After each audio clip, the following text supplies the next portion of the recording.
Hello, and welcome to the English Grammar course. My name is Marion, and I will be your teacher throughout this course.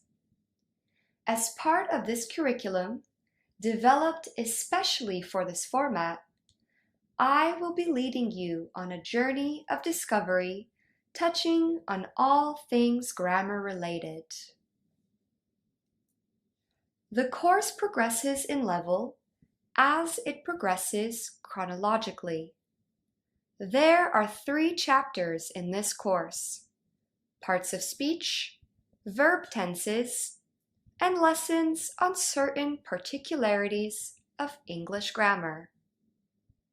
Chapter 1 introduces more basic grammar concepts like nouns, adjectives, or prepositions. Chapter 2 evolves from a beginner to advanced level within itself. We begin with basic tenses like the present simple and continuous, and progressively advance towards more advanced tenses like the past or future perfect continuous. The 3rd chapter covers various topics that are important to understand and use when speaking and writing both in formal and informal English, like subject-verb agreements or direct and indirect speech. Every chapter in this course will teach you to identify, understand, and apply each grammar point accurately. Some of you more advanced students may be tempted to skip ahead to more challenging lessons, but reviewing basic concepts is always helpful, and I strongly recommend following this carefully developed curriculum as it is presented to you. This course is filled with practical and real-life examples of how grammar is used by native speakers. If there is new or unfamiliar vocabulary, don't hesitate to pause the lesson and grab a dictionary. To improve in learning a foreign language, practicing all your skills is very important, rather than just focusing on one. That is why there are many different types of activities in this course. It is filled with practices like multiple choice quizzes, correcting mistakes, listening to audio, and reading news articles, so that you will have opportunities to practice and engage with the videos. It has been designed to be fun and interactive and not just a passive learning experience. Don't hesitate to take what you have learned from each video and apply it to your English practices and activities. For example, if you are reading a book or watching a movie in English, keep identifying and searching for the content and rules you have learned in these lessons. Learning a new language is always an ongoing process. It never stops. So that's it. Welcome to the English Grammar course. Let's get started. Hello, and welcome to the English Grammar course. This is Lesson 1, Chapter 1, and I am Marion, your English teacher. Our first lesson today is about nouns. In English grammar, a noun is a word that is the name of something: a person, an animal, a thing, a state, an event, an idea, or a feeling. For example, the little boy wants a cat for his birthday. In this sentence, we have three nouns: boy, which refers to a person; cat, which refers to an animal; and birthday, which refers to an event. Let's practice with some other sentences. The queen-sized bed has green sheets. In this sentence, we have two nouns, bed and sheets. Bed is a singular noun, which means there is only one bed. Sheets is plural because it has an S at the end of the word. This means there is more than one sheet. Be careful. The word queen is not a noun in this sentence. It is compounded with sized to create an adjective. Queen-sized describes the size of the bed. Let's move on to another sentence. The blue backpack is full of books. There are also two nouns in this sentence. Backpack is a singular noun, and books is a plural noun, as you can see by the S at the end of the word. Good job! Now, it's important to note that there are different types of nouns.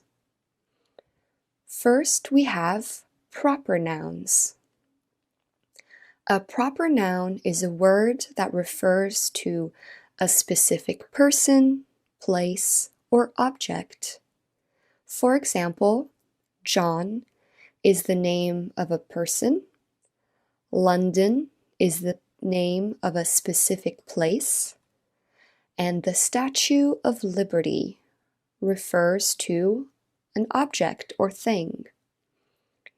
Notice how the J in John, L in London, and S and L of Statue of Liberty are capitalized.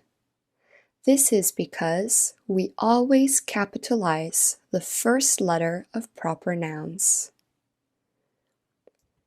Common nouns are words that refer to a non-specific person, place, or object. For example, a woman is a non-specific person. Country is the name of a non-specific place. Table is the name for a non-specific object or thing. Notice how the W in woman, C in country, and T in table are not capitalized. This is because common nouns are not capitalized unless they are the first word in a sentence. Now, let's practice. How many nouns can you find in the following sentences? Julia is the name of the child. Great! In this sentence, there are three nouns. Julia is a proper noun, as it refers to a specific person, whilst name and child are common nouns. Let's try another sentence. Elizabeth is the queen of a country called England.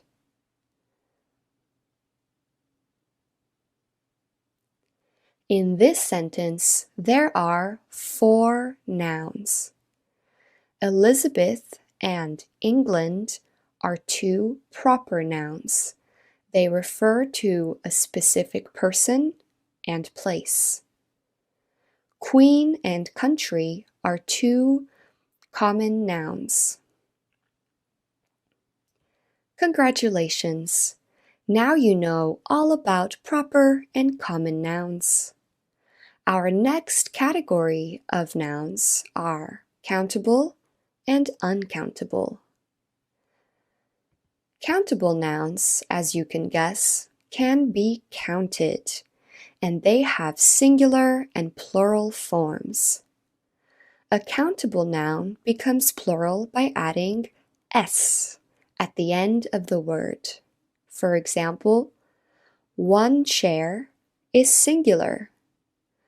2 chairs, 3 chairs, 4 chairs, and so on are plural. Now, it's your turn. Can you make the plural forms of these countable nouns?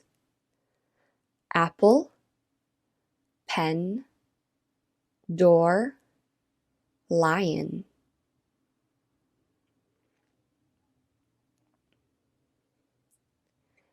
The plural form of apple is apples. The plural form of pen is pens. The plural form of door is doors. The plural form of lion is lions. Make sure to always pronounce the S at the end of plural nouns. Some countable nouns become plurals in other ways. By this, I mean you don't add an S. They are called irregular plural nouns. Here are some examples. The plural of man is men. The plural of child is children. The plural of country is countries. The plural of mouse is mice. Great work! Now, if countable nouns can be counted, then uncountable nouns cannot. They only have a singular form. You never add an S to them. For example, sugar, dirt, information, milk. Well done. Now let's practice. Can you find and identify the type of nouns in these sentences? Josephine loves books.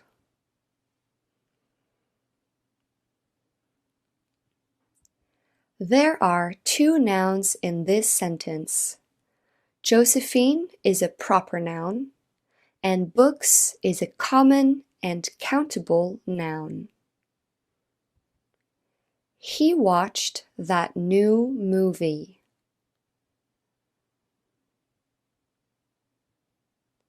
There is 1 noun in this sentence. Movie is both a common noun and countable.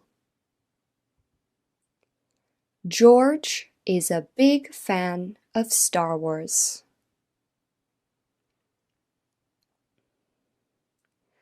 There are 3 nouns in this sentence. 2 proper nouns, George, which is the name of a specific person, and Star Wars, which is the name of a specific movie. Fan is both a common and countable noun. London has a lot of dirt in the streets.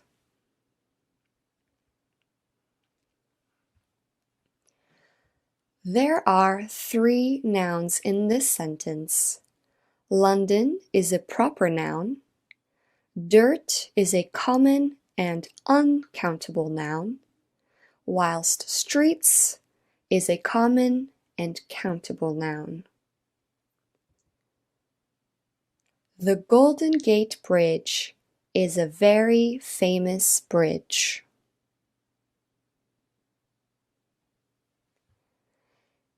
In this sentence, we have 2 nouns.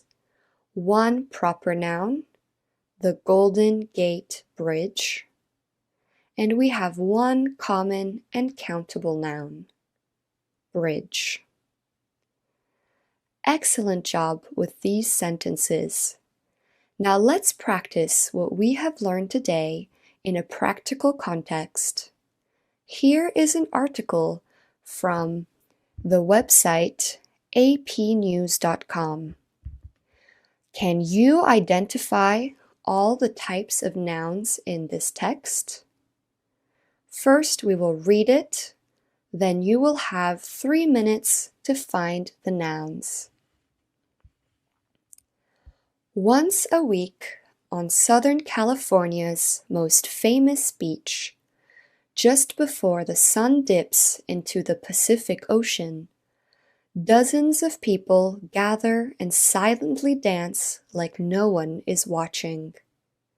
Those swaying on the sand, wearing wireless headsets with decorative LED lights, streaming music from a nearby DJ, are practitioners of ecstatic dance. Moving their bodies and losing themselves in the music, participants describe an almost spiritual experience. The gatherings held on Venice Beach and organized by Ecstatic Dance LA are normally held indoors and under clear guidelines, in part meant to limit participants from becoming self-conscious. All right, 3 minutes to identify the nouns.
Well done!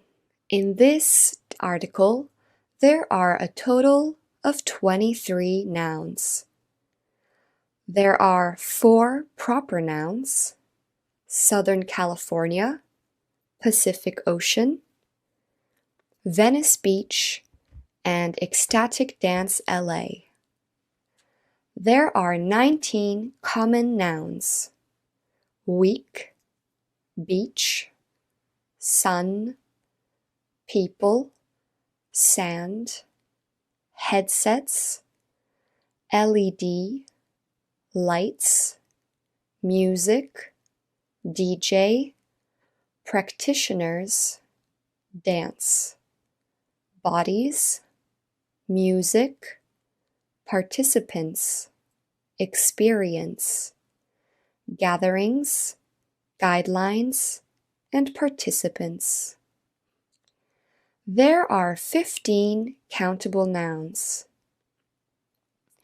week, beach, sun, people, headsets, LED, lights, DJ, practitioners, bodies, participants, experience, gatherings, guidelines, and participants.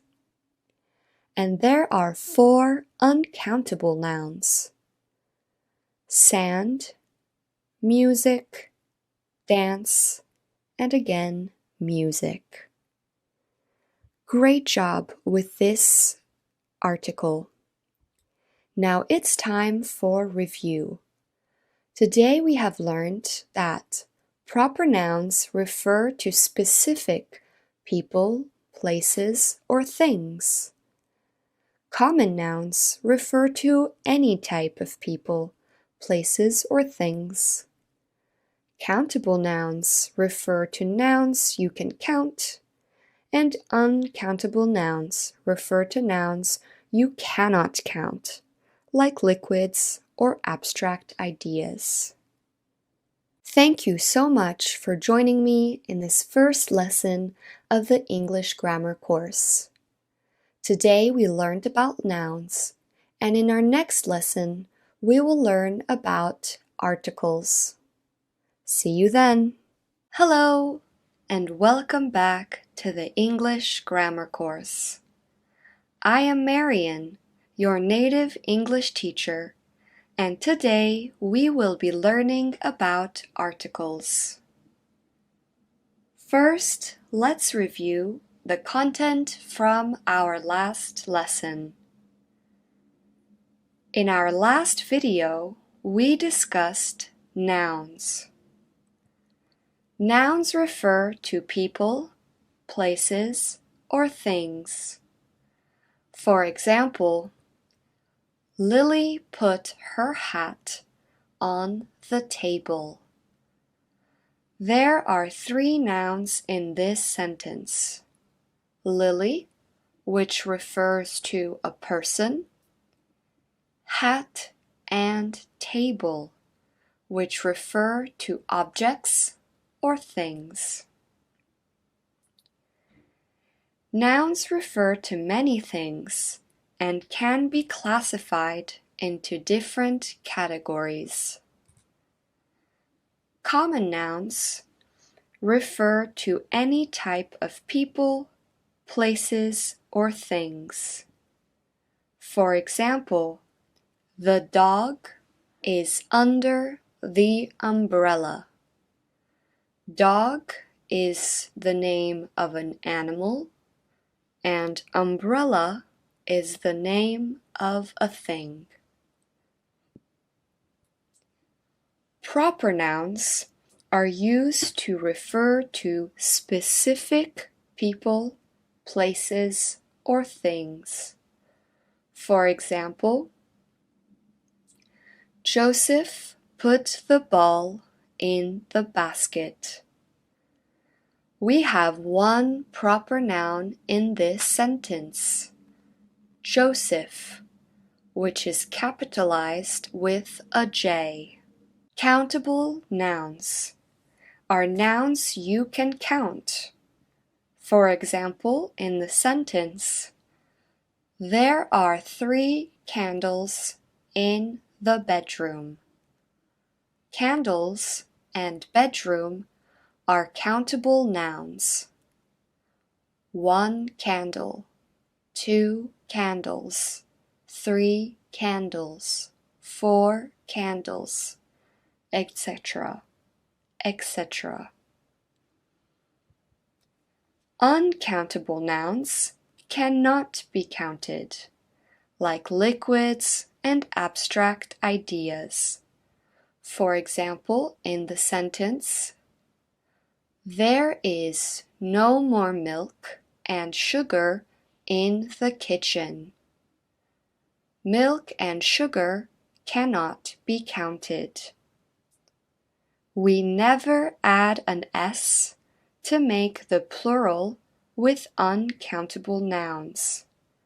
They remain the same. Well done! Now it's time to move on to today's lesson. Articles. There are 3 articles in the English language: a, un, the, and they must always be used with singular countable nouns. For example, a chair, an elephant, a man, the queen. Let's see some articles within a sentence. The woman is sleeping in a hotel. There are 2 nouns in this sentence: woman and hotel. Therefore, we need 2 articles: the woman, a hotel. We do not need an article for proper nouns of people or places. For example, I like France. There is no article before France. I'm spending time with Mary. There is no article before Mary. The only exceptions are for certain countries that usually end with an S. For example, the United States of America, the Maldives, the Galapagos. Now, let's practice. Can you choose the correct sentence? There is a glass of water on the shelf. There is glass of water on the shelf.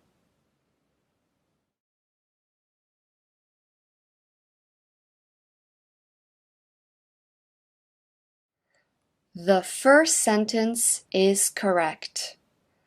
Glass is a noun and therefore needs an article before it. A glass of water.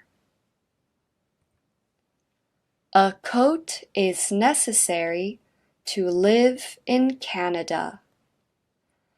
A coat is necessary to live in the Canada.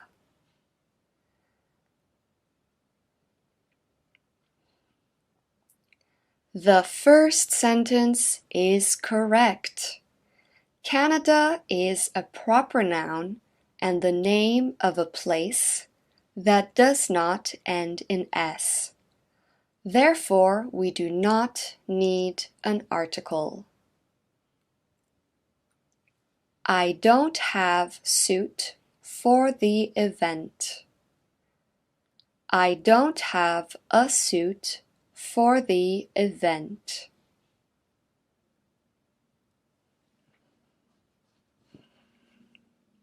The second sentence is correct.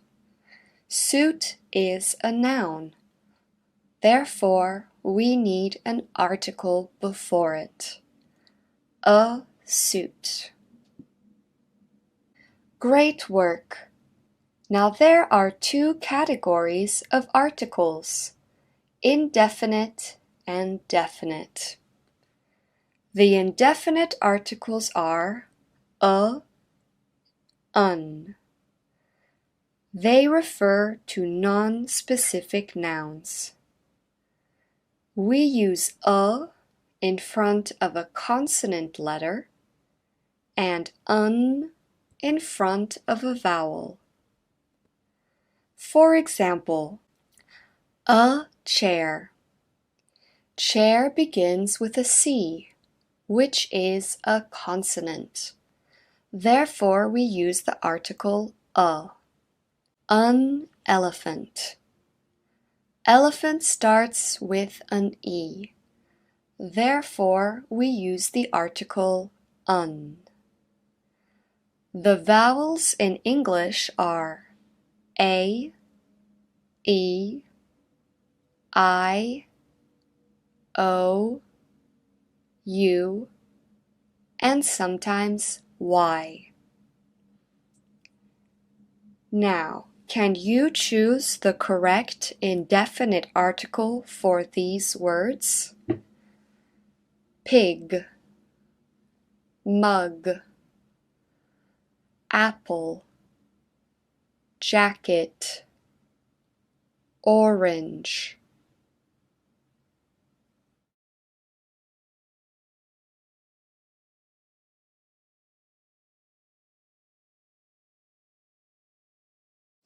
The answers are a pig, a mug, an apple, a jacket, an orange. Great job! Now we use an indefinite article to talk about something for the first time. Often, we use an indefinite article first, then follow it by the definite article the. For example, I saw a cat. The cat was black and white. In the first sentence, I saw a cat, we mention the cat for the first time. The listener might not know what cat I am referring to. In the second sentence, we mention cat for the second time. Therefore, we can use the definite article the. Let's have a closer look.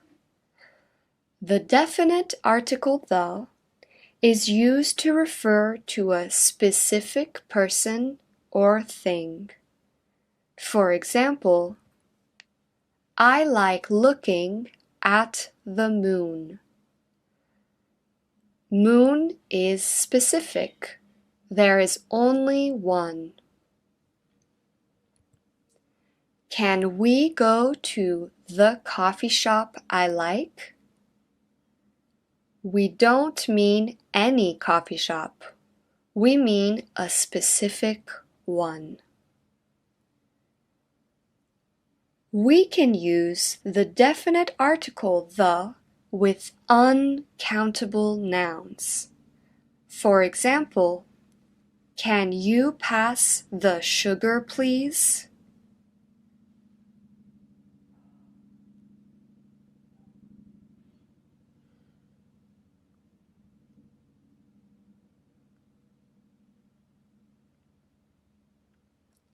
Sugar is uncountable. Therefore, we use the definite article the. The information you gave me is wrong. Information is an uncountable common noun. Therefore, we use the definite article the. Practice time. Now, can you decide which sentence is correct? I like to sit in a sun. I like to sit in the sun.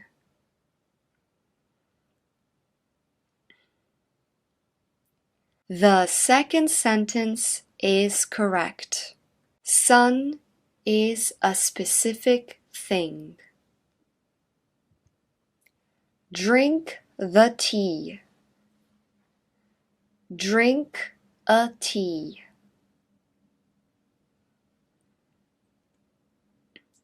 Tea is uncountable, so you must use the definite article the. Great work! Now, let's practice finding and identifying articles in this video. This clip is from a popular American sitcom or comedy TV show called Friends. In this clip, Ross Geller, one of the characters, tries to sell cookies to his friends. We will watch the video a first time, normally, then we will watch it again slowed down. Remember, try to find all the articles, both definite and indefinite. Let's go. And these come in the shapes of your favorite Christmas characters: Santa, Rudolph, and Baby Jesus. All right, I'll take a box of the cream-filled Jesuses.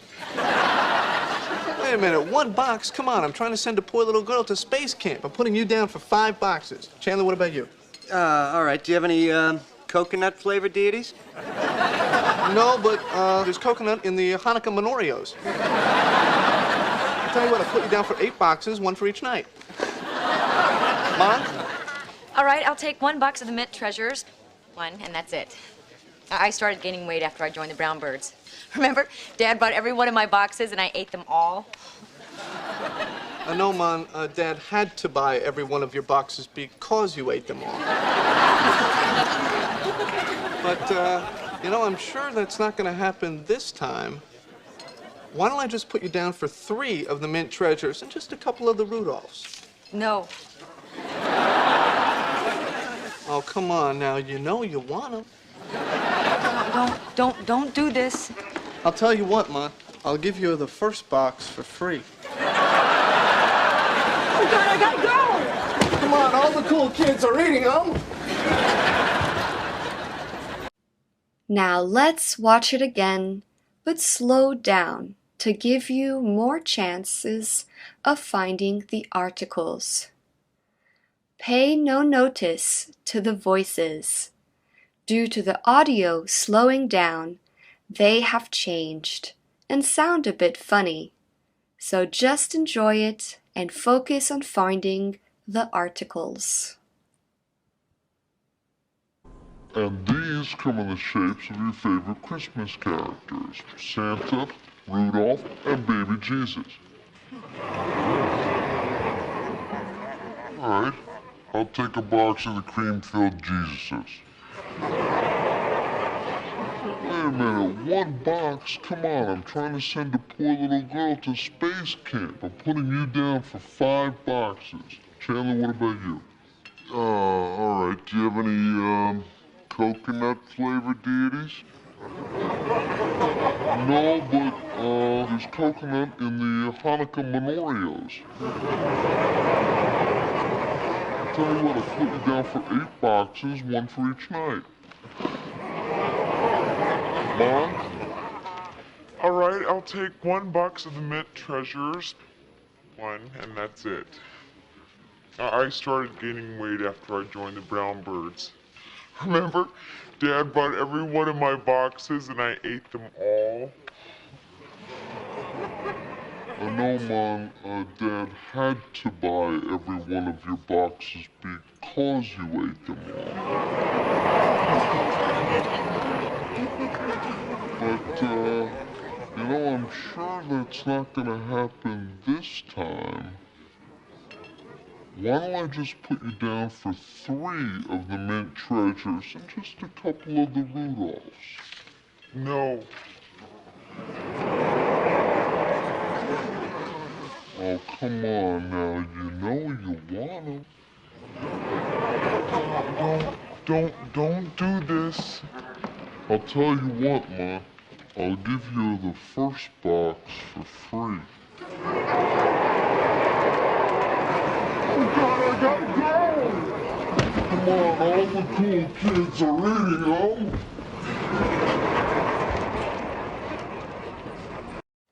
Well done. In this clip, there was a total of 11 articles, 3 indefinite articles, and 8 definite articles. We find them in these sentences, and these come in the shapes of your favorite Christmas characters. I'll take a box of the cream-filled Jesuses. I'm trying to send a poor little girl to space camp. No, but there's coconut in the Hanukkah menorahs. I'll take 1 box of the mint treasures. I started gaining weight after I joined the brown birds. Why don't I just put you down for 3 of the mint treasures and just a couple of the Rudolphs? I'll give you the first box for free. Come on, all the cool kids are eating them. Well done, everybody. We finished our last practice. Now time for review.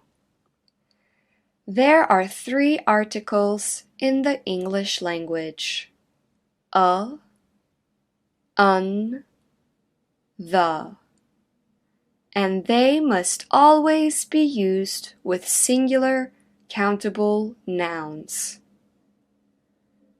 A and un are indefinite articles. They refer to non-specific nouns. We use a in front of a consonant and un in front of a vowel. The is a definite article. We use it to refer to a specific person or thing, or use it in front of an uncountable noun. We do not need an article for proper nouns of people or places. Well done today. Thank you for joining me in this lesson of the English grammar course. Next lesson, we will learn about quantifiers. See you then. Hello, and welcome back to the English grammar course. I am Marian, your certified English teacher, and today we will be learning about quantifiers. But first, let's review the content from our last English lesson. In the last lesson, we learned about articles. All articles are used before nouns. We use the indefinite articles a, un, with non-specific singular countable nouns. For example, an apple can be red or yellow. We are talking about apples generally, not a specific one.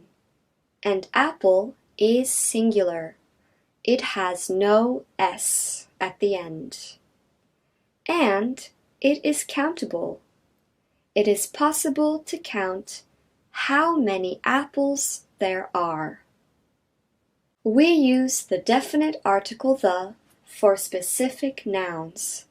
For instance, I like the coffee you gave me. We are talking about specific coffee. We also use the with uncountable nouns. The sugar is white. Sugar is uncountable. We do not need an article for proper nouns of people and places. For example, in the sentence, I'm going to Germany. There is no article before the proper noun Germany. Now let's practice. Can you fill in the gaps?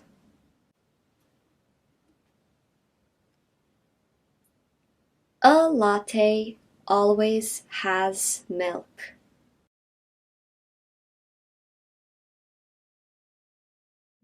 He sat on a bench in the park.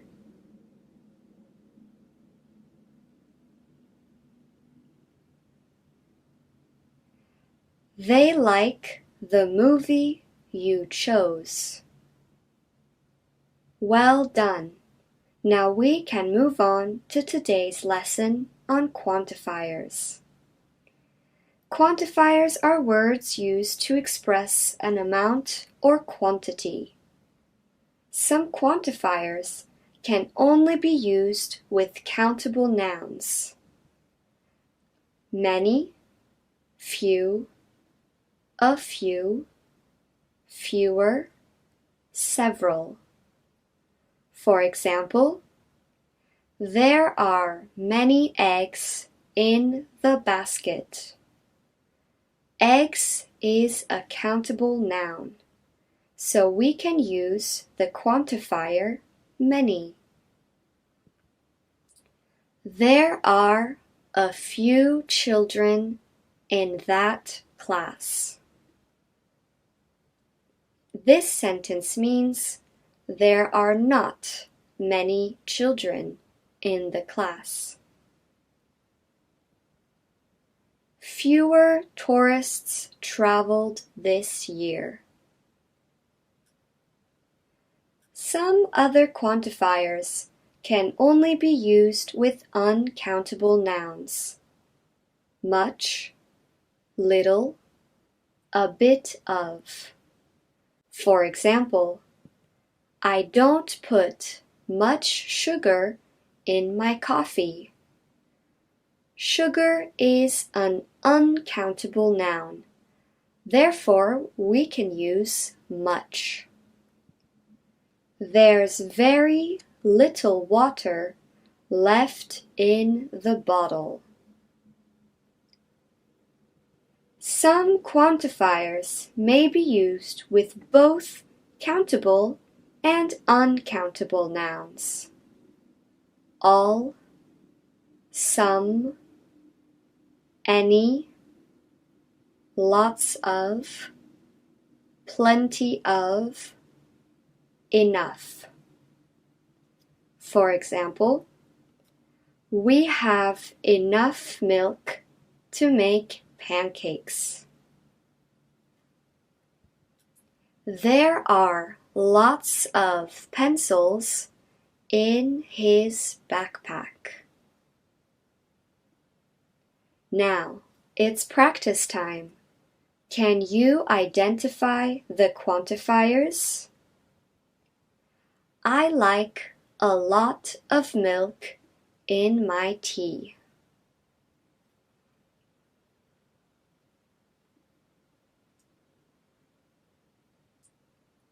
The quantifier is a lot of.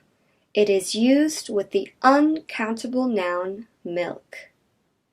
This sentence means a high quantity of milk. She brought several cupcakes to the party. The quantifier is several. It is used with the countable noun cupcakes. Several means there are not many, not few, but several. Would you like some salt for your meat? In this sentence, the quantifier is some. It is used with the uncountable noun salt. How many coins do you have?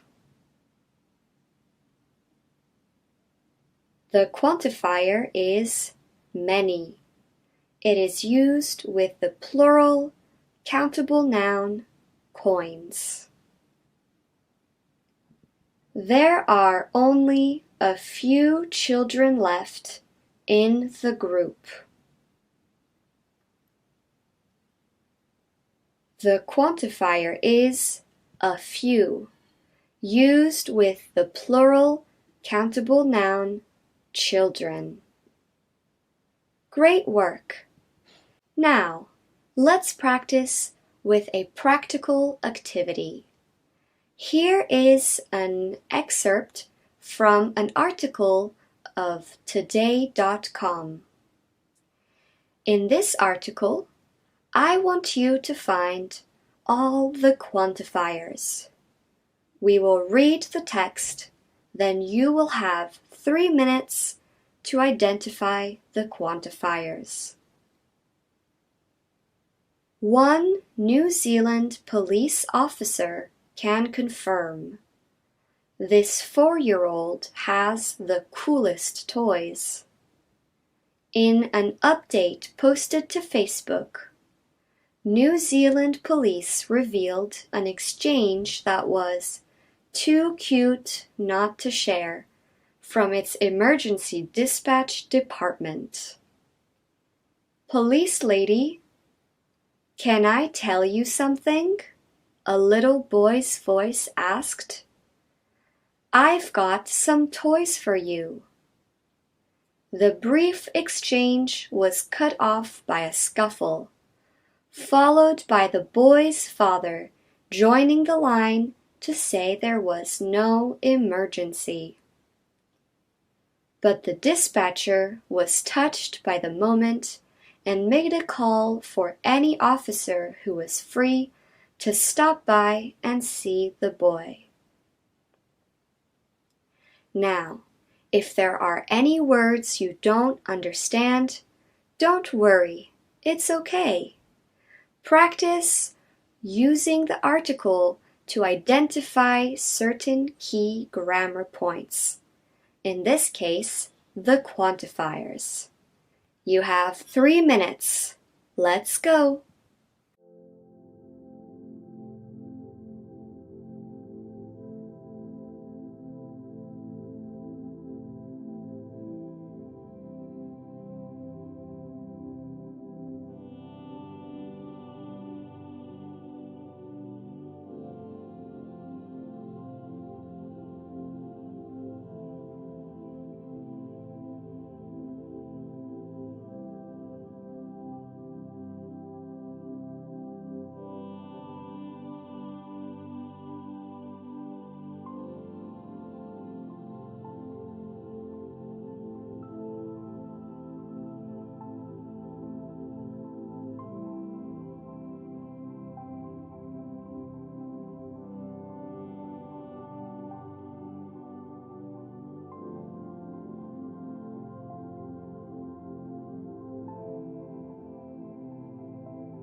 Great work! In this text, there are a total of 2 quantifiers. I've got some toys for you. Some can be used with countable and uncountable nouns. In this sentence, it's used with this plural countable noun, toys. The other quantifier is found in the sentence, but the dispatcher was touched by the moment and made a call for any officer who was free to stop by and see the boy. Any is used with the singular, countable, common noun, officer. Great job! Now it's time for review. With countable nouns, we use the quantifiers many, few, a few, fewer, several. With uncountable nouns, we use the words much, little, a bit of. With both countable and uncountable nouns, we use the quantifiers all, some, any, lots of, plenty of, enough. The quantifiers many, much, lots of, plenty of indicate a big quantity of things. Few, a few, little, a bit of, some indicate small quantities of things. Well done today. Thank you for joining me in this lesson of the English grammar course. Well done on all your hard work, and see you next time. Hello, this is Marian, your English teacher, and welcome back to the English grammar course. Today, our lesson is on pronouns. But first, let's review our last lesson on quantifiers. Quantifiers are words used to express an amount or quantity. With countable nouns, we use the quantifiers many, few, a few, fewer, several. For example, I have a few pencils. There are several plants in my living room. Now, with uncountable nouns, we use the quantifiers much, little, a bit of. For instance, I have little patience for your attitude. I'll have a bit of milk in my tea, please. Some quantifiers can be used with both countable and uncountable nouns. For example, all, some, any, lots of, plenty of, enough. For example, I have plenty of energy for the hike.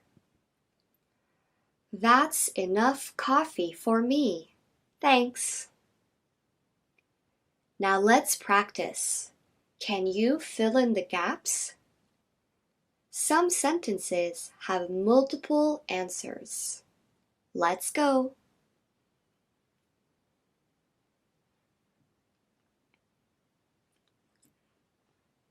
Can you go to the store? There is little milk left in the fridge.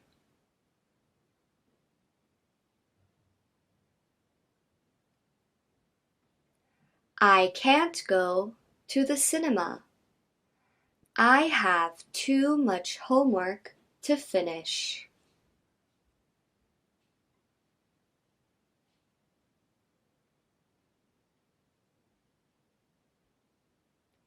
Do you want some rice with your meat? Do you want any rice with your meat? Do you want a bit of rice with your meat?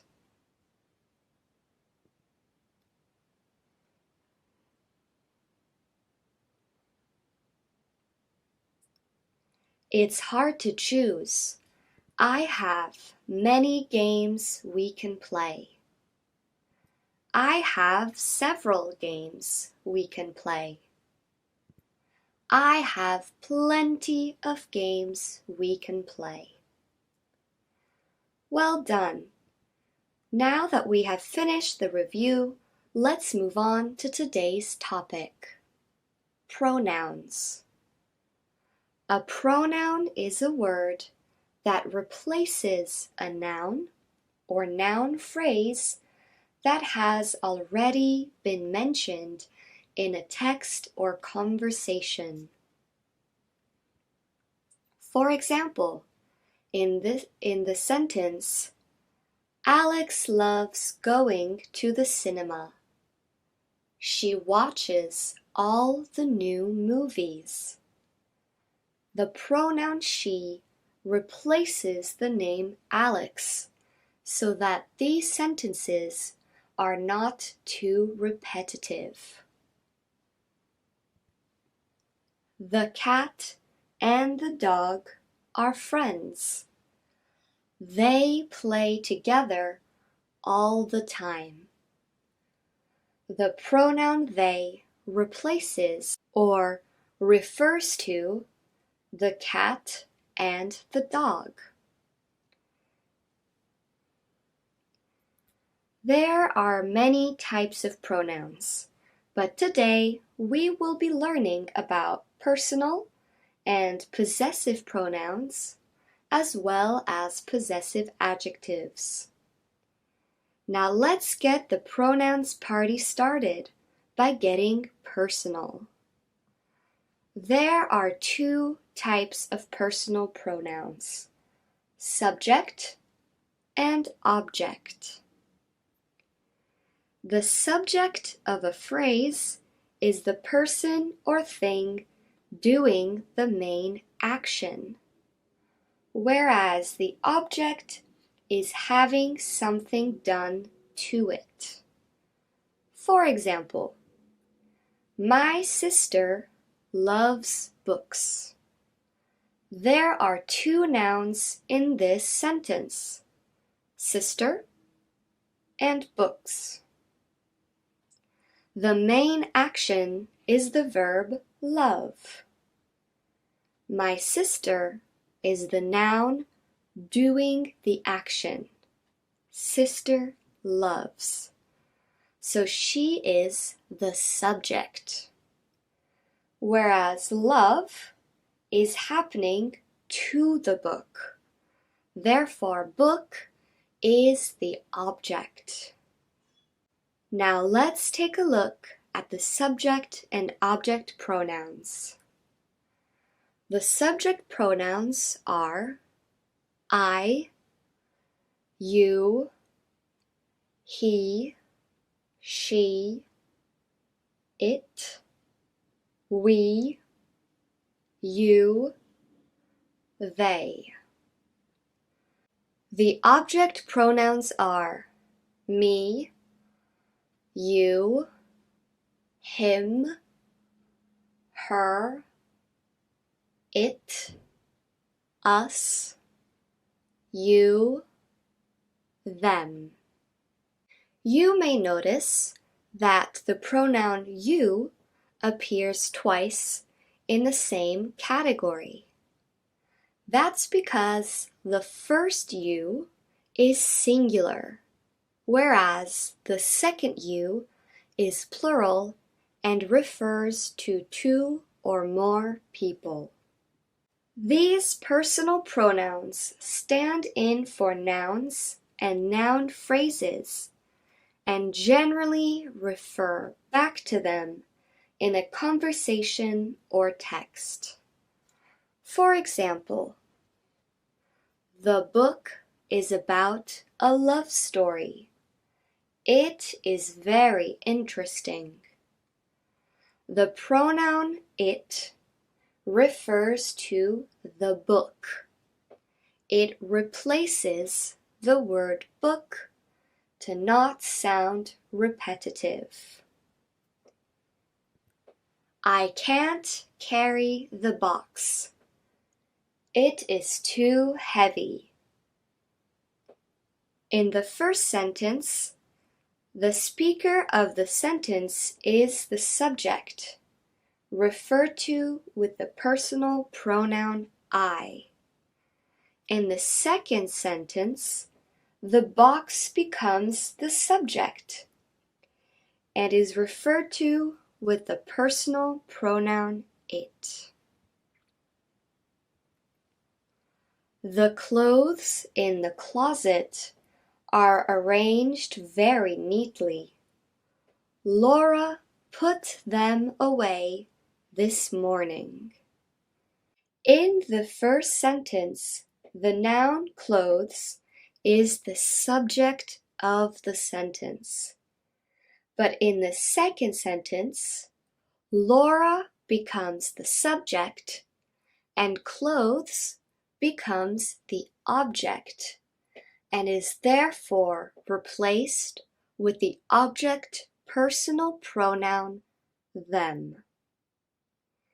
All right, it's time to practice. Can you guess the pronoun?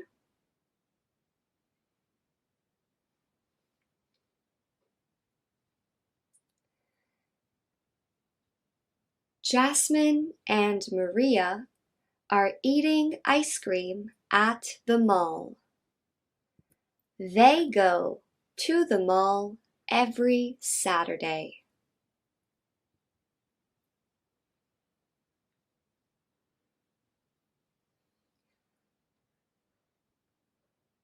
Tia, we're going to the park. Do you want to come with us? My friends and I love basketball. We play on the weekends. The subject personal pronoun we replaces the subject my friends and I. The elephant is so big. It is very majestic. In this sentence, the personal pronoun it replaces the noun elephant. I'm going to Caroline's house. I'm helping her with homework. In this example, the personal pronoun her replaces Caroline, who is the object of the sentences. Great job! Now you're a master of personal pronouns. Our next step is learning about possessive pronouns and adjectives. It can be confusing because these words are sometimes referred to as possessive pronouns and absolute pronouns, whilst in other grammar books, we call them possessive pronouns and adjectives. This is just to explain that depending on the teacher or the grammar book or the website, you might see different names for the grammar we are about to learn next. But for the sake of simplicity in this lesson, we will be learning about possessive pronouns and possessive adjectives. Now, possessive adjectives are used to talk about ownership. The possessive adjectives are my, your, his, her, its, our, your, their. Possessive adjectives are used before a noun to show who or what owns it. For example, this is my jacket. The dog is looking for its master. Now, can you identify the possessive adjectives? Where are our shoes? The possessive adjective is our. They indicate who the shoes belong to. It's his turn to play. The possessive adjective is his. It indicates whose turn it belongs to. Look, Benny and James live there. That's their house. The possessive adjective in this sentence is their. This indicates who owns the house. It's Benny and James. Great job! Now, our next step is possessive pronouns. Just like possessive adjectives, possessive pronouns indicate who owns a thing. The possessive pronouns are mine, yours, his, hers, its, ours, yours, theirs. Possessive pronouns are used instead of a noun to show who or what owns something. For example, the hat belongs to Karen. It's hers. The possessive pronoun hers replaces the word hat and indicate who owns it. It's Karen. She gave him her phone. Now it's his. Great. Time for practice. Can you identify the possessive pronouns?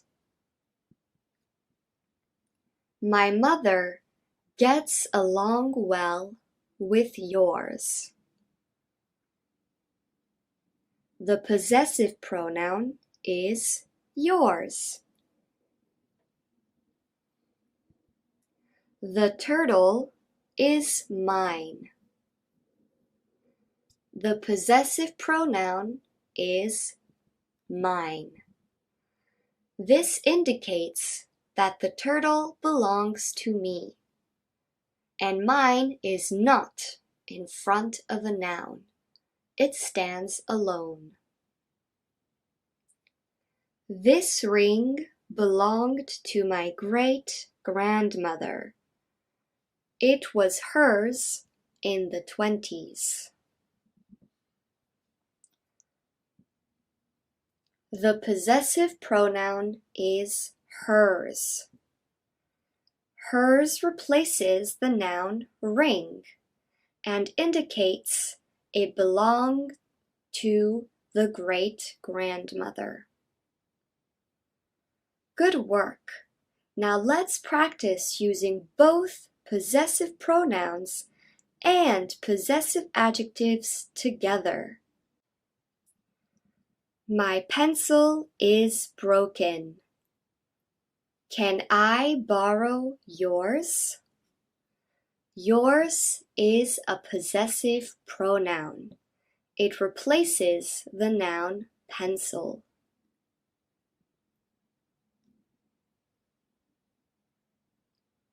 Your computer is a Mac, but mine is a PC. Mine is also a possessive pronoun. It is not in front of a noun. It indicates that the PC belongs to me, the speaker.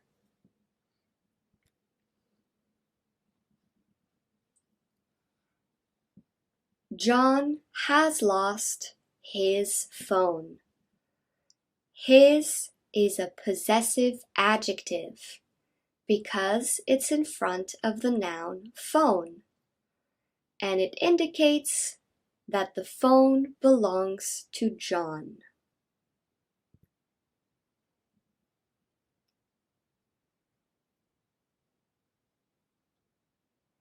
We gave them our phone number and they gave us theirs. Theirs is a possessive pronoun.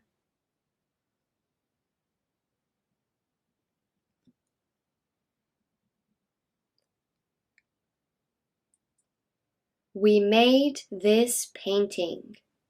It's ours. Ours is a possessive pronoun.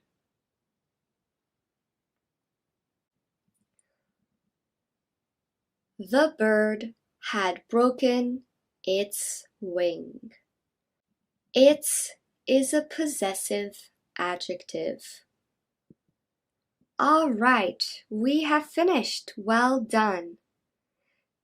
Now it's time to practice within a practical context. Here is a passage from an article in the New York Times online magazine. We will read the text, then you will have 3 minutes to identify the personal pronouns, both subject and object, and identify the possessive adjectives and pronouns. In 1960, the American-born oil tycoon J. Paul Getty purchased his dream vacation home in Italy. He could have opted for a palazzo in a bustling resort destination like Portofino or Capri. But perhaps, unsurprisingly, given his obsession with ancient Rome, Getty, who died in 1976, ended up in Ladispoli, a quiet seaside town just 30 miles outside of the Italian capital.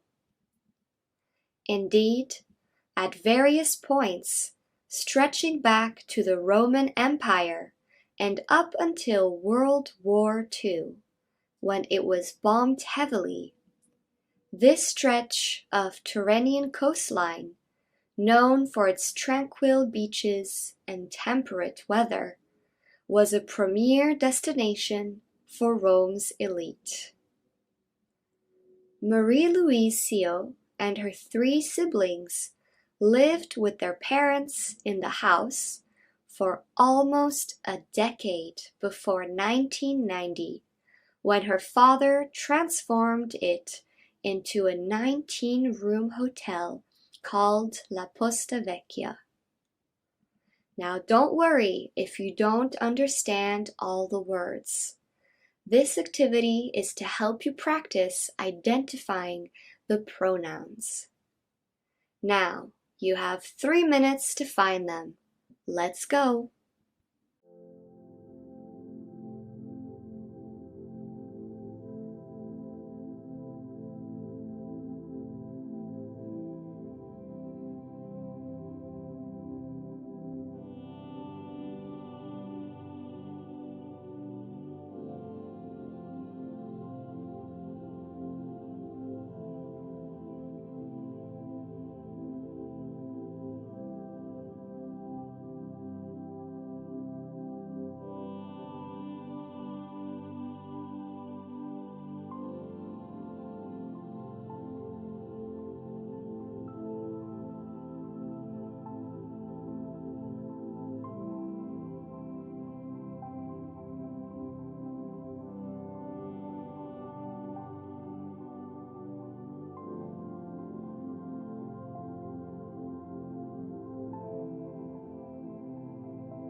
In this article, there are a total of 9 pronouns.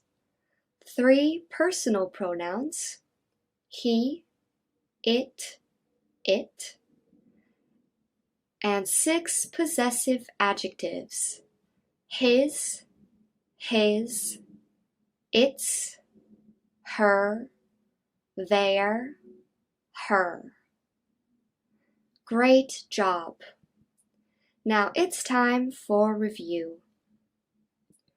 Personal pronouns replace a noun or noun phrase that is either the subject or the object of a sentence, and generally refers back to them in a conversation or text. The subject personal pronouns are I, you, she, he, it, we, you, they.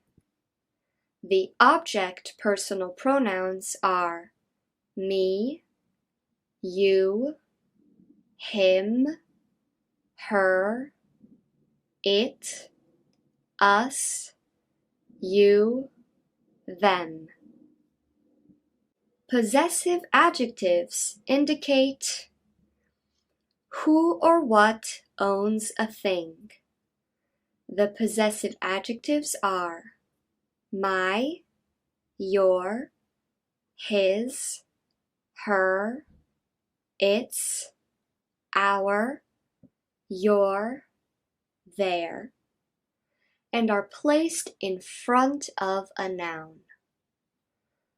Possessive pronouns also indicate who or what owns a thing, but replace the noun in a sentence.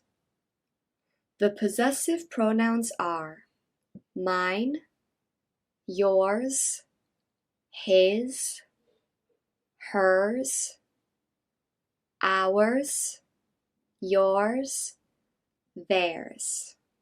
Fantastic! We have finished our first lesson on pronouns, and will continue to learn about this part of speech in our next lesson. Until then, see you soon! Welcome back to the English Grammar course. I am Marian, your English teacher, and I'm excited to be learning again with you today. Last lesson, we started learning about pronouns, and we will be continuing on this journey today with reflexive, reciprocal, relative, demonstrative, interrogative, and indefinite pronouns. These names may sound intimidating, but trust me, you've used them all before.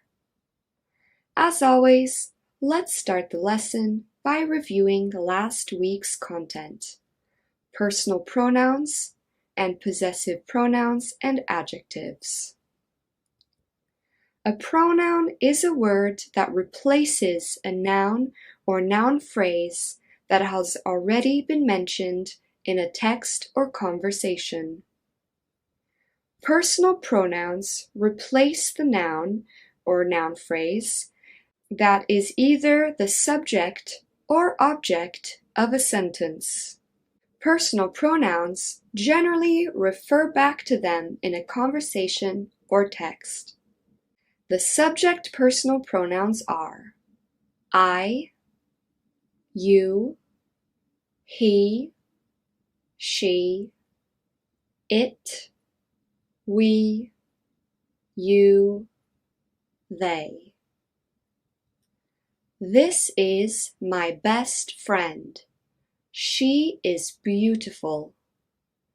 The personal pronoun she replaces the noun best friend. The object personal pronouns are me, you, him, her, it, us, you, them, and they replace the object noun of a sentence. For example, look at the beautiful flowers. Sally planted them. Possessive adjectives refer to who or what own a thing and are used in front of a noun they possess. The possessive adjectives are my, your, his, her, its, our, your, their. For example, this is my phone. The possessive adjective my indicates that the phone belongs to me. Her father is very tall. The possessive adjective her indicates that that father is her father. Possessive pronouns also refer to who or what owns a thing, but they replace the noun. The possessive pronouns are mine, yours, his, hers, its, ours, yours, theirs. This is my phone. It's mine. The possessive pronoun mine refers and replaces the noun phone. It indicates that the phone belongs to me. They have found their seats. Can you see ours? Great. Now it's time to practice. Can you fill in the gap with the correct pronoun? Let's go.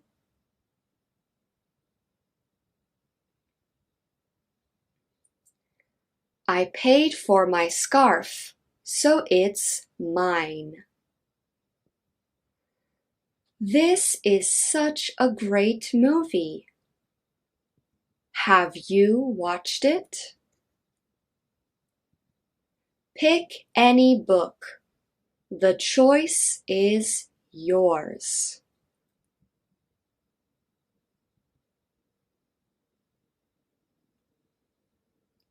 We bought this book together, so it's ours.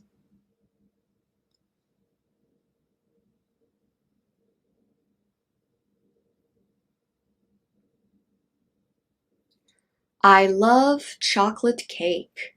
It's my favorite kind of cake. Great job! We finished with the review. Now let's begin today's lesson with reflexive pronouns. The reflexive pronouns are myself, yourself, himself, herself, itself, ourselves, yourselves, themselves, and they refer to the person or animal that is the subject of a verb. For example, Jane likes herself in red. The reflexive pronoun herself refers back to Jane. Reflexive pronouns can be used in a sentence in different ways. It can be used as the object of a verb. For example, Joe blames himself for the mistake. Who does Joe blame? Himself. He is both the subject and the object. Reflexive pronouns can also be used as the object of a preposition. Look at yourself. At is a preposition. Yourself is the reflexive pronoun. Reflexive pronouns can also be used as the indirect object of a verb. She helped herself to a sandwich. Finally, the last use of a reflexive pronoun is to emphasize a noun or personal noun. Alex herself baked this amazing pie. All right, time to practice, everyone. Can you fill in the gap with the proper reflexive pronoun?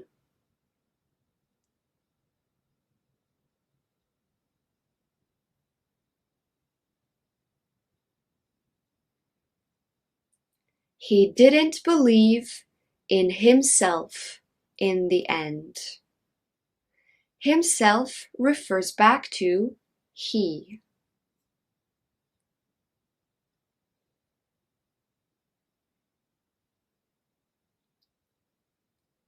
Don't lie to yourself. You know you won't finish on time.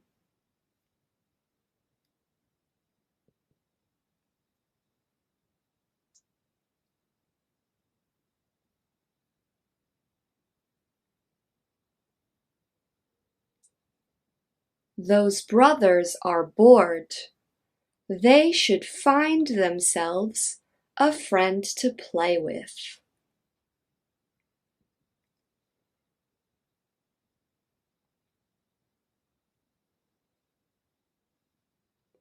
I made these cookies myself. Good job, everyone. Let's move on to our next type of pronouns.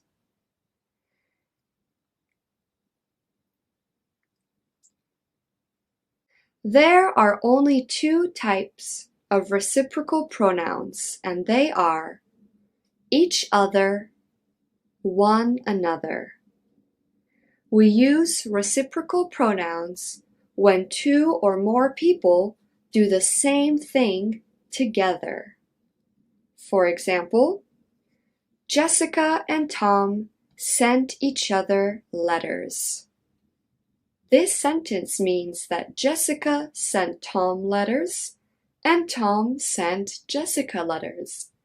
They both did it together. We sent one another flowers. We could indicate 2, 3, 4, or more people. This means that each person sent the others flowers. Everyone sent and everyone received the flowers. Be careful. Make sure not to confuse reciprocal pronouns with possessive pronouns because they can really change the meaning of a sentence. For example, Ted and Lola talk to each other regularly. This sentence means that Ted talks to Lola and Lola talks to Ted. But in the sentence, Ted and Lola talk to themselves regularly. This sentence means that Ted talks to Ted and Lola talks to Lola. Now let's practice the different uses of reciprocal pronouns and possessive pronouns. Can you choose the correct answer? I play jazz music and she plays rock music for me. We play music for each other. We play music for ourselves.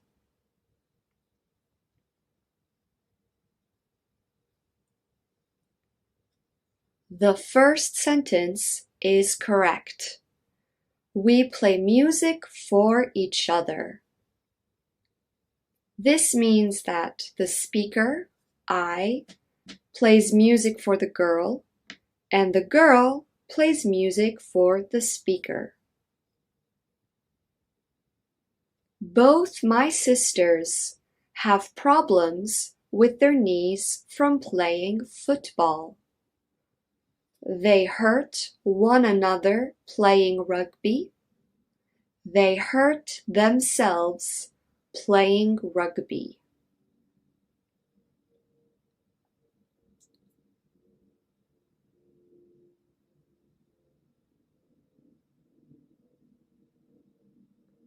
The second sentence is correct. They hurt themselves playing rugby means that both sisters are hurt, but not related to one another. The first sentence, they hurt one another playing rugby, means that one sister hurt the other and vice versa. Good job! Now let's move on to our next category, demonstrative pronouns.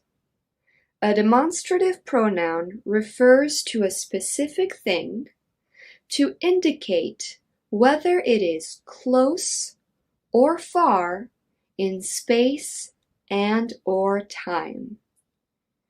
There are 4 demonstrative pronouns: this, that, these, those.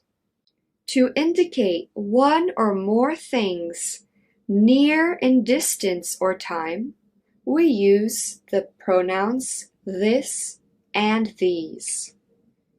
To indicate one or more things that are far in distance or time, we use the pronouns that and those. All 4 of these demonstrative pronouns can be used before a noun or instead of a noun. For example, that was the last time I heard that song. All right, your turn. Can you fill in the gaps?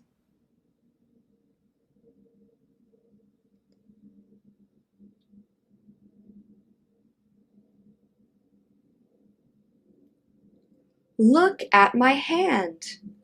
What's this? The speaker's hand is close to their body. Therefore, we use the singular demonstrative pronoun this.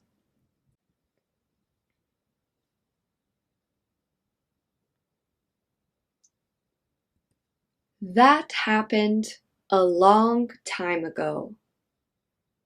A long time ago indicates that the action was far in time, far in the past. Therefore, we use the singular demonstrative pronoun that. Great one. Now time for relative pronouns. We use relative pronouns to introduce relative clauses, which is simply a sentence used to clarify or add information about who or what we are talking about. The relative pronouns are who, whom, whose, which, that. We use the relative pronouns who and whom for people, whose to indicate ownership, which for things, and the word that for both people and things. In American English, it is more common to use that for things. People rarely use which, whereas in British English, people still use both which and that. For example, Marie Curie is the woman who discovered radium. The relative clause, who discovered radium, gives more information about the woman, Marie Curie. I'm reading Wild, which is my favorite book, for the third time. The relative clause, which is my favorite book, gives more information about the book Wild. Notice how the relative clause is in the middle of the sentence and is therefore placed between two commas. Now, it's time for practice. Can you fill in the gaps with the correct relative pronoun?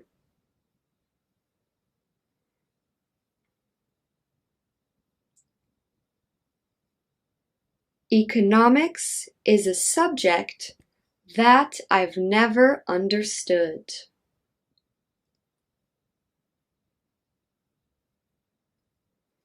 Isaac Newton is the man who discovered gravity.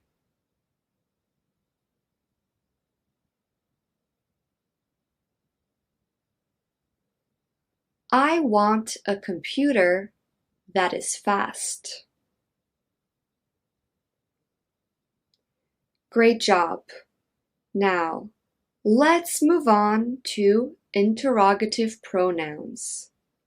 The interrogative pronouns are who, what, where, whom, which, whose. Notice how they are very similar to relative pronouns. We just use them differently, as we use interrogative pronouns to ask questions, and therefore use them at the beginning of a question. These interrogative pronouns refer to a person, place, time, information, or thing that we don't know. For example, who is that girl you were with? Who indicates a person that we don't know. Which shoes should I wear tonight? Which refers to a thing that we don't know. Be careful not to confuse whose and whose. Notice that they have the same pronunciation but are spelled differently. Whose, W-H-O apostrophe S, means who is. It's a contraction. We will be learning more about contractions in Chapter 3 of this course. Whose, W-H-O-S-E, is a possessive pronoun. All right, practice time. Can you guess which sentence is correct? Where is the name of that movie you love? What is the name of that movie you love? The second question is correct. A movie is a thing. Therefore, we are asking with the interrogative pronoun what. Whose book is that? Who book is that?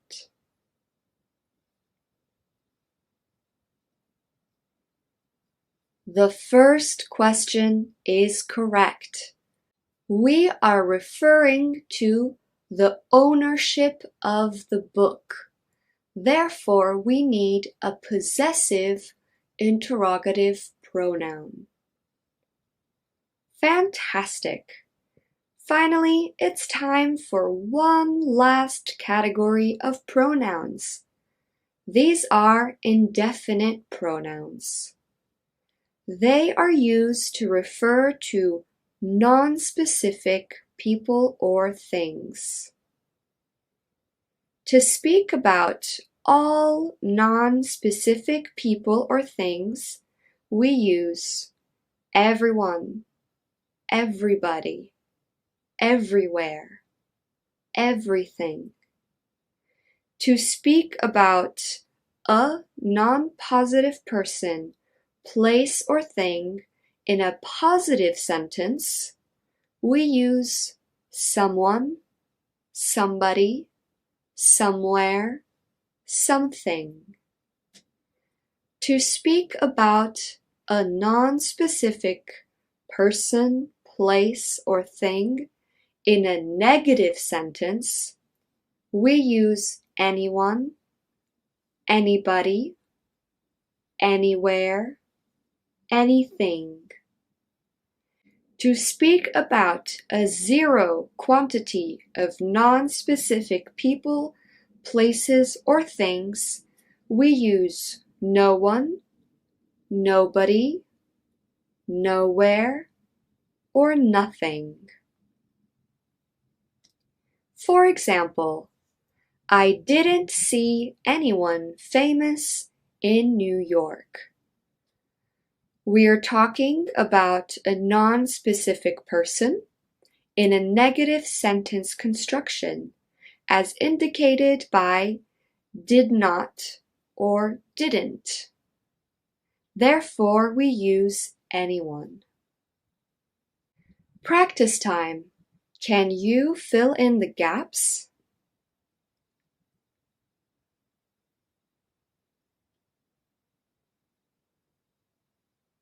Someone climbed Mount Everest last month.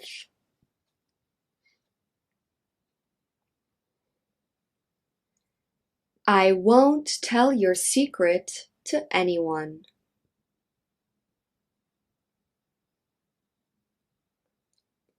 I want to go on holiday somewhere warm.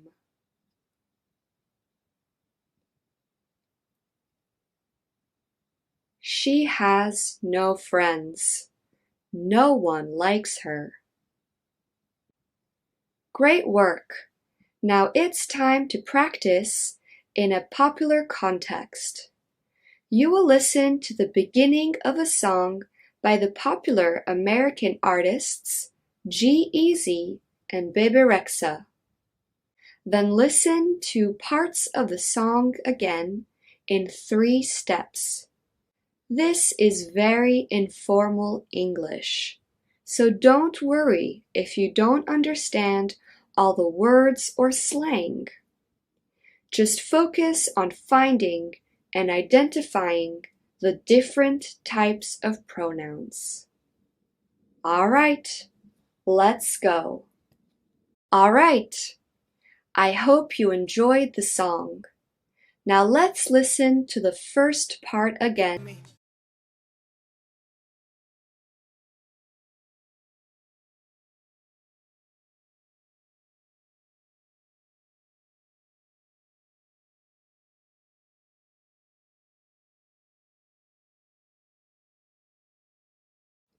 Great job! Now in this part of the song, there are a total of 3 pronouns. 1 reflexive, myself. 1 demonstrative, that. And 1 relative, what. Let's move on to the second part of the song.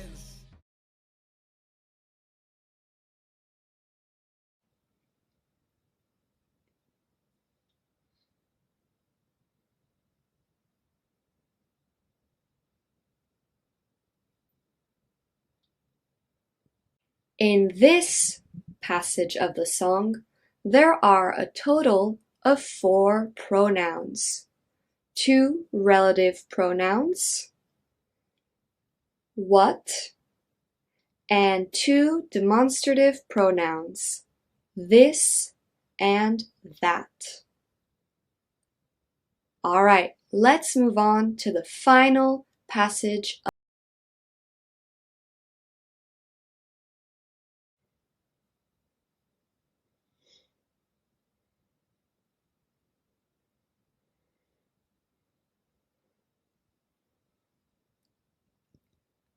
In this part of the song, there are a total of 5 pronouns. 1 reflexive pronoun, myself, 2 demonstrative pronouns, that, and 2 indefinite pronouns, anything. Excellent work! Now it's time for review before successfully ending this lesson. The reflexive pronouns are myself, yourself, himself, herself, itself, ourselves, yourselves, themselves. And they refer to the person or animal that is the subject of the verb. Reciprocal pronouns are each other, one another. We use each other when 2 people do the same thing, and one another when 2 or more people do the same thing. Be careful not to confuse reciprocal pronouns and plural reflexive pronouns. A demonstrative pronoun refers to a specific thing to indicate whether it is close or far in space and or time. This and these refer to things that are close, and that and those indicate things that are far in distance or time. The relative pronouns are who, whom, whose, which, that. And they introduce relative clauses to add information about a sentence. We use the relative pronouns who and whom for people, whose for ownership, which for things, and that for people or things. That is more commonly used for things than which. The interrogative pronouns are who, what, where, whom, which, whose. They refer to a person, place, time, information, or thing we don't know. We use them at the beginning of a question. The indefinite pronouns are somewhere, someone, anyone, no one, nobody, etc. They are used to refer to non-specific people or things. Great work today! You are a master of pronouns now. Next lesson, we will begin learning about adjectives. See you then! Hello, this is Marian, your American English teacher, and welcome back to the English Grammar course. Today's lesson will focus on adjectives, but first, let's review last week's content. In our last video, we studied the following pronouns. The reflexive pronouns myself, yourself, himself, herself, itself, ourselves, yourselves, themselves.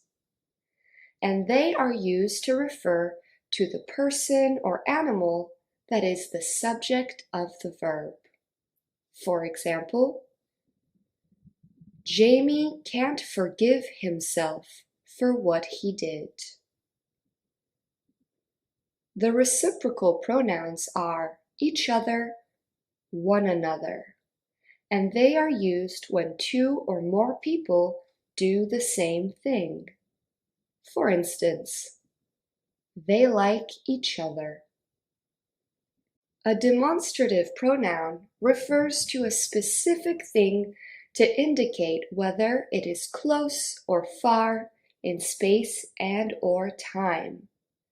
The demonstrative pronouns are this, these, that, those. For example, this flower here is more beautiful than that one over there. We use the demonstrative pronoun that because the flower is far in distance to the speaker. The pronoun that both refers to and replaces the noun flower. In the phrase, this flower here, this is not a demonstrative pronoun because it is in front of the noun flower. It doesn't replace it.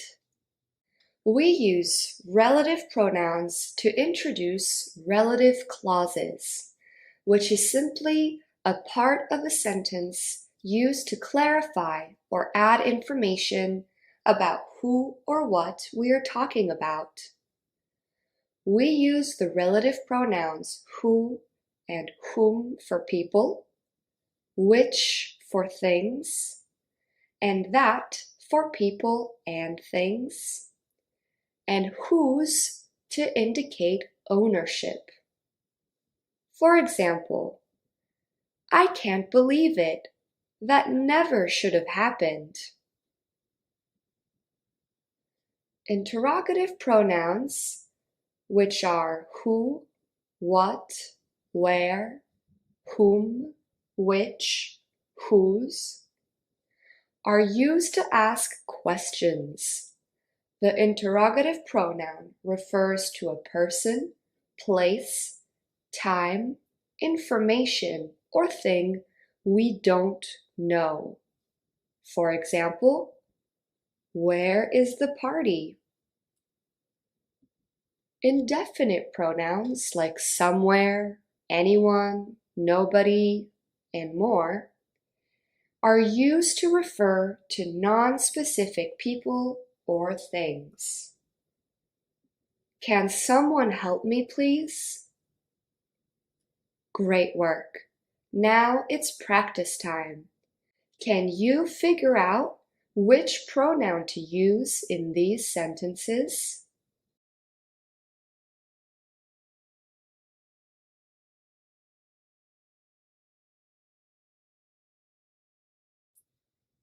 The book I read last month was not very good. I didn't like that one. We use the demonstrative pronoun that to replace and refer to the noun book. Last month indicates that the book read was far in the past.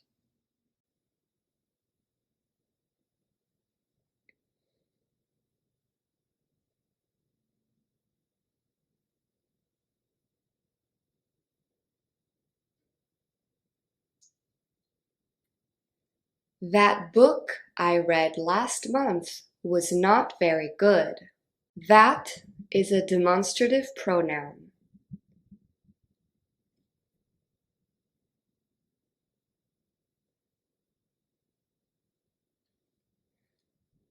Who did you invite to your birthday? Who is an interrogative pronoun.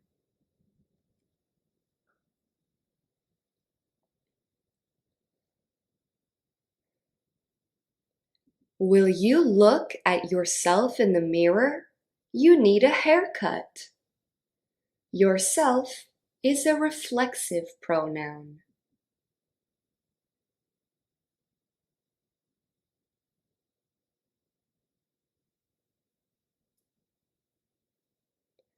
All three of them bought Christmas gifts for one another. They each loved what they got. One another is a reciprocal pronoun.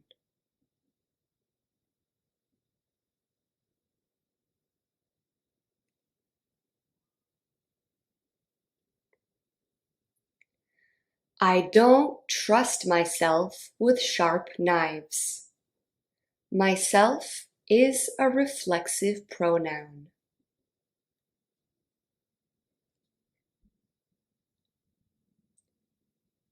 There are two possible answers for this question. Which dress should I wear? What dress should I wear? Which and what are both interrogative pronouns which can be used for things. All right, we finished our review. Great job. Now it's time to move on to adjectives. An adjective is a word used to describe nouns, such as people, objects, events, substances, and ideas. Using adjectives are a great way to elevate your spoken and written English and help you to more clearly and vividly express your thoughts and feelings. Let's compare a sentence with adjectives and one with none.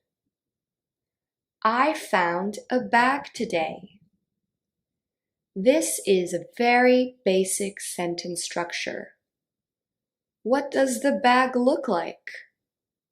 We don't know. I found a beautiful red silk bag today. Not only do we have a description of the bag, we can imagine what it looks like in our head. We also have a sense of how the speaker feels about the bag. Beautiful indicates that they are very happy with the bag they found. See how the adjectives gives you a better idea of what is happening in the sentence? Some adjectives have only one form. For example, tall, fat, cute, simple, long. While some adjectives can become their opposite meaning or antonym by adding a prefix to them. If you remember our introduction to this course, you will know that a prefix is a combination of letters used at the beginning. If you remember the introduction to this course, you will know that a prefix is a combination of letters we can add to a word to change its meaning. For example, legal, illegal. Legal is something you can do. Illegal is something you should not do. Sensitive, insensitive. Honest, dishonest. Famous, infamous. All these words are adjectives, but they mean different things with a prefix in front of them. The prefixes il, in, di, and ir are common prefixes. So this is how you add a prefix to an adjective to form a new word. Now we can also form adjectives by adding a suffix to a noun. A suffix is a combination of letters we add at the end of a word to make a new one. For example, hair is a noun. Hairy is an adjective. Beauty is a noun. Beautiful is an adjective. Luck, lucky magic, magical. Another way to form adjectives is by adding a suffix to a verb. For example, attract, attractive, enjoy, enjoyable, hate, hateful, create, creative. Now let's practice. Can you identify the adjectives? The green dress is gorgeous. In this sentence, we have two adjectives. Green describes the color of the dress, and gorgeous describes how the speaker feels about the dress. The bright red apple tasted delicious.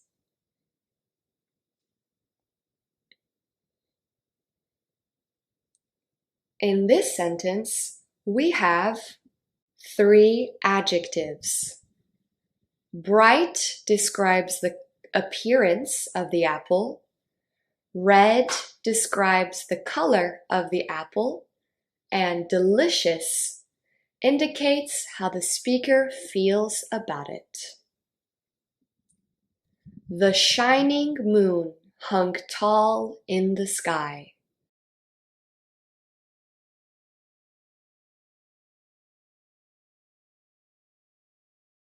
In this sentence, we have two adjectives to describe the moon, shining and tall. Well done! Now, adjectives can be used in three different ways in a sentence. First, between an article and a noun. For example, I'm eating a juicy strawberry. A is an article and strawberry is a noun. Juicy is the adjective describing the strawberry. The kind man lent me his jumper. We can use an adjective after a linking verb. The classroom is empty. Ben is handsome. In both these sentences, is the linking verb, and empty and handsome are the adjectives. We will learn more about linking verbs later on in the course. We can also use an adjective after a noun or an indefinite pronoun. For example, is there anything special I should buy from the shop? Anything is an indefinite pronoun, and special is the adjective. I spoke to the person concerned. Now, where it gets tricky is when we want to use more than one adjective before a noun. Adjectives fall into two categories: cumulative and coordinate. Cumulative adjectives are used when the adjectives are from different categories. For example, size, age, or quantity, and must be used in a specific order. Cumulative adjectives are recognizable because if you change their order, the sentence no longer makes sense or holds the same meaning. For example, the waiter brought a tall baby chair. The waiter brought a baby tall chair. As you can see, The first sentence contains cumulative adjectives. The word baby must be next to the noun it modifies, chair, to make sense. With the cumulative adjectives reversed, the meaning of the phrase completely changes. Now here is a comprehensive list on how to order cumulative adjectives. Generally, it is best to use 2 or 3 adjectives at most with a single noun in order to not confuse or overwhelm the sentence. So this is the order in which we use cumulative adjectives. First, quantity. For example, 1, 2, 6, entire. Next, opinion. Nice, friendly, annoying, charming.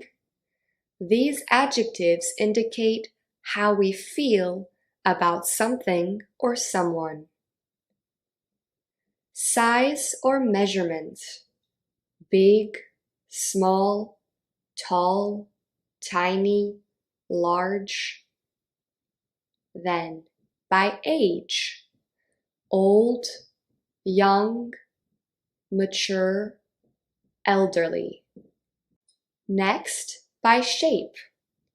Round, triangular, bent. Color. Rose, gold, faded, bright. Proper adjectives like origin, nationality, and religion. For example, Christian, German, indigenous. Next, by material, wooden, cotton, silk. And finally, by purpose, makeup brush, dining room. For example, I have 2 tall, pink makeup brushes. Or, yesterday I met 5 friendly German men. See how I followed the adjectives from 1 down to 9?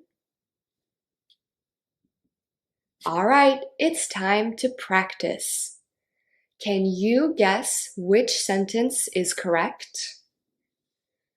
2 young students arrived late for class.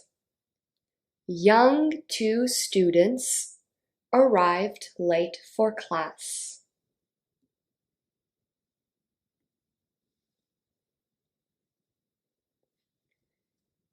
The first sentence is correct. The number of students has to come before the age. A delightful old Japanese man helped me with my suitcase. A Japanese delightful old man helped me with my suitcase.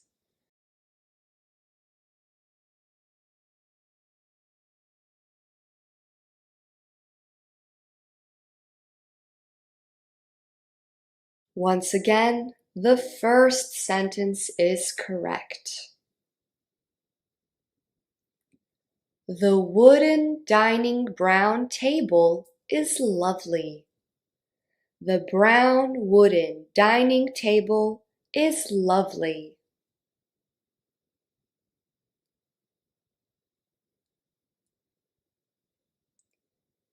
The second sentence is correct. Well done.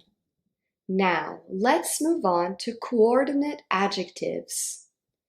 In contrast to cumulative adjectives, coordinates individually modify a noun and are usually separated by a comma. A general rule to help you recognize them is if 2 or more adjectives are from a same category. Then they are coordinate and you use a comma. For example, the gigantic, impressive tree loomed over the park. In this sentence, the adjectives gigantic and impressive both refer to the size and stature of the tree. Coordinate adjectives can be used in any order without changing the meaning of a sentence. For example, she was a smart, beautiful woman. She was a beautiful, smart woman. She was a beautiful and smart woman. Both these adjectives, beautiful and smart, describe how the speaker feels about the woman. They belong to the same category of adjectives and therefore can be used in any order. Knowing the difference between coordinate and cumulative adjectives can be very tricky because native speakers usually just know what sounds good without ever considering the logic of it. But following these general rules will help you improve as you develop your English instincts. As always, the best way to progress is to practice. So let's go. This is a stunning old Italian villa. In this sentence, we have 3 adjectives. Stunning, which describes how the speaker feels about the villa. Old, which indicates the age of the villa. And Italian, which describes its origin or nationality. All 3 adjectives belong to different categories and are therefore cumulative. The beautiful, elegant piano was difficult to move.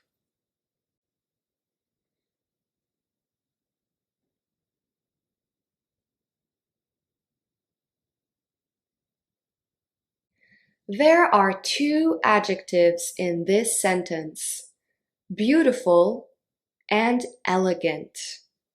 They both describe how the speaker feels about the piano. Therefore, they are coordinate adjectives and are separated by a comma. The 3 hungry white bears swam in the river.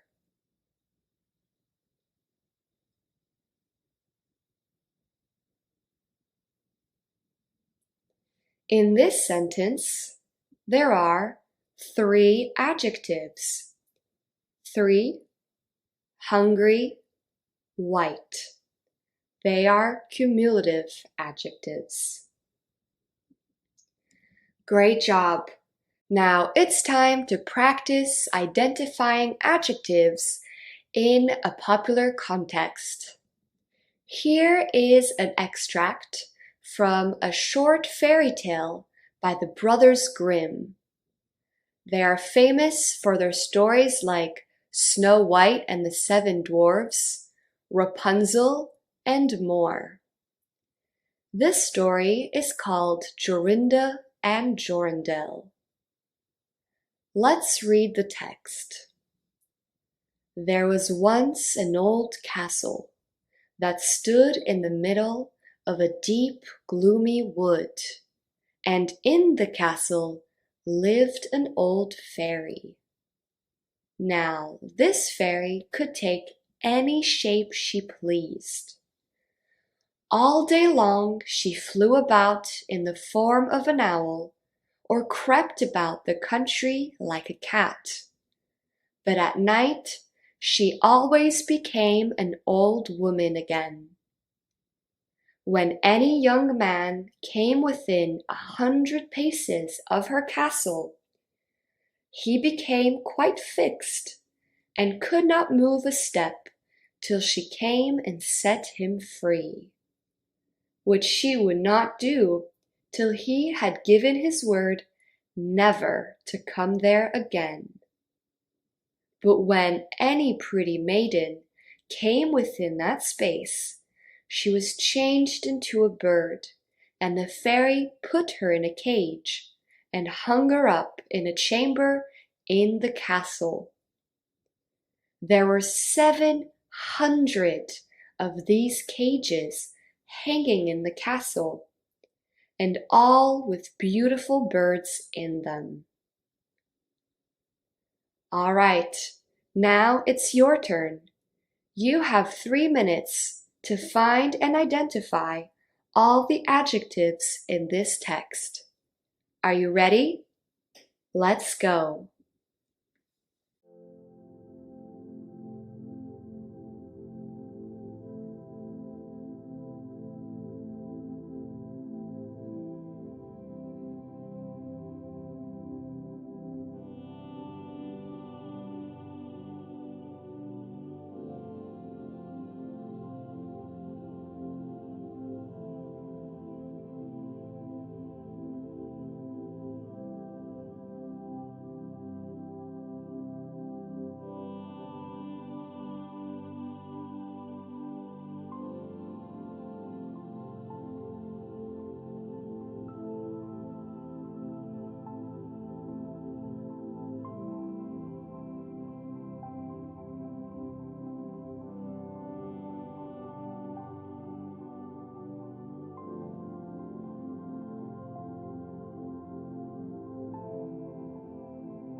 Time's up. Well done, everybody. So in this text, there are a total of 10 adjectives. Old, deep, gloomy, old, young, 100, pretty, 7, beautiful. Notice how 100 is an adjective when placed before the noun paces. But 7 is an adjective before the noun 100. 100 can both be a noun and an adjective, depending on how it is used in a sentence. Great work! Now time for review.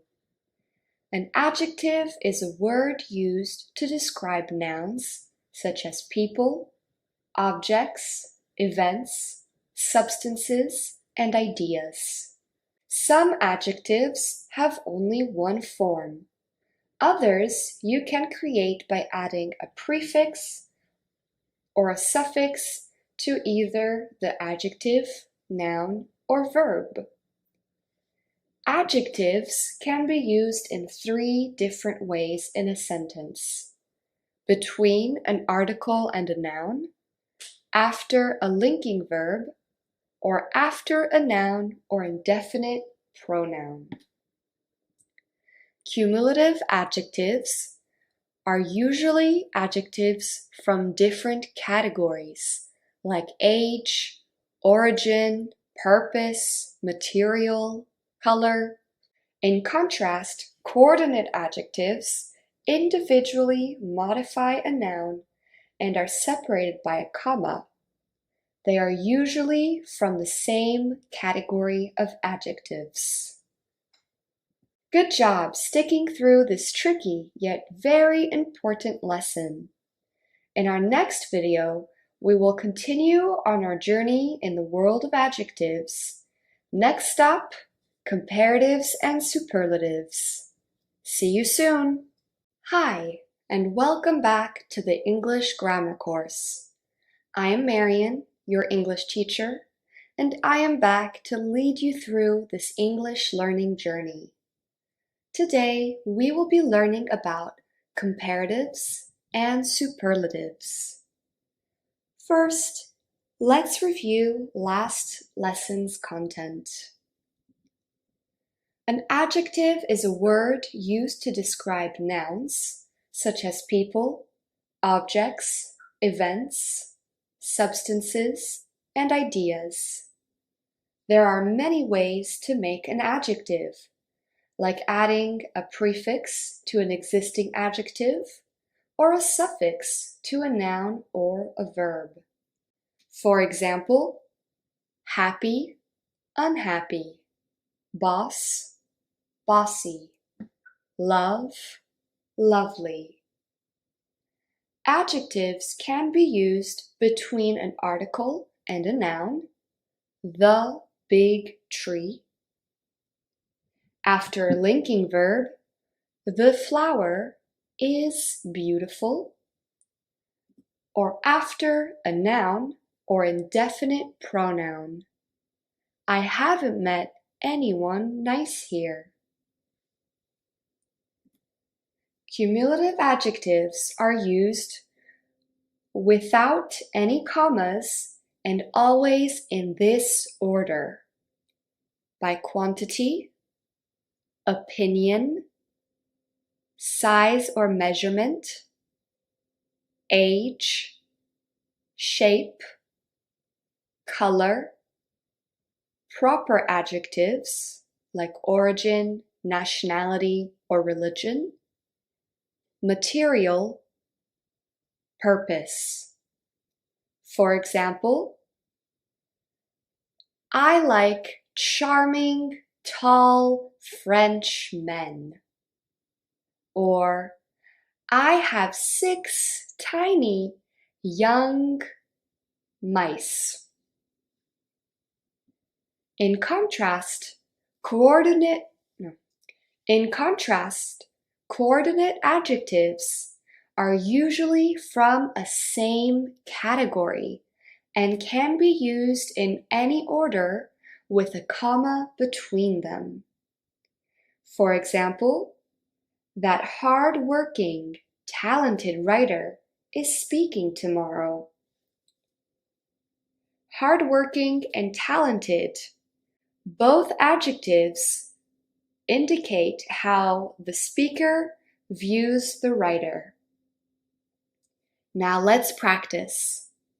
Can you complete the sentences using the adjectives in the box above?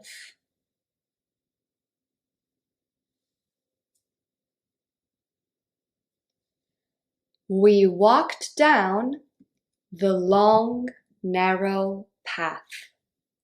Or, we walked down the narrow, long path. Both the adjectives long and narrow describe the size or measurement of the path. They are therefore used as coordinate adjectives.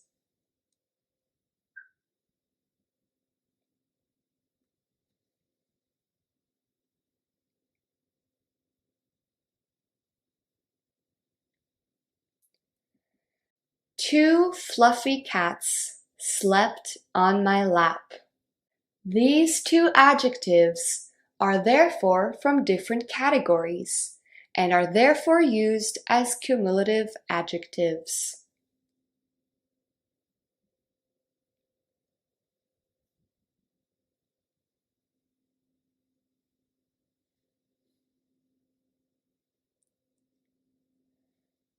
There was a huge, terrifying black dog outside the house earlier.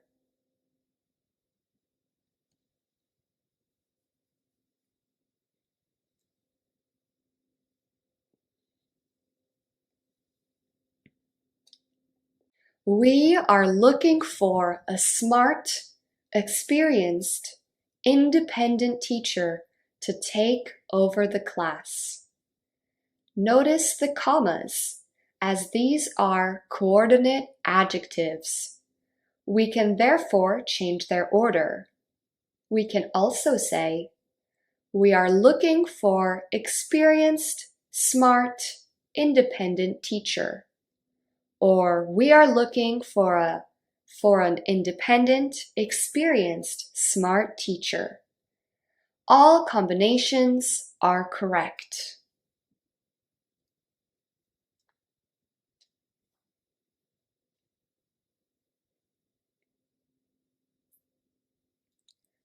My mother brought several small blue plastic plates for the picnic. These are cumulative adjectives and therefore must be arranged in order. In this case, we have the quantity, the size, the color or appearance, and the material. Great work! Now time to move on to comparatives and superlatives. Adjectives are used when you want to compare things. Adjectives have 3 degrees: positive, comparative, and superlative.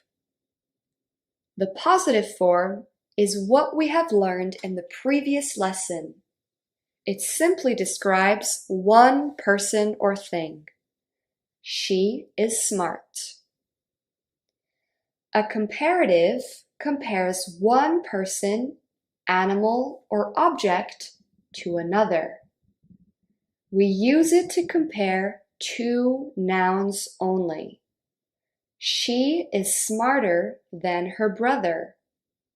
We are comparing a girl and her brother, 2 people. The superlative compares 3 or more people, animals, or objects to one another. For example, she is the smartest in the family. We are comparing a girl with all her family, whether that may be 3, 4, 5, or more people. But she is the smartest. Now, how we form the comparatives and superlatives depend on the number of syllables in an adjective. Generally speaking, for adjectives with only 1 or 2 syllables, we add the suffix er and use the word than to form the comparative. To form the superlative, we add the suffix est. For example, sweet, sweeter, sweetest.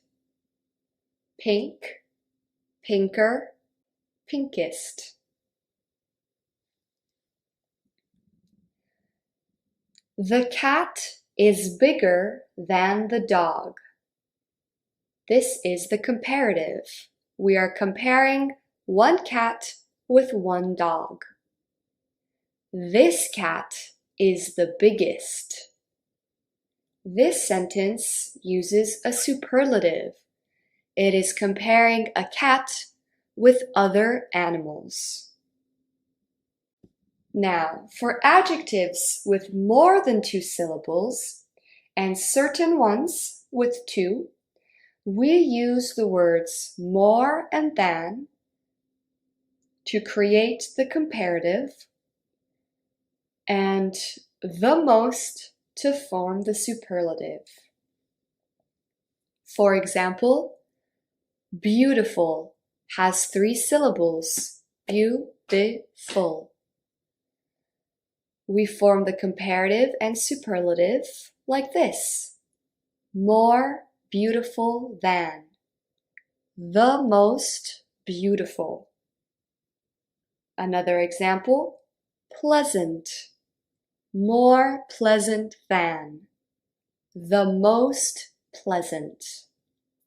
This sofa is more comfortable than the chair. My sister's sofa is the most comfortable one though. Now, for certain adjectives with only 1 or 2 syllables, there are some specific rules to remember. Let's take a look at this chart. For adjectives with 1 syllable ending in E, we form the comparative by adding the letter R and the superlative by adding the letters ST. For example, cute, safe, nice. Cuter, safer, nicer. Cutest, safest, nicest. With adjectives with 2 syllables ending in Y, we form the comparative by changing the Y to I and adding ER. And we form the superlative by changing the Y to I and adding EST. For example, happy, funny, silly. Happier, funnier, sillier. Happiest, funniest, silliest. And finally, if an adjective has 1 syllable and ends in 1 vowel and 1 consonant, we form the comparative by doubling the consonant and adding ER, and form the superlative by doubling the consonant and adding EST. For example, big and hot. In big, I is a vowel, G is a consonant. In hot, O is a vowel, T is a consonant. So we change them to bigger, hotter, biggest, hottest, with 2 G's and 2 T's. Finally, here are a few exceptions to these rules: good, better, best, bad, worse, worst, many, more, most, much, more, most. All right, it's time to practice. Can you form the comparative and superlative with these adjectives?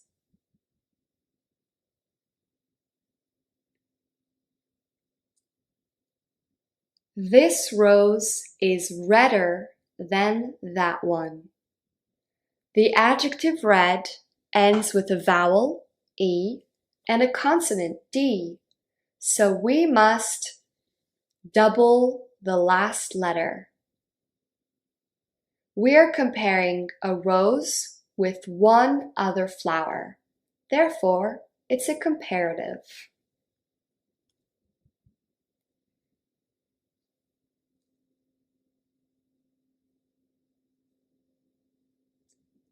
In Canada, February is colder than March.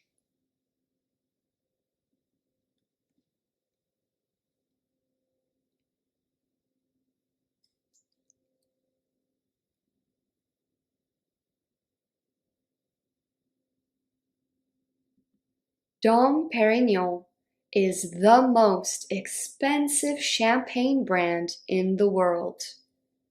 We are comparing Dom Perignon to many other champagne brands. Therefore, we use the superlative.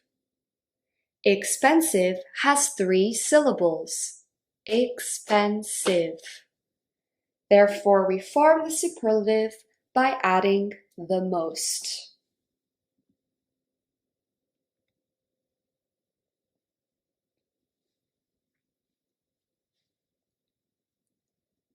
She looks happier than yesterday. The adjective happy ends with a Y. Therefore, we change the Y to I and add ER to form the comparative.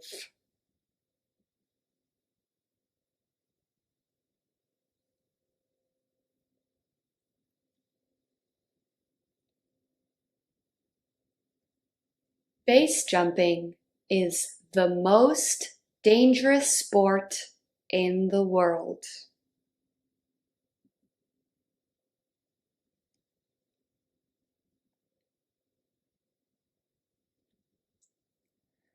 I'm the best at cooking in my family. The adjective good is irregular, so to form the comparative, we use the best. Great job! Now it's important to avoid some very common mistakes when forming the comparative and the superlative. These mistakes are made by mixing up their forms. For example, instead of saying easier than, many English learners might say more easier than or more easy. Let's practice avoiding these mistakes. Can you guess the correct sentence? That dog is the happiest animal I've ever seen. That dog is the most happy animal I've ever seen.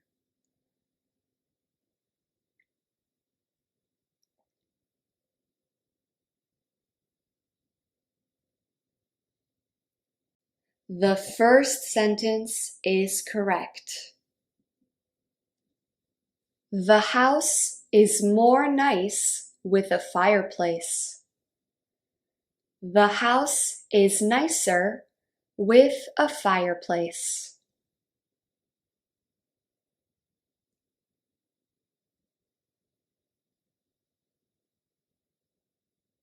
The second sentence is correct. That is the most funniest story I've heard. That is the funniest story I've heard.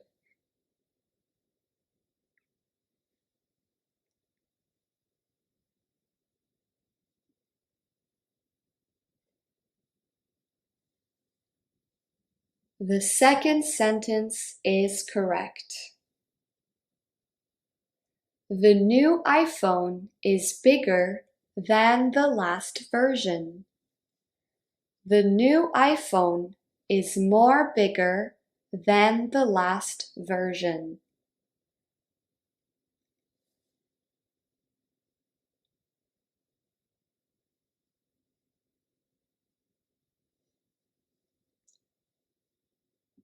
The first sentence is correct. Great job! Now what happens when we want to compare two equal attributes? By attributes, I mean a word that describes a noun that says what it looks like.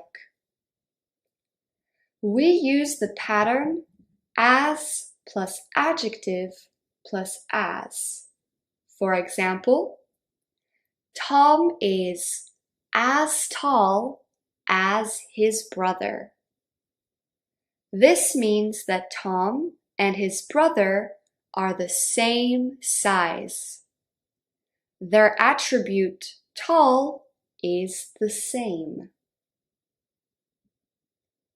Now, to compare two attributes that are not equal differently to using a comparative as we have seen so far, we can use not plus as plus adjective plus as, or less plus adjective plus than. For example, Mount Everest is taller than Mont Blanc. Mont Blanc is not as tall as Mount Everest. Mont Blanc is less tall than Mount Everest. All three sentences have the same meaning. That Mount Everest is tall. It's taller than Mont Blanc.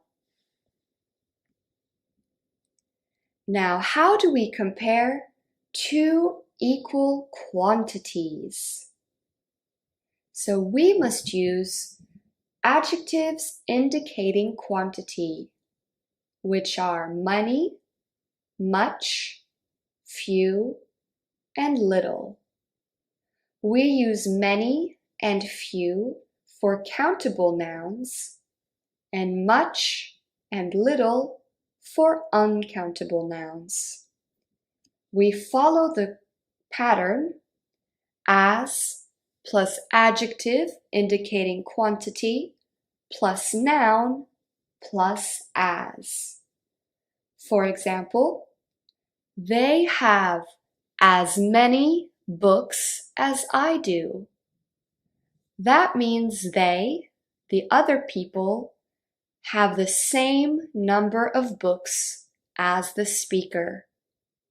Notice the form as plus many, which is an adjective indicating quantity, books, which is a noun, plus as. Sarah drinks as much coffee as her sister does. Coffee is an uncountable noun, so we use the adjective indicating quantity, much. We have as little information as you do. Now, to compare two unequal quantities, we use the adjectives more, fewer, and less. Fewer is used with countable nouns, less with uncountable nouns, and more we use with both. We use the construction adjective indicating quantity plus noun plus than. For example, they have more children than their neighbors. That means that they, the people, have more children. More is an adjective indicating quantity. Children is a noun, and we use than. Elsa has fewer crayons than her best friend. The teacher has less patience with Jim than the other students. All right, practice time. Can you find and identify the comparisons in these sentences? Jane's not very tall, but she's as tall as her brother.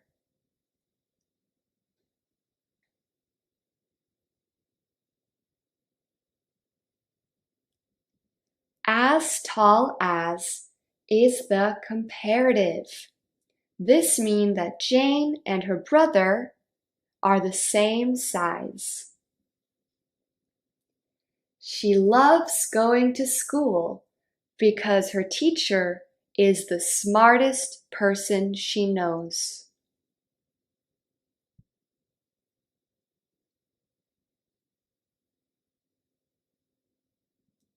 The smartest is a superlative used to compare her teacher with all the other people the speaker knows. Jane reads as many books as her best friend Lola does.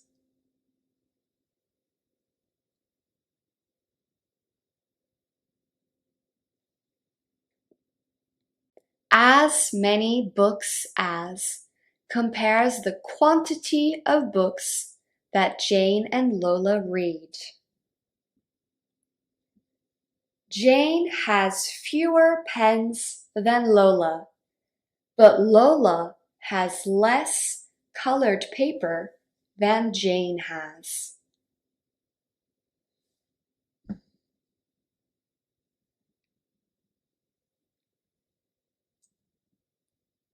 In this sentence, we have two comparatives: fewer pens than, less colored paper than. You can recognize the comparative by the word than. Great work! Another practice finished. Now let's try finding all the comparatives and superlatives in this text. This is part of an article from the New York Times. It compares different types of laptops or computers. Let's read. Many people already know whether they want a MacBook or a Windows laptop. If you're already familiar with Mac OS or Windows, the easiest choice is to buy a computer that runs that operating system. If you're not tied to a platform, the biggest factor is how easy it is to get support. If you're not a self-sufficient techie and want the best service for your computer, buy a Mac, because you can take it to any Apple store to get it fixed. Great Ultrabooks can cost more than many people want to spend on a laptop, even if such models provide a better experience and last longer than cheaper alternatives. All right, you have 3 minutes. Find the comparatives and superlatives.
Okay, time's up.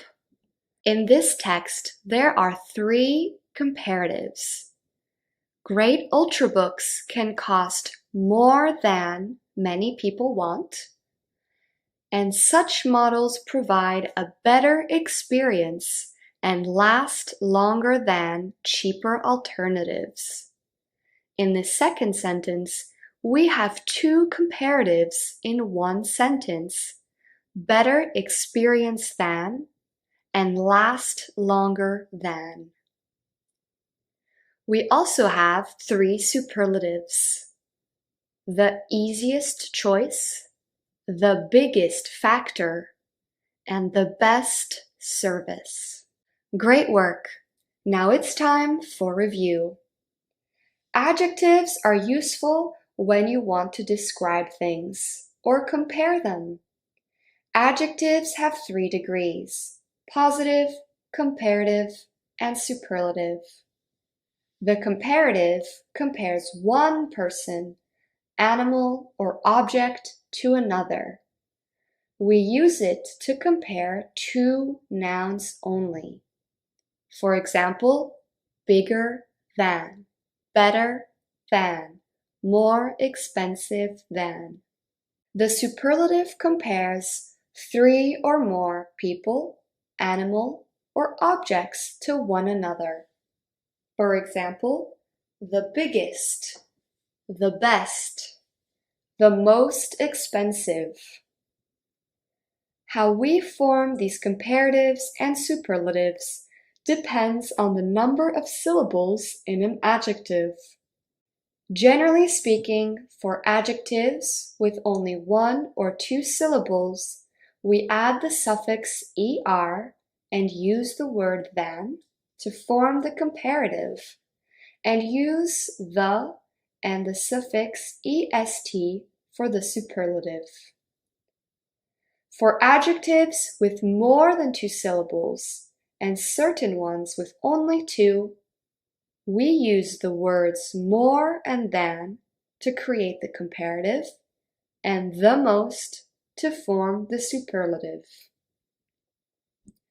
To compare 2 nouns with similar attributes, we use the pattern as, adjective, as. To compare 2 equal quantities, we use the adjectives indicating quantity: many, much, few, little. We use many and few for countable nouns and much and little with uncountable nouns. We follow the pattern as, adjective for quantity, noun, as. That's it for today. We've completed our section on adjectives and mastered the comparative and superlative forms. Next lesson, we will get started with adverbs. Until next time, hello and welcome back to the English Grammar course. I'm Marian, your English teacher, and I am excited to continue on our English learning journey. Today, our topic is adverbs. But first, let's review last week's content. In our last video, we learned how to use adjectives to form the comparative and superlative forms. Adjectives are useful when you want to compare things and have 3 degrees: positive, comparative, superlative. The positive refers to words used to describe a noun. For example, the cake looks tasty. The comparative compares one noun to another. For example, the chocolate cake looks tastier than the strawberry one. Finally, superlatives compare 3 or more nouns to one another. The vanilla cake looks the tastiest of the cakes. Now, how we form these comparatives and superlatives depend on the number of syllables in an adjective. Generally speaking, for adjectives with only 1 or 2 syllables, we add the suffix er and use the word than to form the comparative, and add the suffix est to form the superlative. My brother is stronger than yours, but Tim's brother is the strongest. Stronger than is a comparative, and the strongest is a superlative. For adjectives with more than 2 syllables, and certain ones with only 2, we use the words more and than to create the comparative, and the most to form the superlative. Hamlet is a more exciting play than Othello, but Romeo and Juliet is the most exciting of all. More exciting than is a comparative. The most exciting is the superlative. To compare equal attributes, we can use the pattern as plus adjective plus as. For example, the tree is as tall as the house.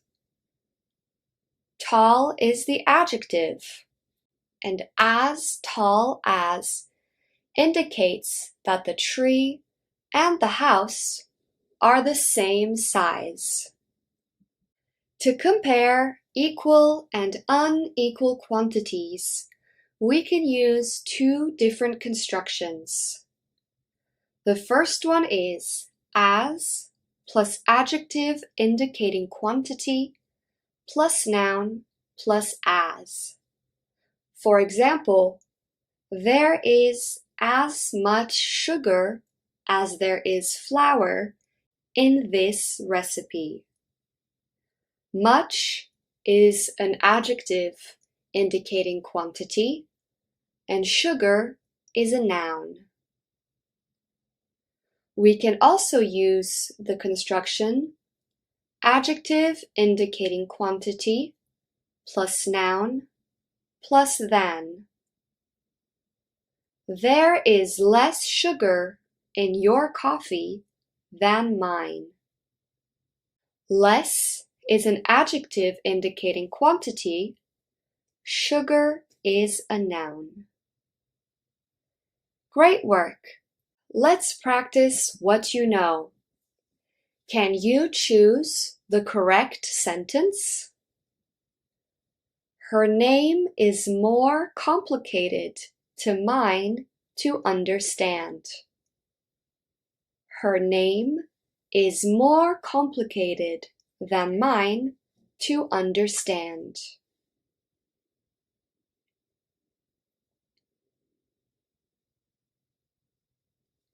The second sentence is correct. We need the words more and than to make a comparison. That rat is the biggest I've ever seen. That rat is biggest I've ever seen.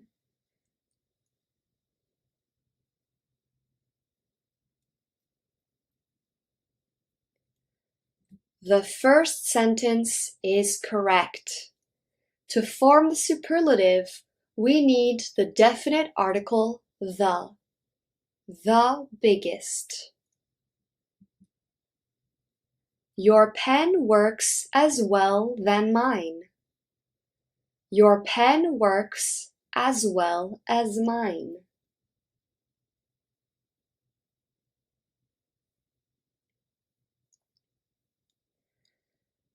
The second sentence is correct.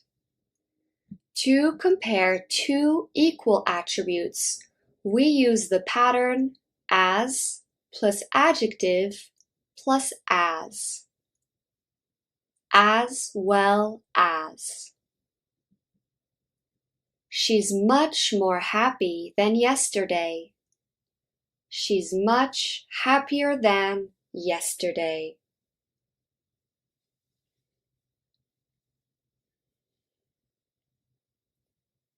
The second sentence is correct. To compare two things or people, we use the structure happier than. We do not add more to the adjective. Great work! We finished with our review. Now let's move on to our topic for today, adverbs. While an adjective is a word used to describe nouns, an adverb is a word used to describe or modify verbs, adjectives, and prepositions. Adverbs can tell you when, where, or how an action took place. For example, he shouted angrily. The adverb angrily indicates the manner in which the action shouted was done. He arrived late to the party. The adverb late indicates the timing of the action, which is arrived. I stayed there when I came back to the USA. The adverb there indicates the place in which the action happened, which is stayed. Some adverbs are placed in a sentence to emphasize or intensify adjectives or adverbs. For example, that was an incredibly moving performance. Moving is an adjective. By adding the adverb incredibly, we are emphasizing how wonderful the performance was. You went to bed rather early for a Friday night. Early is an adverb. We can use two adverbs next to each other to emphasize the second one. This flower is remarkably red. Red is an adjective, and the adverb remarkably emphasizes how colorful the red is. Now, adverbs can be used in 3 different ways in a sentence. It can be used at the beginning of a phrase. For example, finally, we found the toy we were looking for. We can use an adverb in the middle of a phrase, but before a verb. A magician never reveals his secret. Reveals is a verb, and never is the adverb. Finally, we can also use adverbs at the end of a sentence, or after a verb or clause.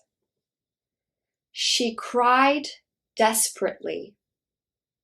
The adverb desperately indicates the manner in which the action cried was done. He called for help loudly. Again, the adverb loudly indicates the manner in which the call for help was done. Here are some categories of adverbs categorized into 7 groups: manner, time, place, degree, certainty, opinion, number, interrogative. Some examples of adverbs of manner are elegantly, quietly, slowly, well. Some examples of adverbs of time are before, since, eventually, usually, now. Some adverbs of place are everywhere, nearby, here, there. Examples of adverbs of degree are rather, almost, quite, very, enough. As a side note, quite is an adverb commonly used by British English speakers and is less commonly used by Americans or other nationalities. Some examples of adverbs of certainty are definitely, probably, certainly. Adverbs of opinion are clearly, personally, naturally. Some adverbs indicating number are once, twice. And interrogative adverbs are where, when, and how. Now let's take a closer look at these 7 categories of adverbs. Adverbs of manner tell you the way an action is performed. They answer the question, how? Many adverbs of manner are formed by adding the suffix ly to adjectives, but there are some exceptions. For example, he purposefully dropped the expensive bull. Purposeful is an adjective, and we have transformed it into an adverb by adding ly. Purposefully describes the way the action is done. Another example, they're trying hard to impress the teacher.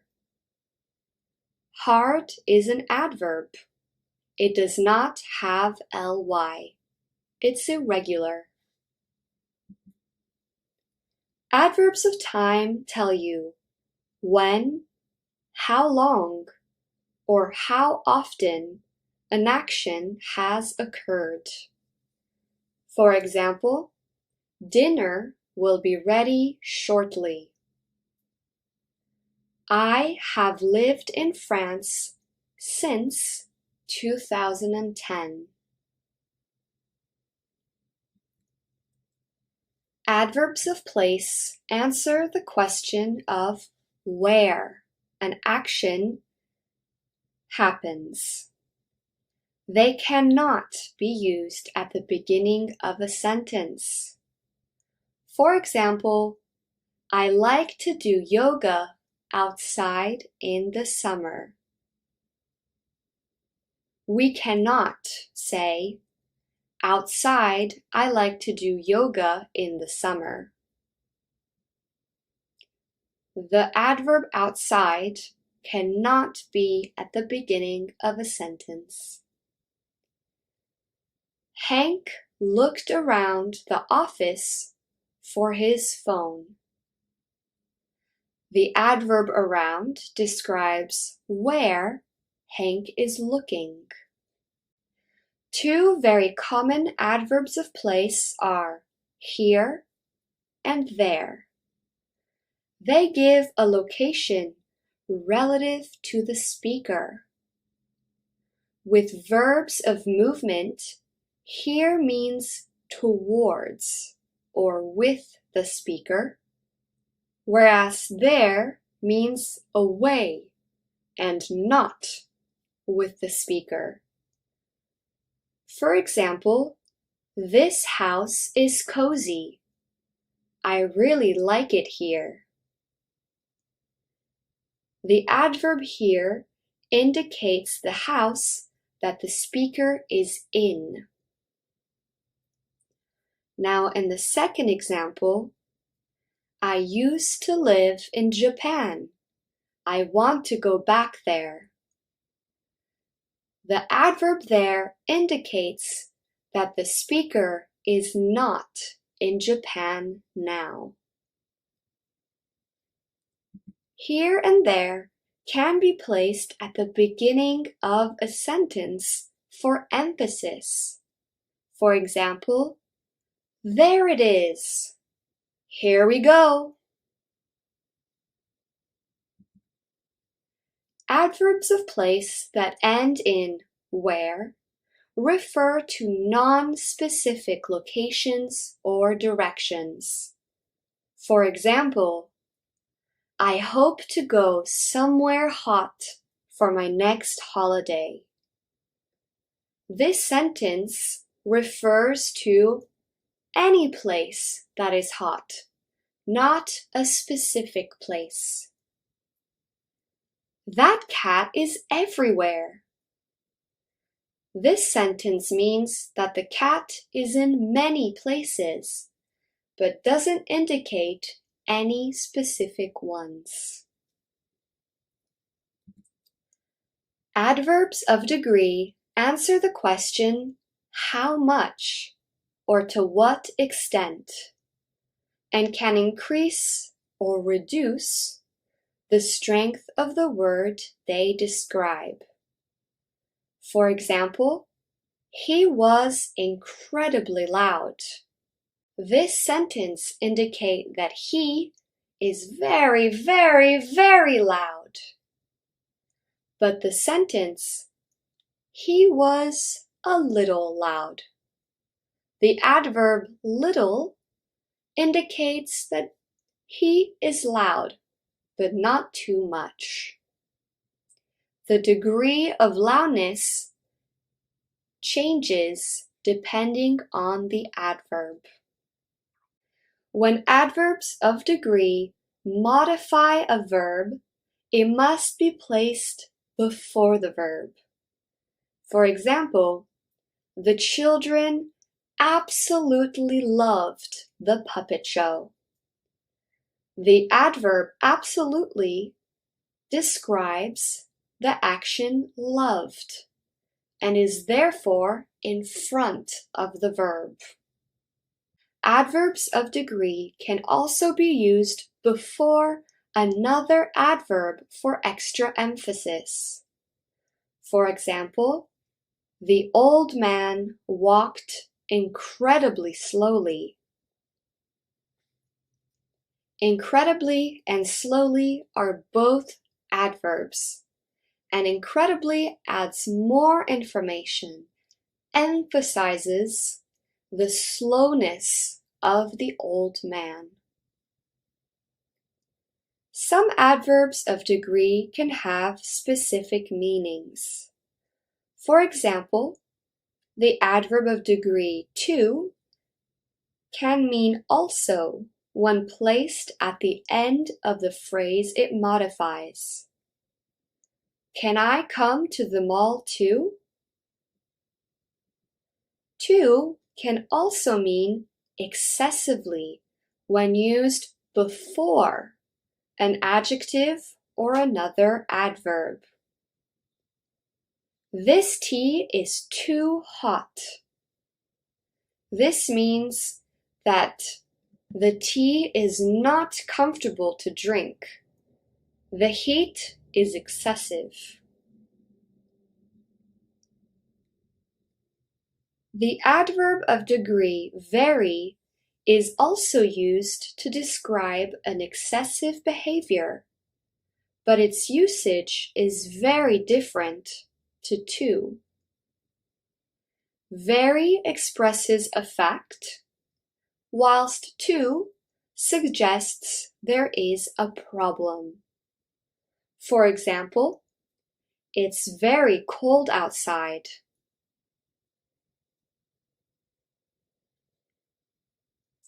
This sentence indicates a fact, that the cold is extreme. Now in the sentence, it's too cold outside. I can't go out. To indicates there is a problem for the speaker. Adverbs of certainty express how certain a subject feels about an action or event.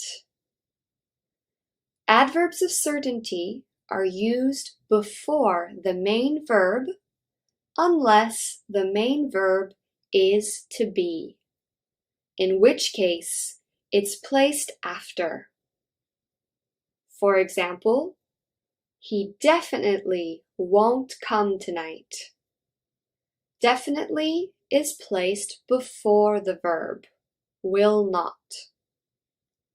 In the second sentence, he is probably at a bar. Is a form of the verb to be. Therefore, the adverb probably is placed after. If the frame contains a helping verb, which is something we will learn more about in a future lesson, the adverb of certainty is placed between the helping verb and the main verb. For example, he has probably left it at home. Has is a helping verb, and left is the main verb. Therefore, we place the adverb probably between the two. Adverbs of certainty can also be placed at the beginning of a sentence for emphasis. For example, undoubtedly, Rosa Parks was at the forefront of the civil rights movement. Some adverbs can be used to indicate the speaker's viewpoint or opinion about an action, or make a comment about the action without modifying the action itself. These adverbs are commonly placed at the beginning of a sentence or before the main verb. For example, clearly you're doing this all wrong. Clearly indicates the frustration of the speaker about how the action is being done. It does not modify the way the action is happening. I would personally rather you didn't come. Personally indicates the feeling of the speaker and does not modify the noun rather.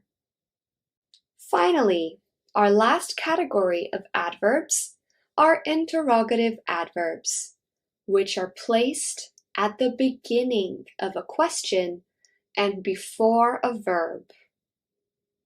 Where is my book? What is the problem? We know that where and what are adverbs because they come before a verb. In this case, the verb to be. Great job! Now it's practice time. Can you identify the adverb?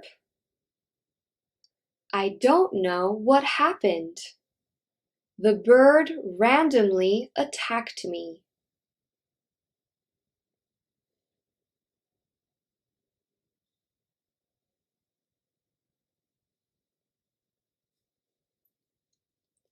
The adverb is randomly.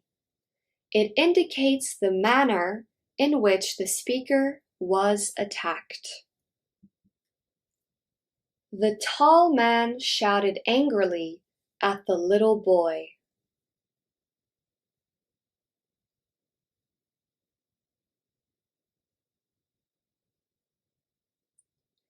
The adverb is angrily and indicates the manner in which the man shouted.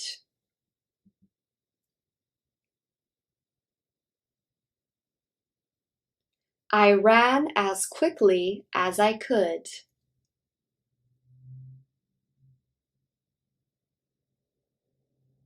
The adverb quickly indicates the speed at which the main action, run, was performed.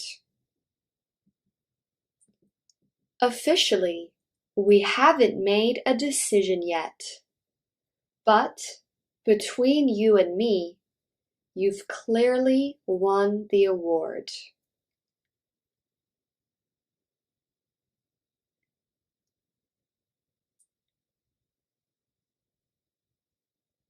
In this sentence, the adverb clearly indicates the opinion of the speaker for who has won the award. Great job! Now, let's look at how to form comparatives and superlatives with adverbs. Adverbs are used to indicate comparison in the same way as adjectives, by using more and than and the most to form the comparative and superlative forms, with all adverbs that end in ly, no matter how many syllables there are.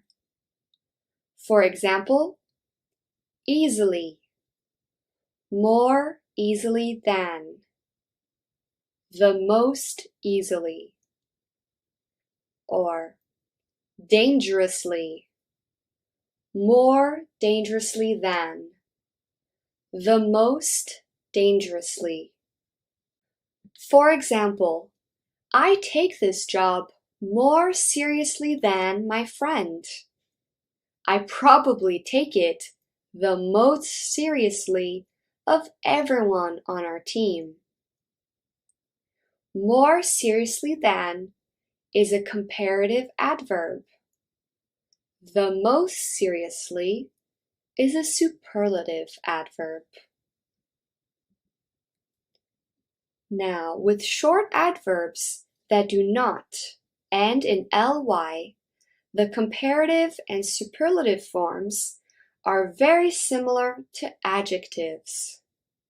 For example, hard, harder, hardest, fast, faster, fastest, late, later, latest. Now there are a few exceptions to these rules with adverbs that have irregular comparative and superlative forms. They are badly, worse, worst, far, farther or further, farthest or furthest. Both versions are correct and mean the same thing. Little, less, least. Well, better, best. I ran harder than you. Lena ran the hardest, though. Harder than is a comparative, and the hardest is a superlative. I performed well on the exam, but I think you did better than me. Well is an adverb in its simple form. Better than indicates a comparison. Time for practice once again. Can you fill in the gaps with the correct comparison?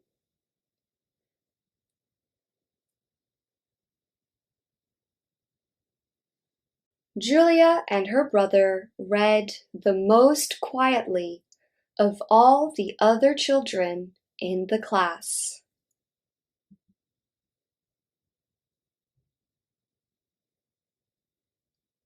My mom ran 40 kilometers when she was my age. I want to run farther than her. My mom ran 40 kilometers when she was my age. I want to run further than her. Both sentences are correct.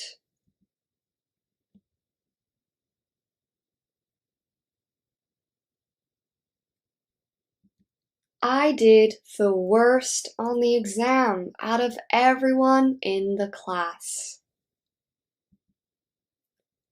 Okay, great job with this practice. It's time for our final one. Practice within popular context. Here is a video of performers Laura Osnes and Santino Fontana singing the song Anything You Can Do, I Can Do Better. We are going to watch, then listen to parts of it and fill in the gaps. But first, just enjoy the video and try to identify all the comparatives and superlative adverbs. Anything you can do, I can do better. Ha! I can do anything better than you. No, you can't. Yes, I can. No, you can't. Yes, I can. No, you can't. Yes, I can. Yes, I can. Anything you can be, I can be greater. Sooner or later, I'm greater than you. No, you're not. Yes, I am. No, you're not. Yes, I am. No, you're not. Yes, I am. Yes, I am. I can shoot a partridge with a single cartridge. I can get a sparrow with a bow and arrow. I can live on bread and cheese. And only on that? Yeah. So can a rat. Anything you can sing, I can sing higher. I can sing anything higher than you. No, you can't. Yes, I can. No, you can't. Yes, I can. No, you can't. Yes, I can. No, you can't. Yes, I can. How do you sing? Yeah. Thank you. Okay, point for you. How do you sing so high? Well, I'm a girl. That's not what I heard. Excuse me, I am a lady. Thank you. Agree to disagree. Okay, can't wait. Anything you can say, I can say softer. I can say anything softer than you. No, you can't. Yes, I can. No, you can't. Yes, I can. Yes, I can. Yes, I can. I can drink my liquor faster than a flicker. I can drink it quicker and get even sicker. I can open any safe. Ooh, without being caught? You bet. That's what I thought, you crook. Any note you can hold, I can hold longer. I can hold any note longer than you. No, you can't. Yes, I can. No, you can't. Yes, I can. No, you can't. Yes, I can. Yes,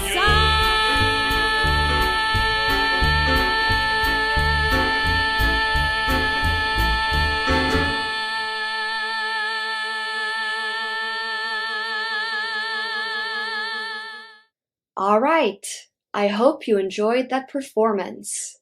Now let's listen again to various parts of the song and fill in the gaps. Let's go. Anything you can do, I can do better. Ha! I can do anything better than you. Anything you can do, I can do better. I can do anything better than you. Anything you can be, I can be greater. Sooner or later, I'm greater than you. Anything you can be, I can be greater. Sooner or later, I'm greater than you. Anything you can sing, I can sing higher. I can sing anything higher than you. Anything you can sing, I can sing higher. I can sing anything higher than you. And finally, our last piece. Anything you can say, I can say softer. I can say anything softer than you. Anything you can say, I can say softer. I can say anything softer than you. We did it! Well done! Now let's move on to our final part of the lesson, review. While an adjective is a word used to describe nouns, an adverb is a word used to describe or modify verbs, adjectives, and prepositions. Adverbs can tell you when, where, or how an action took place. Some adverbs are placed in a sentence to emphasize or intensify adjectives or adverbs. Adverbs can be used in 3 different ways in a sentence. At the beginning of a phrase, usually to emphasize a point. For example, suddenly she started crying. The adverb suddenly emphasizes how she started crying unexpectedly. An adverb can be used in the middle of a phrase before a verb. She quickly ran ahead. The verb is ran, and the adverb indicates the manner in which the action happened. Finally, an adverb can also be used at the end of a sentence or after a verb or clause. The car broke down unexpectedly. There are 7 different categories of adverbs. Adverbs of manner tell you the way an action is performed. They answer the question how. For example, she hugged him happily. Adverbs of time tell you when, how long, or how often an action has occurred. For example, I ran 10 miles yesterday. Adverbs of place answer the question where the action it describes happens. They cannot be used at the beginning of a sentence. I like shopping here. Adverbs of degree answer the question how much or to what extent, and can increase or reduce the strength of the word they describe. The coffee is too cold to drink. Adverbs of certainty express how certain a subject feels about an action or event. She'll probably arrive late. Adverbs of certainty are used before the main verb, unless the verb is to be, in which case it's placed after. And finally, interrogative adverbs are placed at the beginning of a question and before a verb. Who is that? Fantastic job! We finished our lesson on adverbs, and our next one will be about prepositions. Thank you for participating, and see you soon. Hello, and welcome back. This is Marian, your English teacher. and I'm excited to get started with Chapter 2 of this English grammar course. Before we dive in, let's review our last lesson on verbs. Verbs are action words that indicate an action, occurrence, or state of being. They express what is happening and when. They can also express possibilities and conditions. All sentences require a verb. There are 3 types of verbs: action, linking, and auxiliary. Action verbs are words that indicate an action or possession. A linking verb is used to describe the subject of a sentence.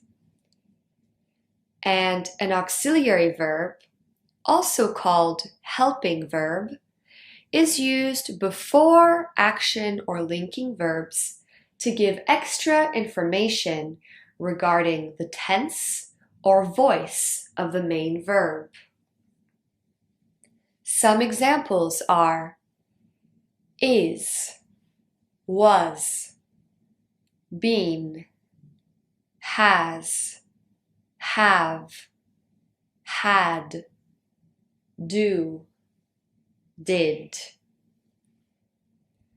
Modal verbs are a type of auxiliary verb that are used to indicate necessity, ability, or intention.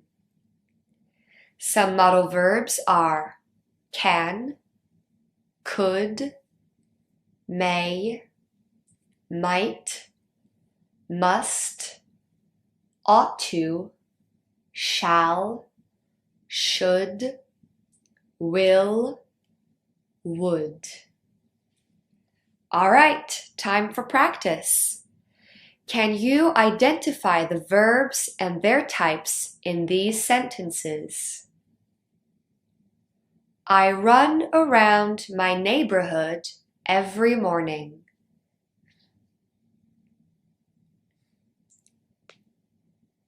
In this sentence, we have one verb, run, which is an action verb. It tells you what is happening or what the subject I is doing. She seemed sad today. There is one verb in this sentence, seemed, which is a linking verb. Did you go to the festival? We have 2 verbs in this sentence. The auxiliary verb did, which is used to ask a question, and the verb go, which is an action verb. You can borrow my jacket.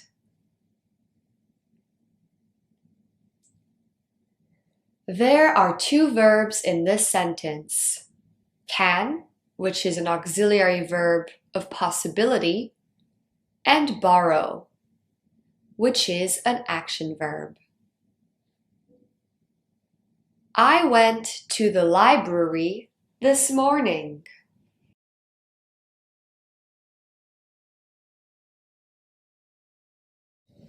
There is one verb in this sentence, went, which is the past tense of the verb to go. Go is an action verb. I can't believe you did that.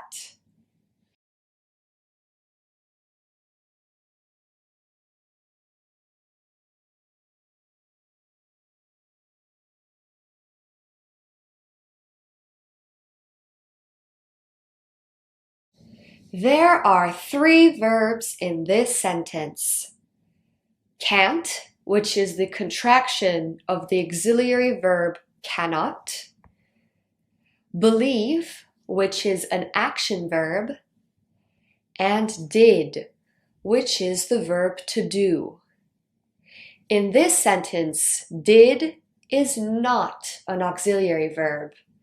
It is the past tense of the action verb to do. Well done! We have finished our review.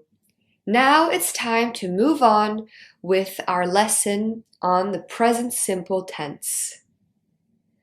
We use the present simple tense to talk about an action we do regularly. I walk to school every morning. I eat cereal for breakfast. With the present simple tense, when talking about routines or habits, we often use adverbs of frequency. For example, I walk to school every morning. We can also use the present simple to talk about something that is true now. He lives in Paris.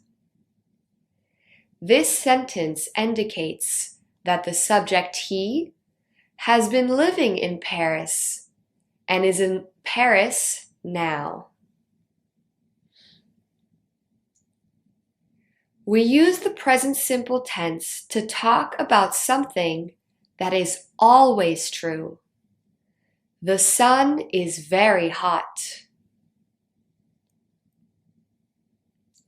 We can also use the present simple to summarize or describe a book, film, or play. For example, Harry Potter goes to a school for wizards. He makes many friends and fights a bad wizard called Voldemort. In this sentence, we have 3 action verbs in the present tense: goes, makes, and fights. Finally, we can use the present simple tense to refer to future actions.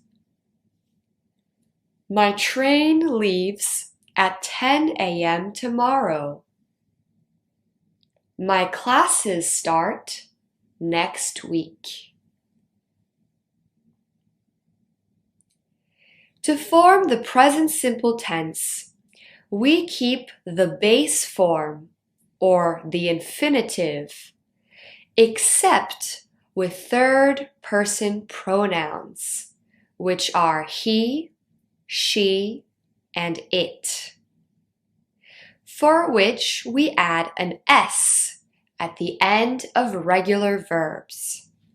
For example, I talk, you talk, he talks, she talks, it talks, we talk, you talk, they talk. I see, you see, he, she, it sees.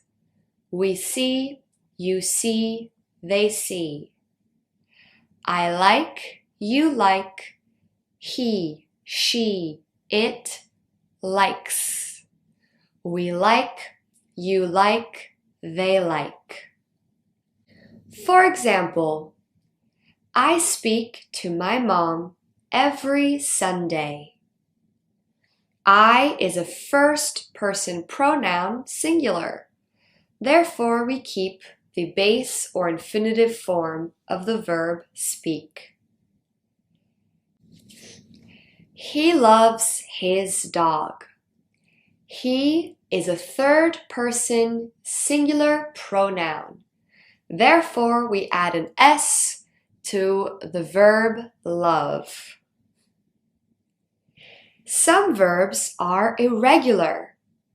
So, if they end in O, CH, SH, TH, or SS, we add ES to the end of the infinitive form of the verb, for third-person pronoun singular still. For example, I go, you go, he goes, she goes, it goes. We go, you go, they go. So notice for he, she, and it, we spell goes G-O-E-S. We spell pushes P-U-S-H-E-S. And we spell reaches R-E-A-C-H-E-S.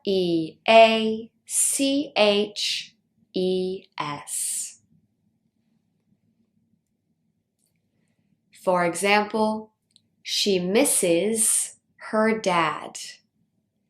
The verb to miss ends with two S's. Therefore, we add ES with a third person singular. She always shushes me when we watch a movie. I talk too much. She is a third person singular pronoun, and shush ends with SH. Therefore, we conjugate the verb to shushes. The present simple can also be used to express a feeling that is happening right now, and most often we use the verb to be. I am sad. She is so excited for the summer holidays. The verb be is irregular, and this is how we conjugate it. I am, you are, he is, she is, it is, we are, you are, they are. When learning about tenses in English, it's important to mention contractions. We will discuss contractions further in Chapter 3 of this course, but they do require a big introduction in our lessons on tenses as well.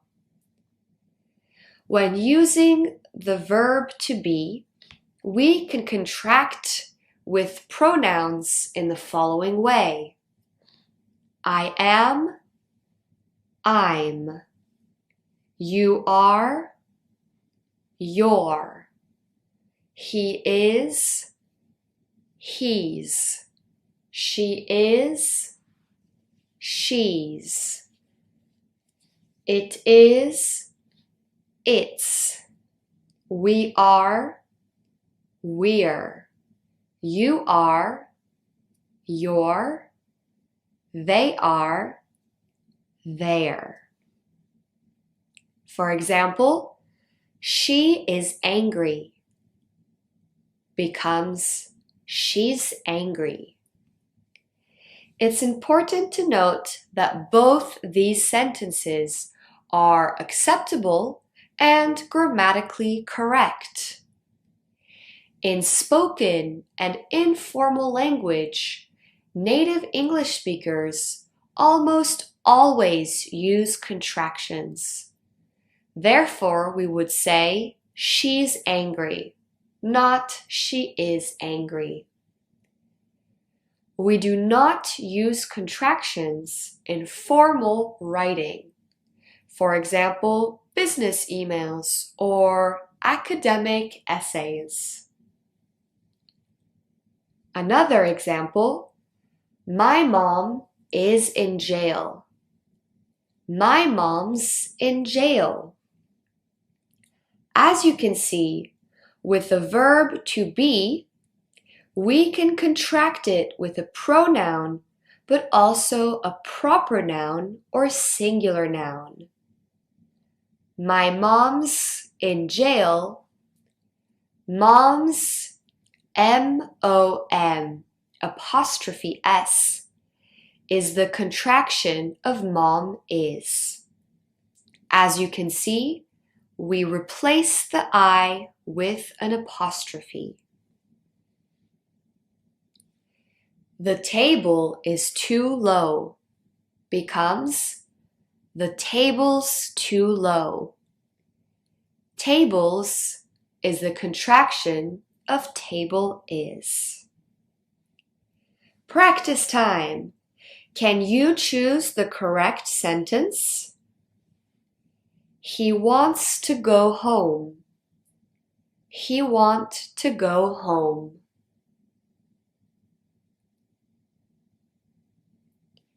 The first sentence is correct. He is a third person singular pronoun. Therefore, we add an S to the verb want. They is meet at a cafe every Thursday. They meet at a cafe every Thursday.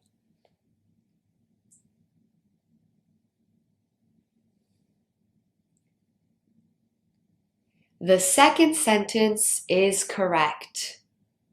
In the first sentence, we have the auxiliary verb is, which we do not need when speaking in the present simple. I like your cat. I likes your cat.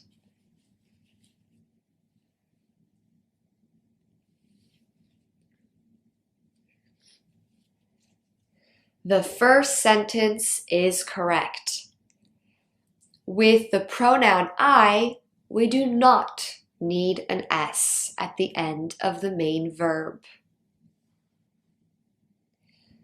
She is so cool. She are so cool.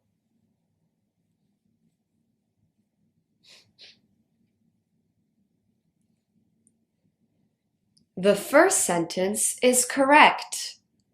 With the third person pronoun she, the verb be becomes is. She is.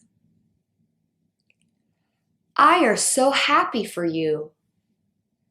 I'm so happy for you.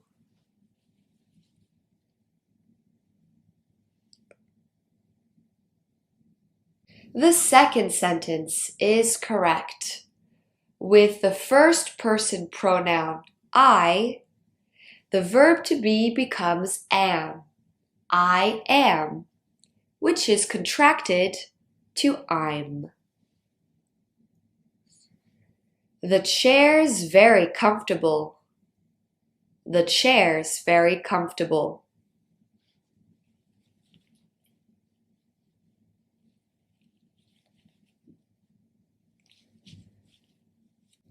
The first sentence is correct. Chair's apostrophe S is the contraction of the chair is and is therefore correct. In the second sentence, chairs with an S is just the plural form of the noun chair. There is therefore no verb in the second sentence, which is incorrect because there must always be a verb. A correct sentence would be, the chairs are very comfortable. He pushes me to work harder. He pushes me to work harder.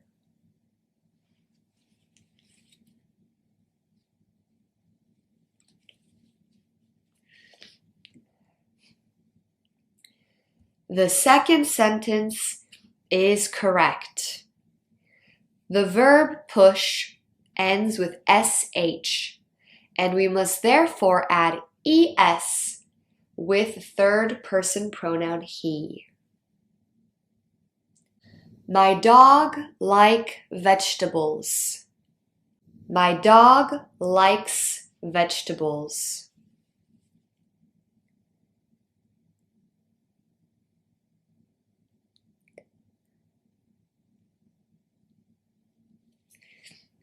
The second sentence is correct. My dog likes vegetables. Dog is an animal, which is replaced by the pronoun it, and therefore the verb like requires an S at the end. Great work! Now we can move on to learning about how to form negative sentences in the present simple. To form the negative with action verbs, we use the word not with the auxiliary verb do. Subject plus do plus not plus the infinitive verb. Or with third person singular pronouns, he, she, it, we use the construction subject plus does plus not plus infinitive. For example, I do not have a car. He does not believe in ghosts. The first sentence is an affirmative sentence, or also a positive sentence. I have a car. In the negative version of the sentence, I do not have a car. There are a few important things to note from these examples. The first one is, notice how in the affirmative form, we do not use any auxiliary verbs. We only use the auxiliary verb do in a negative sentence. The general rule is we use auxiliary verbs for negative sentences and questions. For example, we love chicken. We do not love chicken. Do we love chicken? The auxiliary verb do is only used in 2 out of 3 of these situations. There is a rare exception. We only use the auxiliary verb do in an affirmative sentence in the present simple tense for extra emphasis.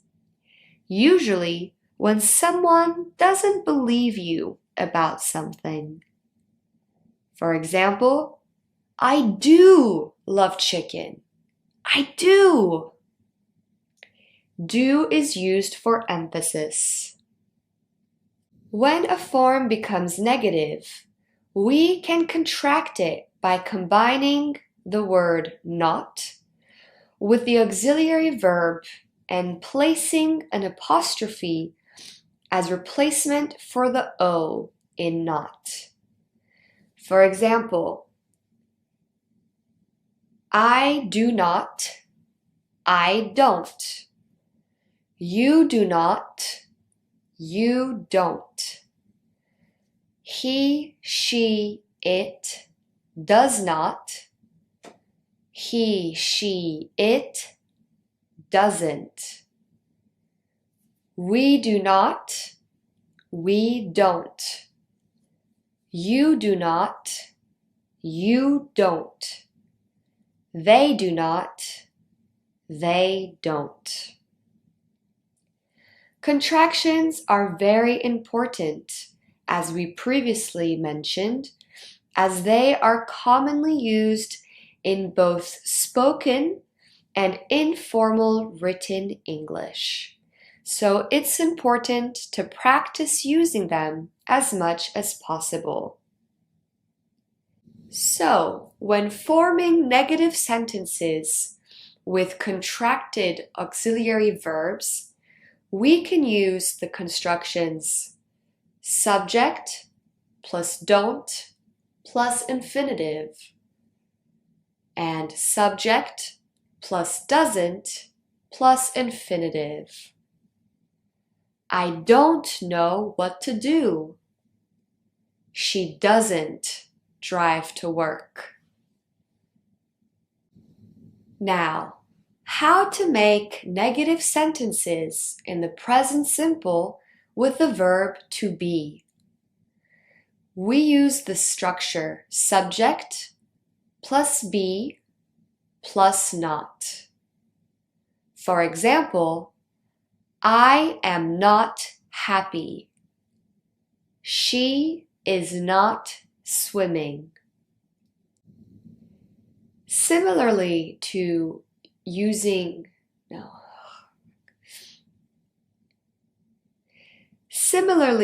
when making negative sentences with the contracted forms don't and doesn't, we can use contractions with the verb to be in the negative form.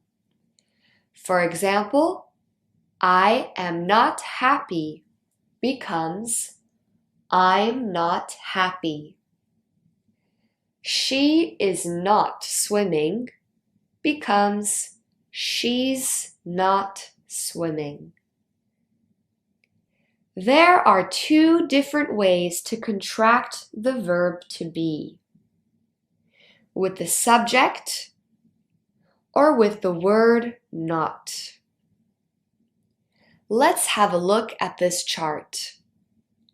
With the first person pronoun I, there is only one negative contraction: I'm not. For the second person singular pronoun, there are two ways to contract the negative form of you are. You're not, you aren't.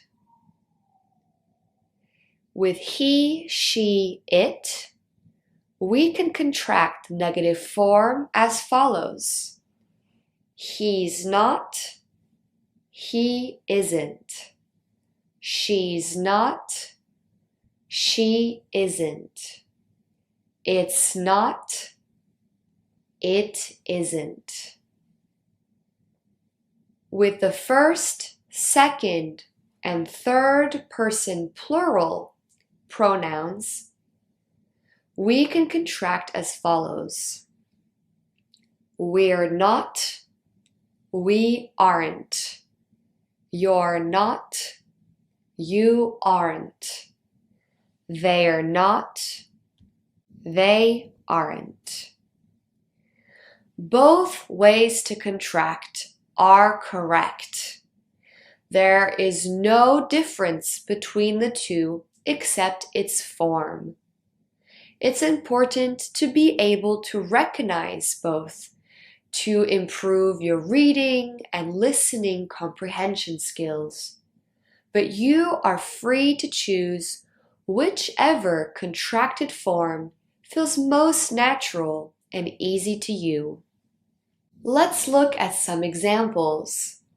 She is not tired can become she's not tired, or she isn't tired.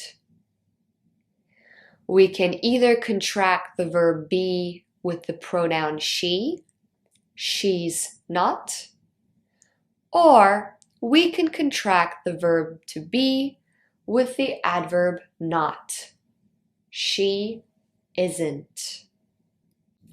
All right, time for practice. Here is an affirmative sentence in the present simple tense. I want you to transform the sentence into a negative sentence with contractions. Let's go. They want to go out tonight.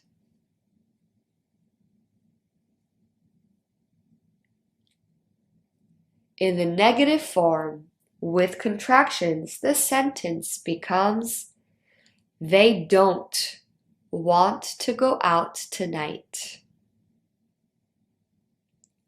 I have your pen.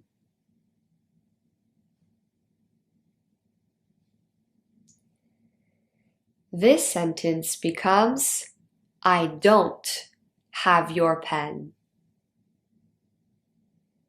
She is satisfied with the outcome.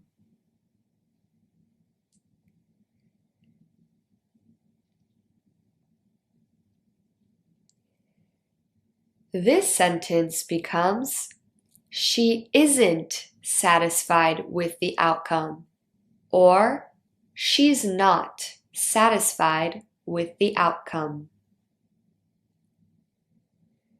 He travels to India every year.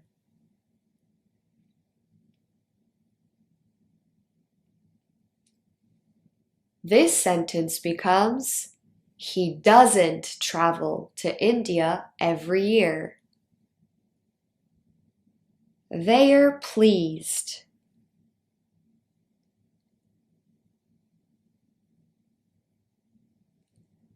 This sentence can become, they are not pleased, or they aren't pleased.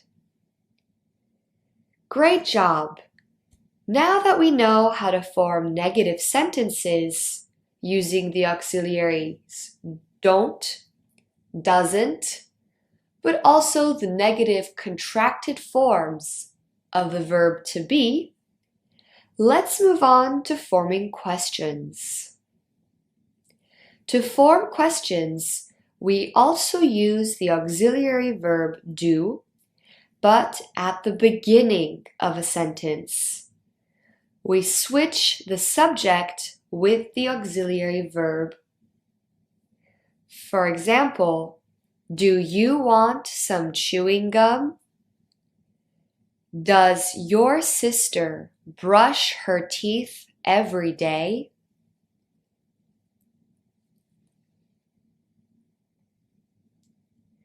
We can also form questions with the question words what, where, when. In which case we follow this word with the auxiliary verb do or does, then the subject, then the infinitive verb. For example, when does your party start? Where do you study? For questions that already have an auxiliary verb, we switch the order of the verb and the subject to follow the structure auxiliary verb plus subject plus infinitive. For example, she can help is an affirmative sentence. When making it into a question, it becomes, can she help? We should go home becomes, should we go home? We must give it back. Must we give it back? Well done. Practice time. Can you change these affirmative statements in the present simple into questions? We want a cup of coffee. Do we want a cup of coffee? She wants to play. Does she want to play?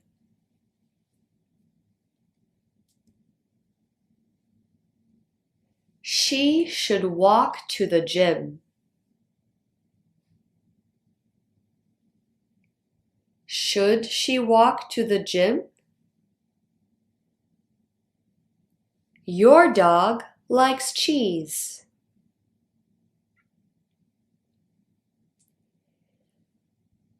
Does your dog like cheese?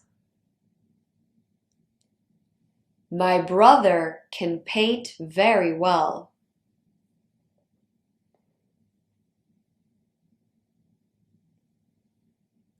Can your brother paint very well?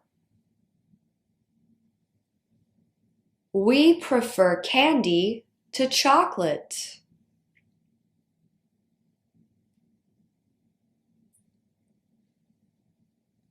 Do we prefer candy to chocolate? The party is on Saturday.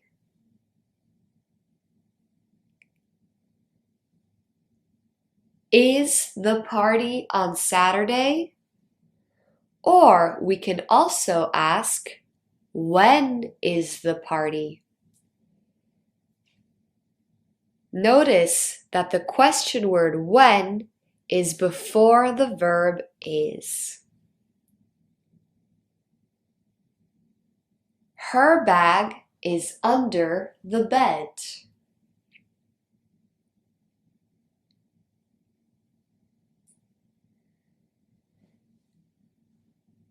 This sentence becomes, is her bag under the bed? We can also ask, where is her bag? Great work with this practice. Now we have one last part of the lesson to look at. Interestingly, there are two different ways to talk about possession or ownership. We can say, I have a pen, or I have got a pen, which is generally contracted to I've got a pen. In American English, to indicate possession, we do not use the word got. We use I have, you have, he, she, it has, we have, you have, they have. I don't have, you don't have, he, she, it doesn't have. We don't have, you don't have, they don't have. Do I have? Do you have? Does she have? Do we have? Do you have? Do they have? For example, I have 3 cats. I don't have 3 cats. Do you have 3 cats? Contrastingly, more often in the UK or in British English, to indicate possession, we add the word got. I have got. I haven't got. Have you got? With the pronouns he, she, it, has got, hasn't got, has she got? For example, I have got 3 cats. I haven't got 3 cats. Notice how haven't is the contraction of have not. And finally, have you got 3 cats? Both these ways to indicate possession are grammatically correct and acceptable when speaking English. It's important to practice both in order for you to recognize them when you read them or hear them. Well done! Now we can move on to our task-based practice. Here is a clip from the popular American sitcom Brooklyn Nine-Nine. We will be watching this clip once at normal speed, then a second time a little slowed down. Your task is to write down or identify all the uses of the present simple tense. Are you ready? Let's go. I've been going at him for 6 hours. He won't say a word. The guy's a brick wall. Not to worry, Sarge. I'll take it from here. Hope you boys brought popcorn, because I'm about to put on a show. Well, well, well. I hear you don't like answering questions, Marcos. That's fine by me, because Let's listen to the clip again, slightly slowed down to give you more opportunity to identify the present simple. Let's go. Going at him for 6 hours. He won't say a word. The guy's a brick wall. Not to worry, Sarge. I'll take it from here. Hope you boys brought popcorn, because I'm about to put on a show. Well, well, well. I hear you don't like answering questions, Marcos. That's fine by me, because I'm... Well done. Let's break down this clip still by still to find the present simple tense. He won't say a word. The guy's a brick wall.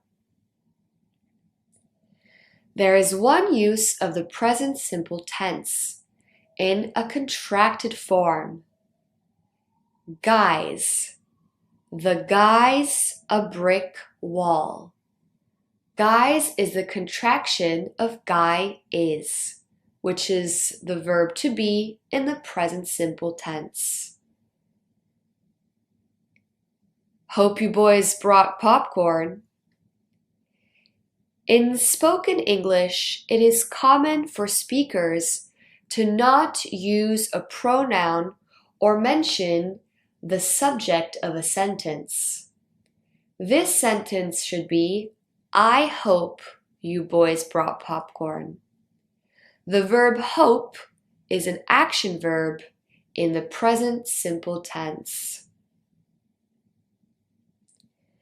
'Cause I'm about to put on a show.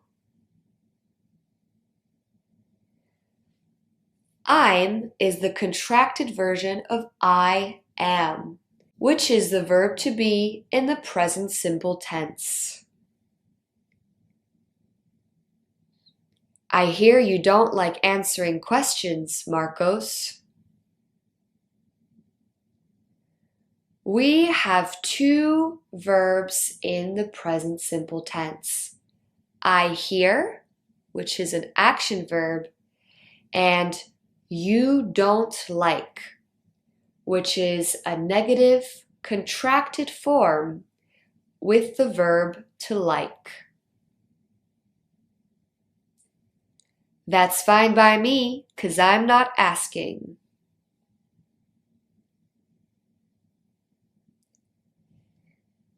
In this sentence, that's fine. That's is the contracted version of that is, which is in the present simple tense. In the last part of the sentence, I'm not asking, I'm is not a present simple verb. It is part of the present continuous, I'm asking, which we will learn more about in our next lesson. Clears throat. This is a caption for the picture. Clears is in the present simple tense. So, looks like we're locked in. Once again, the subject of the sentence is not indicated. The sentence could be, so, it looks like we're locked in. It looks. Looks is a verb in the present simple tense with an S at the end, as it follows the pronoun it. That's bad news for you. That's is the contraction of that is. 'Cause you're trapped in here with a psycho. Your is the contraction of you are, which is the verb to be in the present simple tense. Lock's broken. Gotta call facilities. Locks is the contraction of lock is. As I said, I got all the time in the world.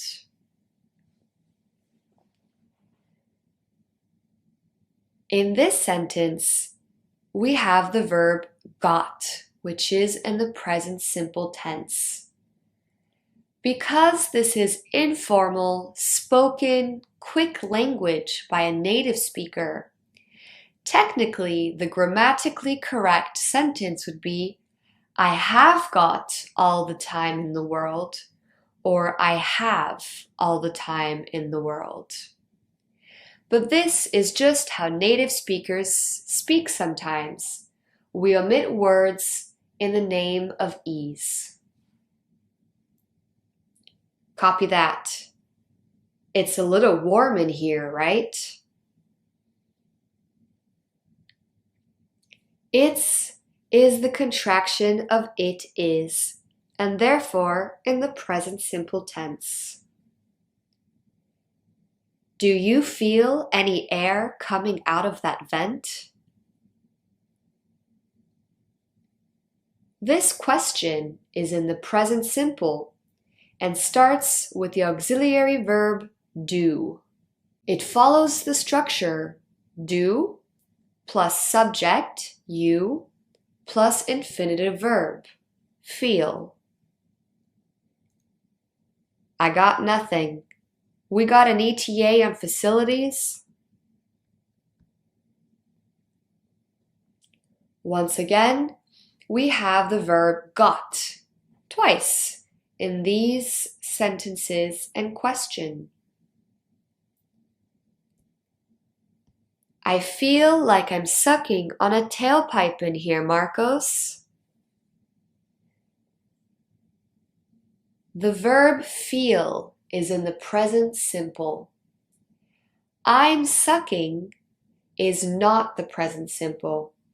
Once again, it's the present continuous, and am, or the verb to be, serves as an auxiliary verb in this phrase. Don't worry, we will be learning more about the present continuous in our next lesson. And that's how it's done.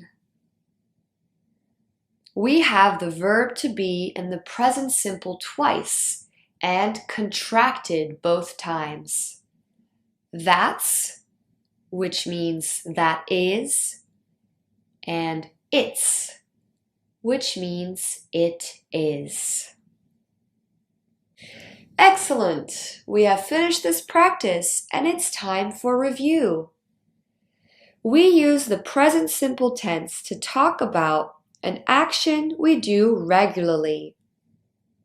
For example, I run every morning. We use the present simple to talk about something that is true now, but not forever. I'm sad. We use the present simple to indicate something that is always true. I live in England. We can use this tense to summarize or describe a book, a film, a play. Friends is a TV show set in New York City. And finally, we can use the present simple to talk about future actions.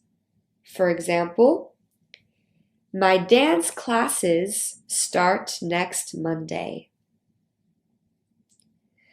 With regular verbs, we use the infinitive form of action verbs and add an S to the third person singular pronouns. I talk, you talk, he talks, she talks, it talks, we talk, you talk, they talk. With irregular verbs that end in O, CH, SH, th, or ss, we add es to the infinitive verbs that is attached to a third person singular pronoun. For example, I kiss, you kiss, she kisses, he kisses, it kisses, we kiss, you kiss, they kiss.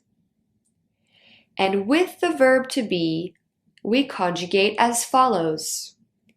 I am, you are, she is, he is, it is, we are, you are, they are. To form negative sentences, we follow the constructions subject plus do or does plus not plus infinitive. We can also contract the auxiliary verb with not to create don't or doesn't. For example, my cat doesn't like salmon. With the verb to be, we can create negative sentences by following the construction subject plus be plus not plus infinitive. She isn't ready for class. To ask questions in the present simple tense, we place the auxiliary verbs before the subject. For example, do or does plus subject plus infinitive. Do you understand the question? Or another auxiliary verb plus subject plus infinitive. Can we wait outside? Well done! We have finished our first lesson of Chapter 2. Great work on these exercises today, and I look forward to seeing you for our next lesson on the present continuous tense. See you soon! Hello, and welcome back to the English Grammar course. This is Marian, your English teacher, and today we'll be learning about the present continuous tense. But first, let's review the present simple and its uses and forms. We use the present simple for many different things. First of all, for an action we do regularly. For example, I call my mom on weekends. We use it for something that is true now. She's excited for her holidays. We also use the present simple to state something that is always true. I'm a woman. We use this tense to summarize or describe books, films, or plays. Cinderella is the story of a girl who becomes a princess. And finally, we can use the present simple to refer to future actions. The bus leaves at 7 p.m.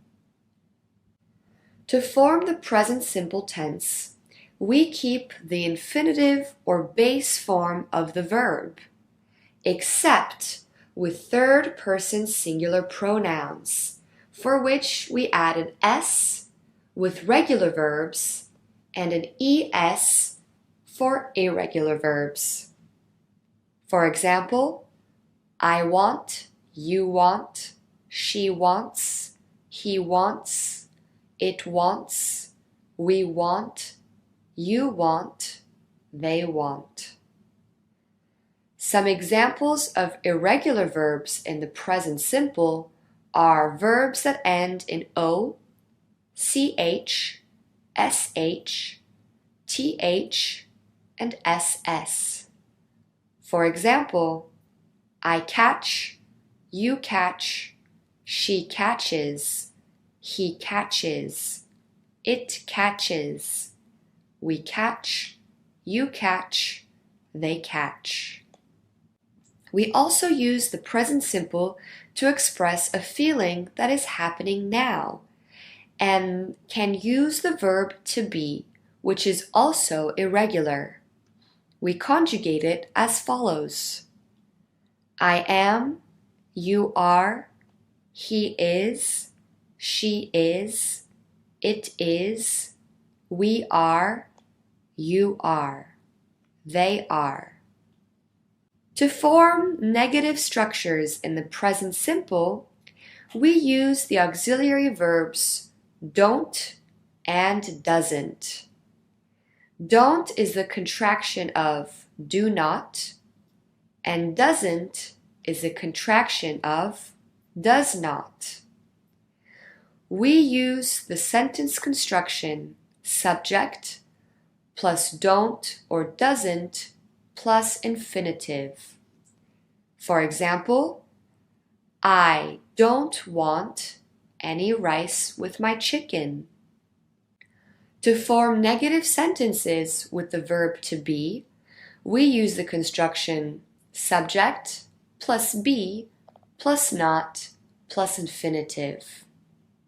And we can also contract the verb to be with the word not. I'm not worried about her.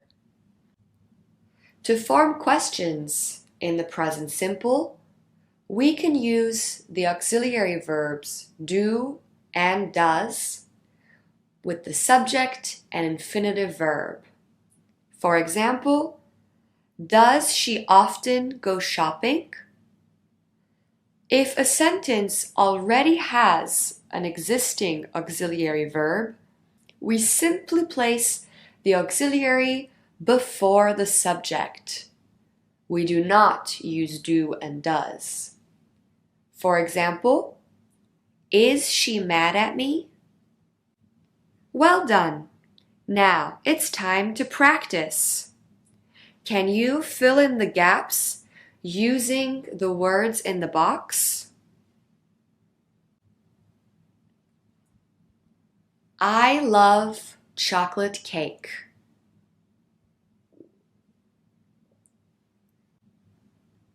She regrets her actions. She is a third person singular pronoun.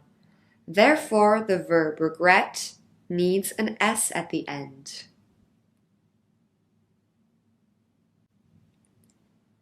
I don't know how to help her.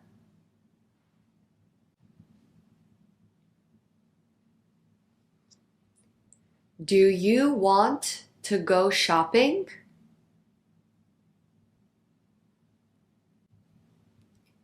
My dog doesn't like swimming.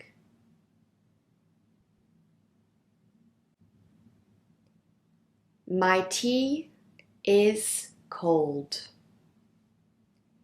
Well done!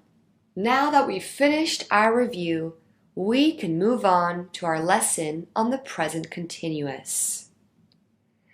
While the present simple is an action we do regularly, the present continuous is something we are doing now. For example, I'm teaching English. Notice how I use the contraction of I and am to form I'm. She's walking to work. We're working on our project. We can use the present continuous for a few other things. For example, to talk about future plans or arrangements. For example, I'm traveling to Rome next week. Are you buying new shoes tomorrow? We also use the present continuous to mention something that is changing, growing, or developing. The climate is getting worse so quickly.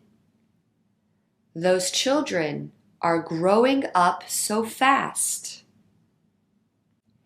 We also use the present continuous to talk about something that happens again and again. It's always raining in Bristol. She's so cute. She's always laughing. Notice how in these two examples we use adverbs of frequency that are placed between the auxiliary verb and the main verb.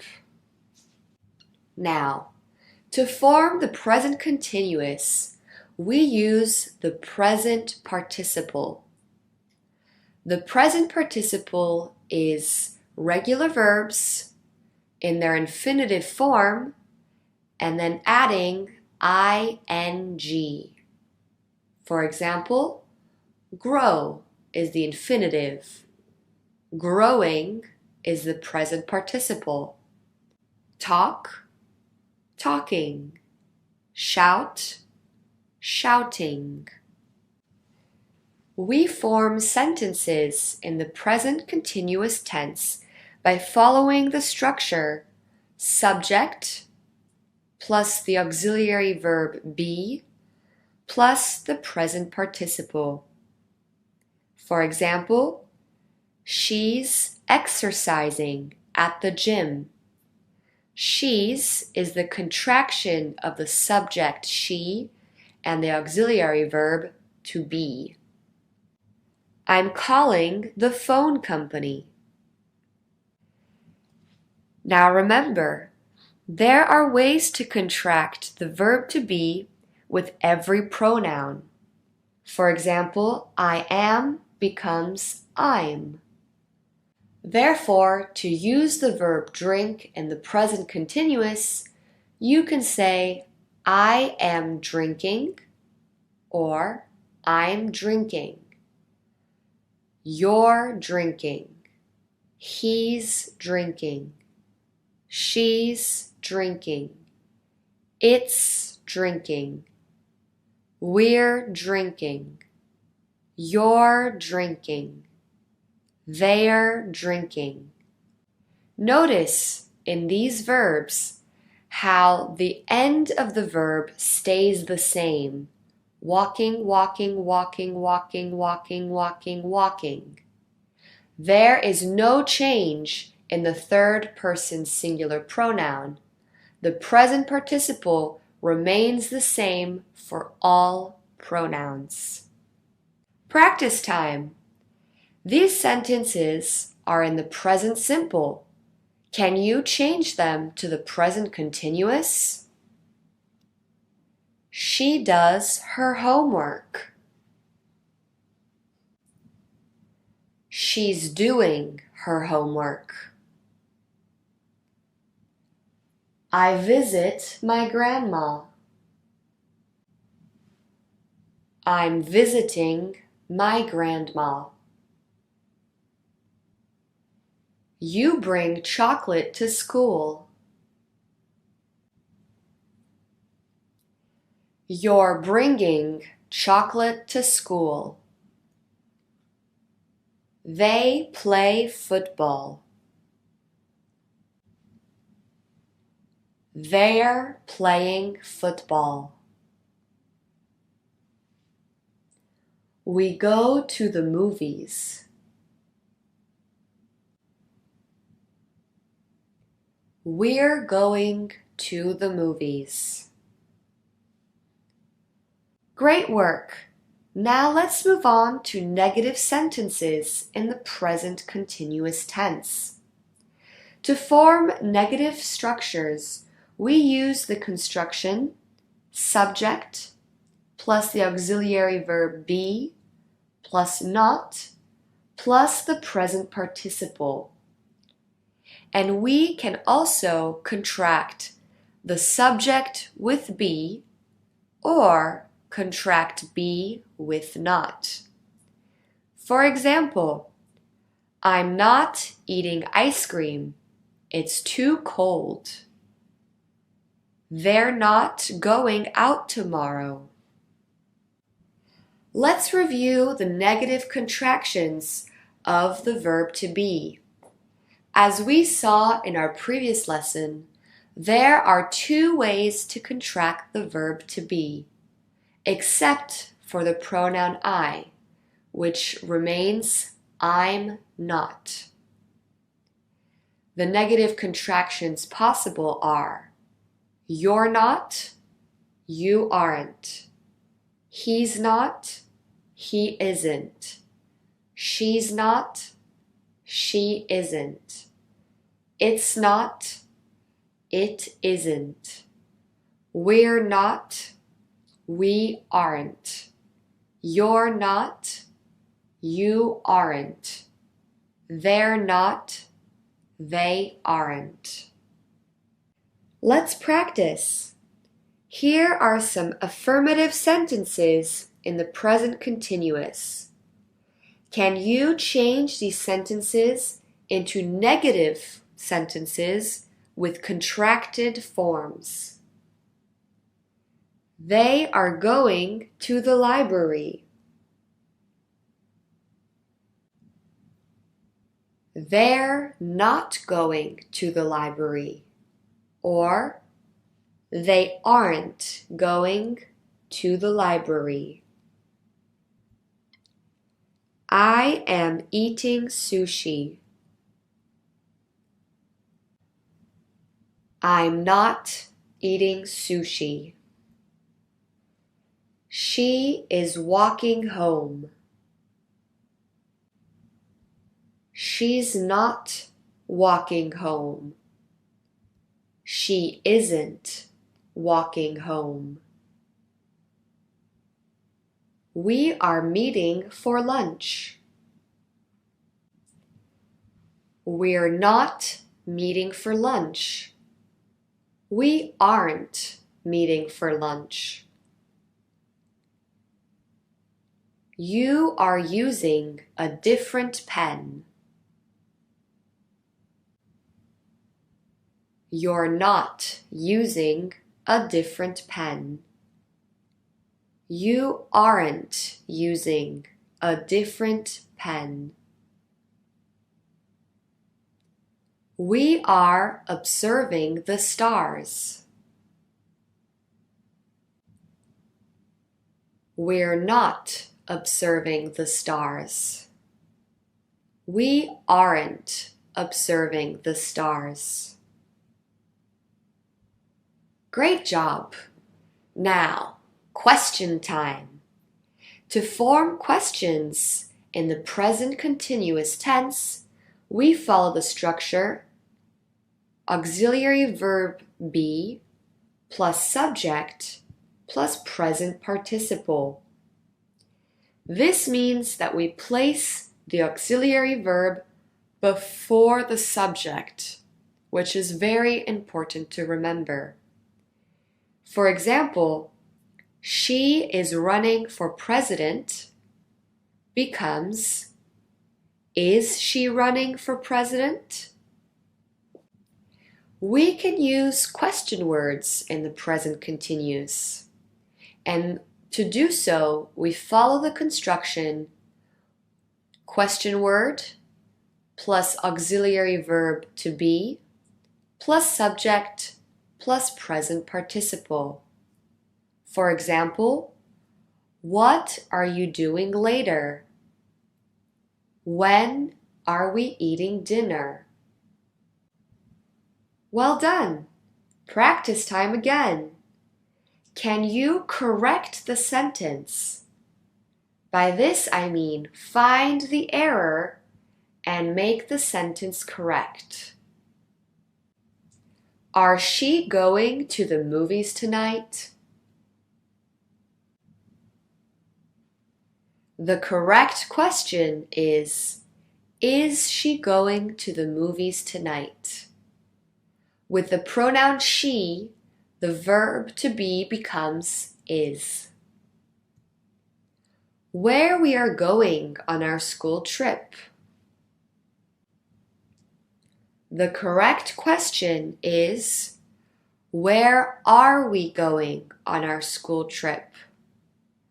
Even with a question word like where at the beginning of a question, the auxiliary verb be must be before the subject. Are we walk to school tomorrow? The correct question is, are we walking to school tomorrow? Walk is the infinitive form, but to ask questions in the present continuous, we need to use the present participle. Therefore, walking. I am meeting you after class later. The correct question is, am I meeting you after class later? The auxiliary verb be must be before the subject.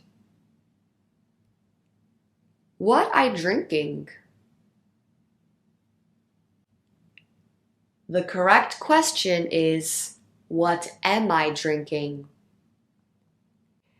It's important to note that we do not use the present continuous with stative verbs. Stative verbs are verbs of thinking and feeling. For example, dislike, love, hate, remember, prefer, know. Verbs of senses, appear, feel, smell, sound. Or of opinion, agree, belong, disagree, or need. Let's go straight into practice. Can you choose the correct sentence? She's believing in Santa Claus. She believes in Santa Claus. The second sentence is correct. Believe is a stative verb. Therefore, we cannot use it with the present continuous. The flower is smelling great. The flower smells great. The second sentence is correct because smell is a stative verb. I agree with you. I'm agreeing with you. The first sentence is correct. The second sentence is an error that many English learners make. But remember, we do not use verbs of opinion or stative verbs with the present continuous, or any continuous tense for that matter. This coat belongs to me. This coat is belonging to me. The first sentence is correct. Great work! Now we can move on to our task-based exercise. Today we have a song called Lemon Tree by Fool's Garden. We will listen to the song fully once. Then we will listen to parts of the song as you identify all the uses of the present continuous. So, to begin with, enjoy the song, listen, and simply pay attention to when you may hear present continuous. I hope you enjoyed the song. Now let's listen to the first verse again. This time, pay close attention to identify all the uses of the present continuous. Let's go. To talk about something we are doing now. For example, I'm eating dinner. We can use the present continuous to talk about future plans or arrangements. I'm going on a business trip next week.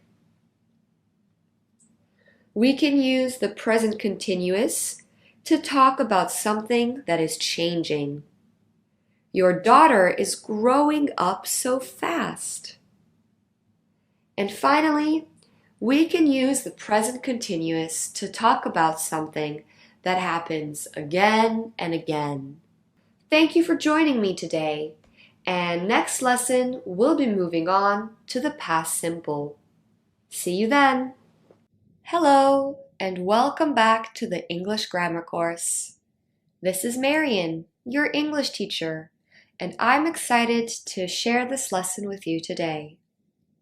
Our topic is the past simple tense, and we will begin shortly after a quick review of our last topic, the present continuous. The most common use of the present continuous is to talk about something we are doing now. For example, I'm playing basketball. We also use the present continuous for the following reasons: to talk about future plans or arrangements. I'm running the marathon next week. To indicate something that is changing. The company is growing quickly. And to talk about something that happens again and again. It's always snowing in winter. To form affirmative sentences in the present continuous, we follow the structure subject plus the auxiliary verb to be plus the present participle, which is any verb ending with the letters ing or ing. To form negative sentences in the present continuous, we use the construction subject, auxiliary verb to be, not, present participle. And finally, to ask questions, we place the auxiliary to be at the beginning of the sentence and follow it with the subject and the present participle. So let's practice. Which sentence is correct? She's liking chocolate cake. She likes chocolate cake.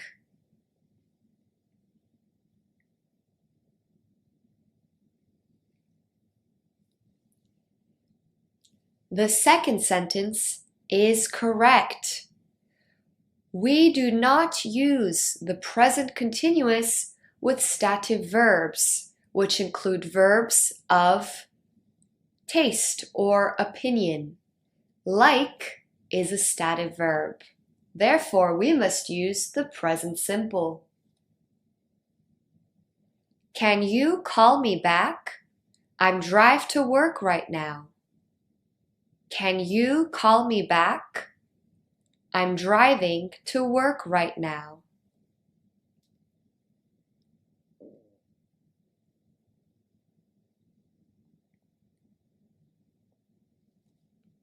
The second sentence is correct.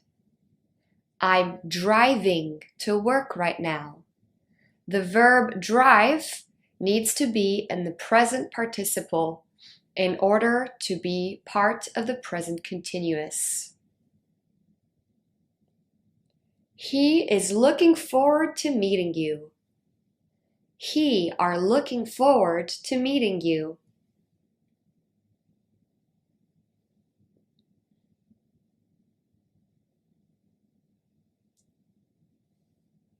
The first sentence is correct.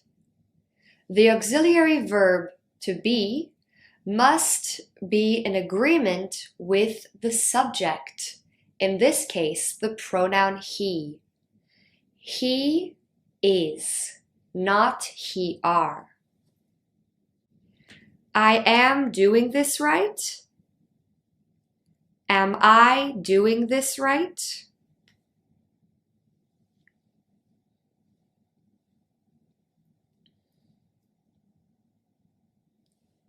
The second sentence is correct. In questions, we must place the auxiliary verb before the subject.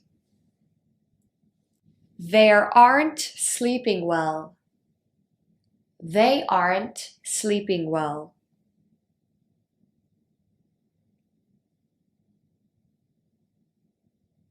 The second sentence is correct. There is the contraction of they are, and aren't is the contraction of are and not. Therefore, in the first sentence, we have the auxiliary be twice, which is not necessary. She's isn't running for president. She's not running for president.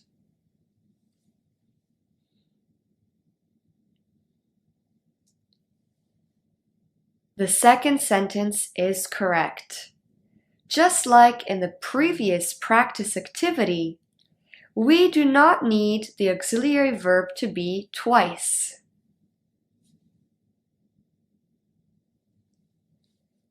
Is he going to work tomorrow? He is going to work tomorrow?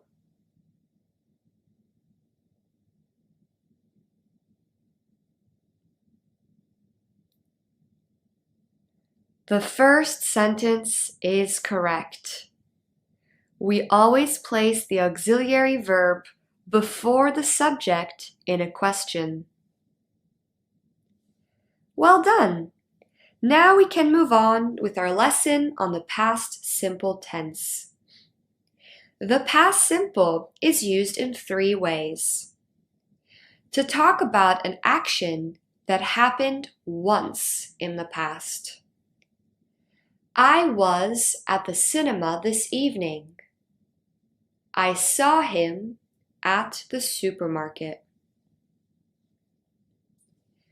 We also use the past simple to talk about an action in the past that was finished or completed at an unspecified time.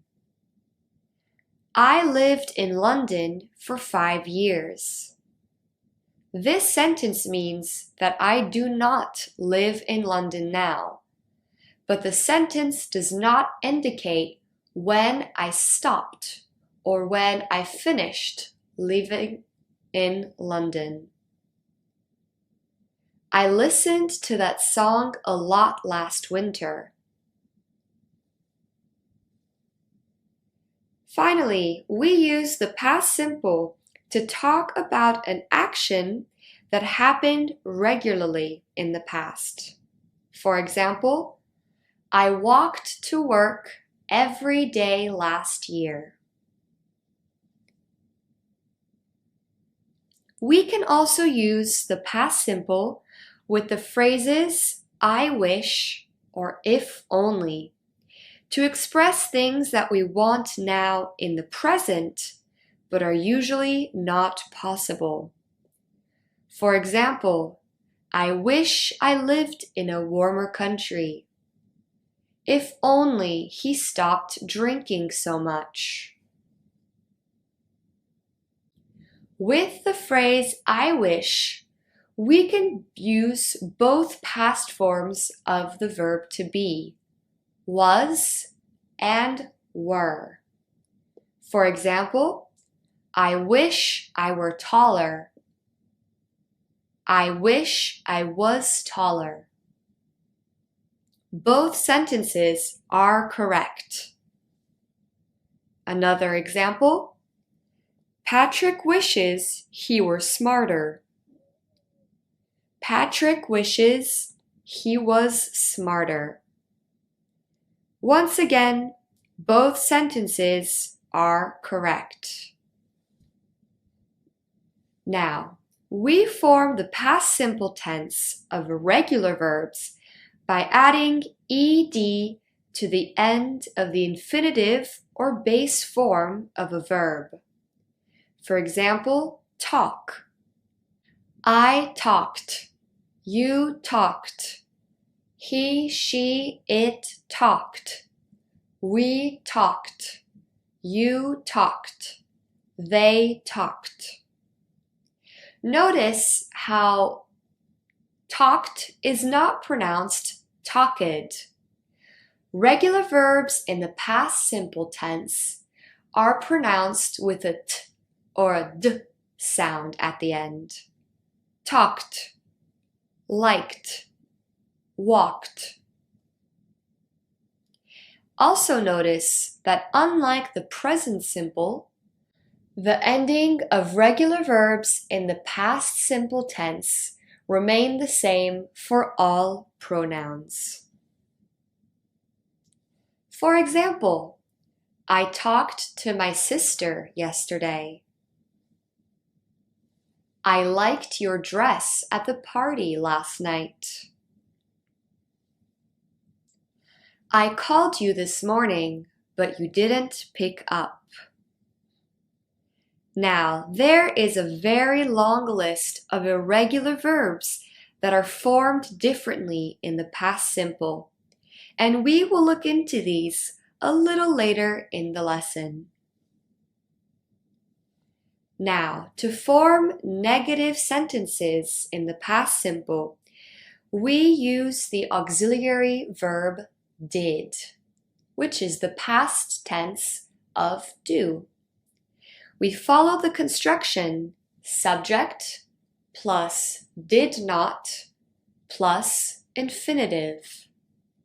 For example, they did not go on holiday last summer. We can also contract did and not to form didn't.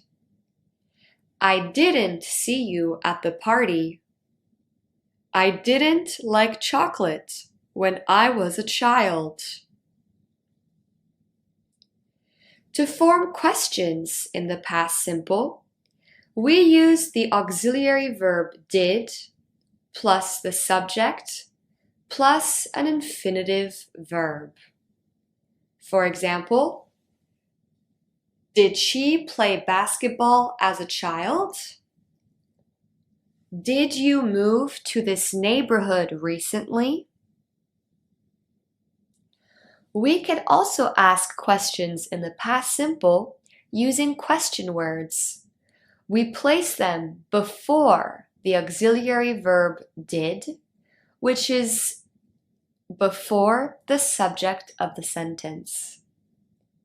For example, when did you go to the gym? Where did you eat dinner last night? Well done. It's time for some practice.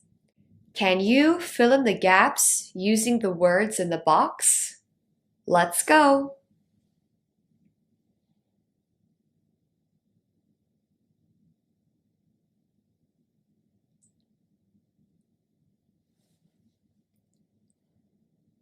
I walked to work last week.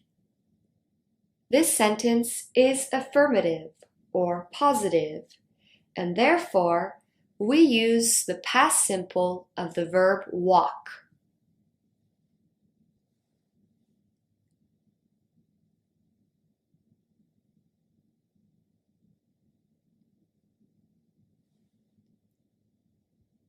I didn't call my mom this week.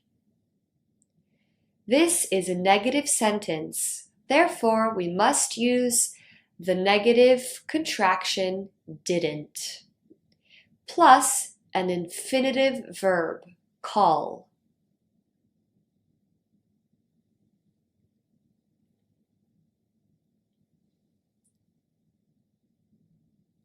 Did you want more time to finish shopping? This is a question in the past simple tense. Therefore, we begin the sentence with the auxiliary verb did. and we follow it with the subject, you, and the infinitive form of the verb want.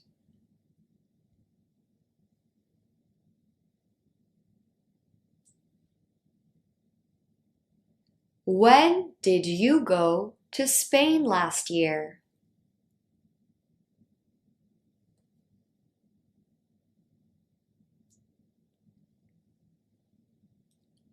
I repaired my shoes myself.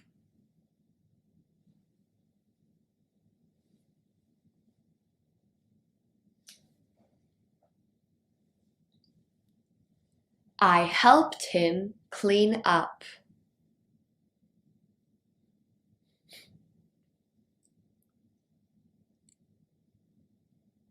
I didn't like the way he talked to me. Great work! We're finished with this practice. Now let's take the time to dive deeper into irregular verbs. These are often difficult for English learners because there are no particular set rules on how to recognize them, but they simply need to be learned by heart. For example, make, made. I made pumpkin pie for Thanksgiving. The good news is that past simple verbs are the same for all pronouns, except with the verb to be. We conjugate to be in the past tense as follows. I was, you were, he, she, it was, we were, you were, they were. For example, I was angry. They were upset. Now let's take a look at some common irregular verbs used in the past tense. Drink, drank. I drank too much wine last night. Eat, ate. I ate a lot of candy when I was young. Drive, drove. I drove to California last Christmas. Begin, began.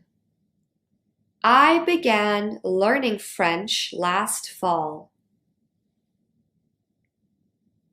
Break, broke. I broke my arm while skiing. Read, read. I read this book twice last summer. You may notice that read and read have the same spelling. The way to know how to pronounce it will be based on the context of the sentence. In this example, we have the words last summer. Therefore, we know the sentence describes an action in the past. Therefore, we must read, I read this book twice last summer. Have, had. I had no toys as a child. Feel, felt. I felt great joy after my niece was born.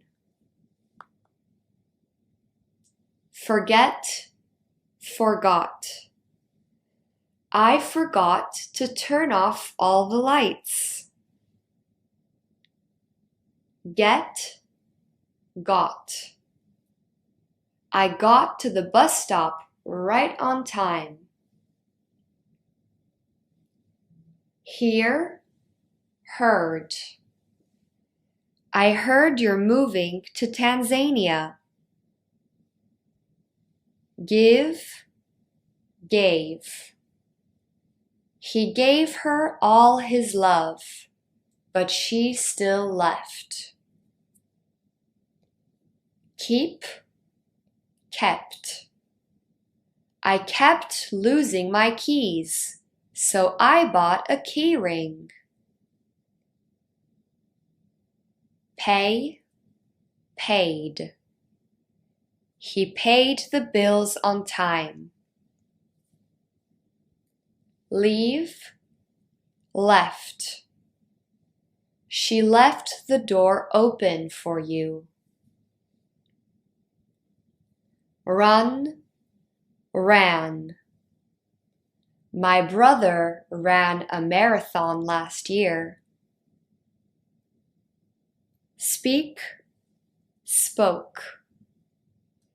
I spoke good French when I was in school. Write, wrote. He wrote her a love song. Okay, enough examples for now. The list of irregular verbs is long. The best way to learn is by engaging your mind actively in the lesson, which means practice. We will be completing a series of activities, the last one being our usual task-based activity. So let's get started. Can you match these past simple tense verbs with their present simple forms? Win, won. Slide, slid. Sleep, slept. Spend, spent. Wake, woke. Think, thought. Swim, swam.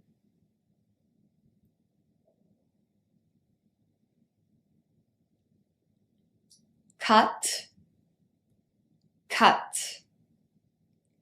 Throw, threw. Send, sent. Put, put. Let, let. Know, knew. Hurt, hurt. It's interesting to notice in this list of irregular verbs how many of them stay the same in the present and past simple tenses. Cut, put, let, hurt. It's also interesting to note that verbs that end with OW, like throw or know, are changed to EW in the past simple. Through, knew.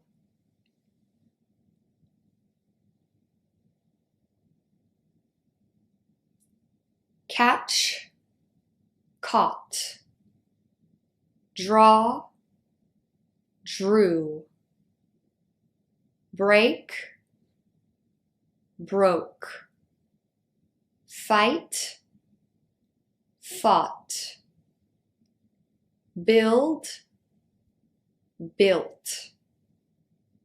Go, went. Blow, blew. Notice how blow also is changed to EW at the end in the past simple, but also the verb draw that ends with AW also got transformed to EW in the past simple tense.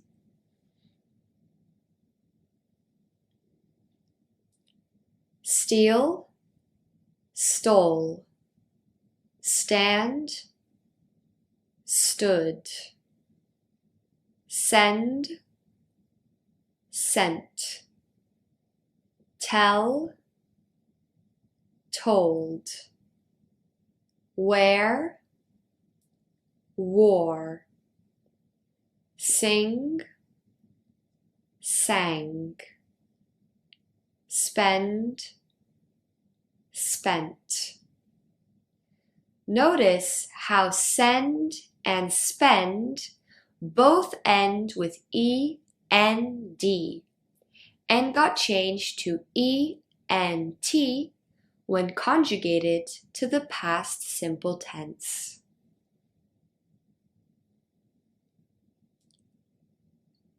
Sit, sat, hold, held, give, gave, buy, bought, fly, flew, lose, lost, come, came.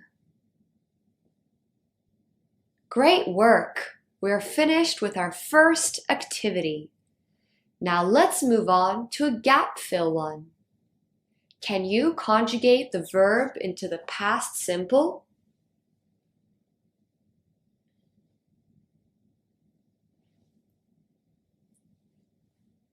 I lost my phone.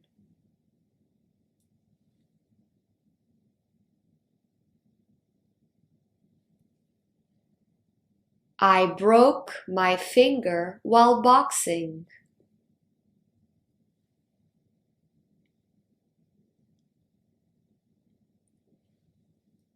It cost me $10.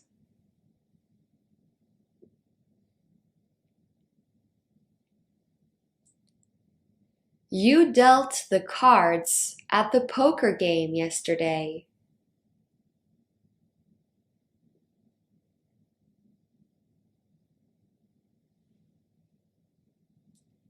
She found a pretty necklace at the store.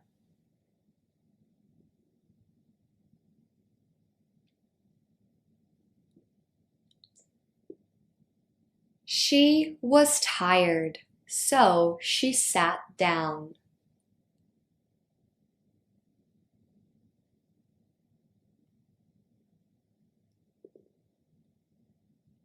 They slept very well last night.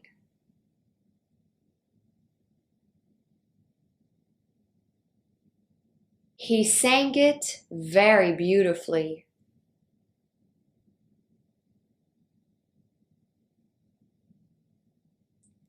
He ate so much food.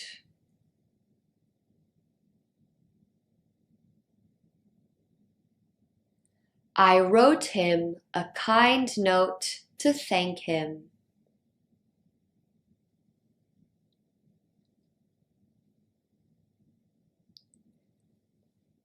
I took good care of him.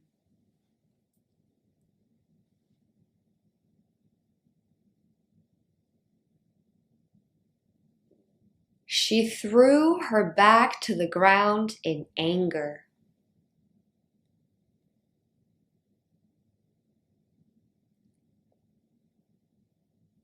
I told you not to go there.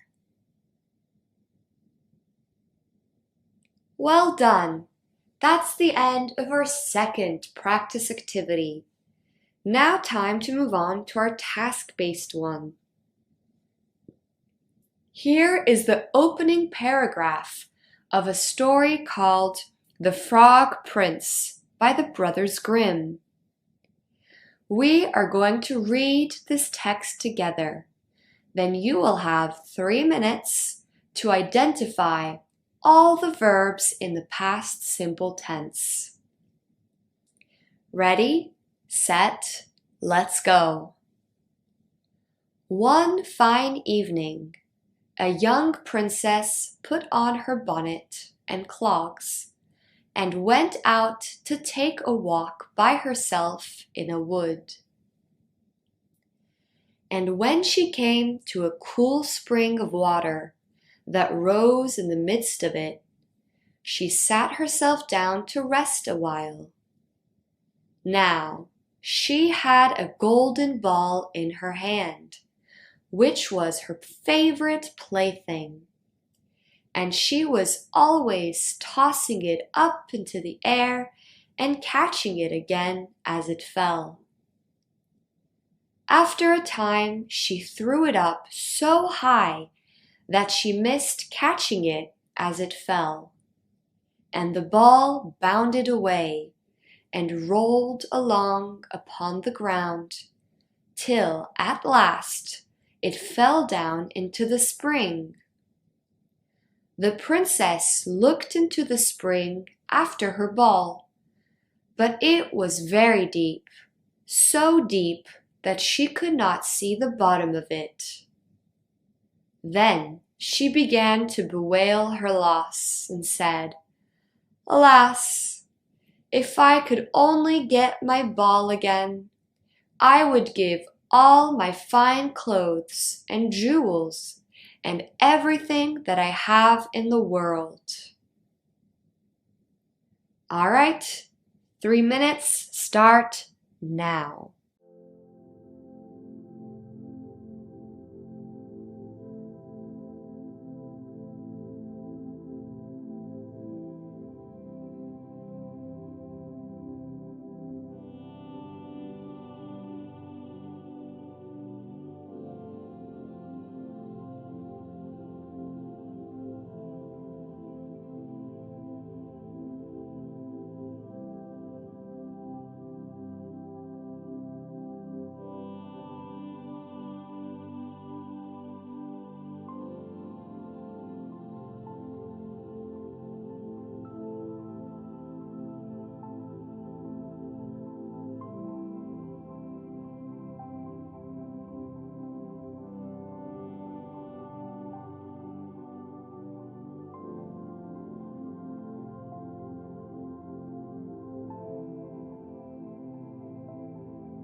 Time's up.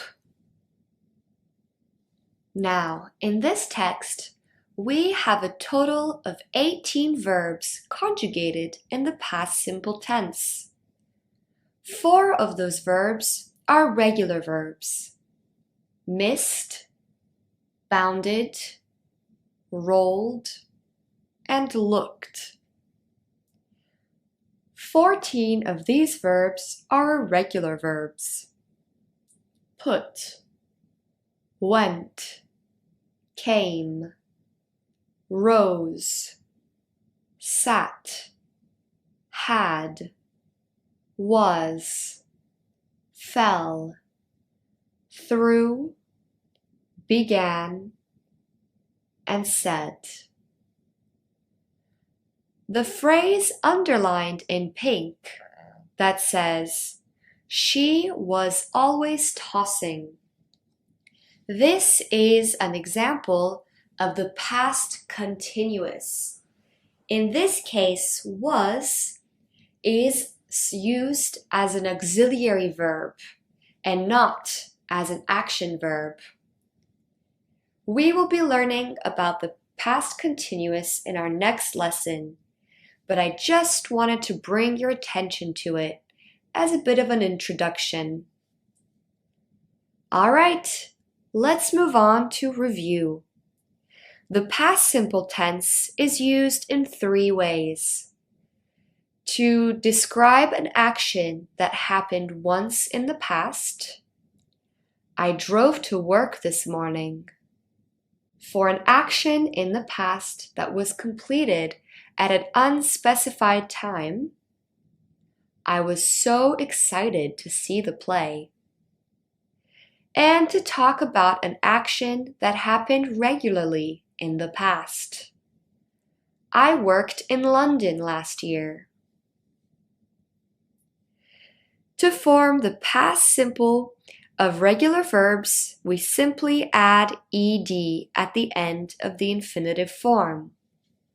I talked, you talked, she talked, he talked, it talked, we talked, you talked, they talked.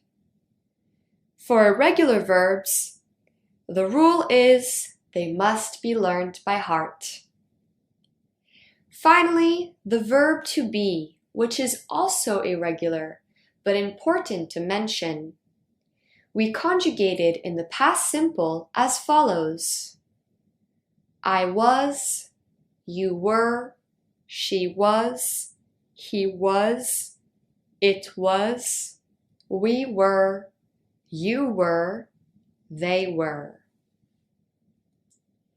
To form negative sentences in the past simple, we use the construction subject plus did plus not plus infinitive. For example, my daughter did not want to go back to school. We can also contract did not as didn't. We didn't like that restaurant. To form questions in the past simple tense, we follow the structure did plus subject plus infinitive. For example, did you enjoy the concert? Did is the past auxiliary verb of do. You is the subject, and enjoy is an infinitive verb. Another example, did we win? Well done! Thank you for sticking with me through yet another lesson of the English grammar course. I hope you had fun today, and I look forward to our next class. See you soon! Hello, and welcome back to the English grammar course. I'm Marian, and I am delighted to be back on this journey with you today.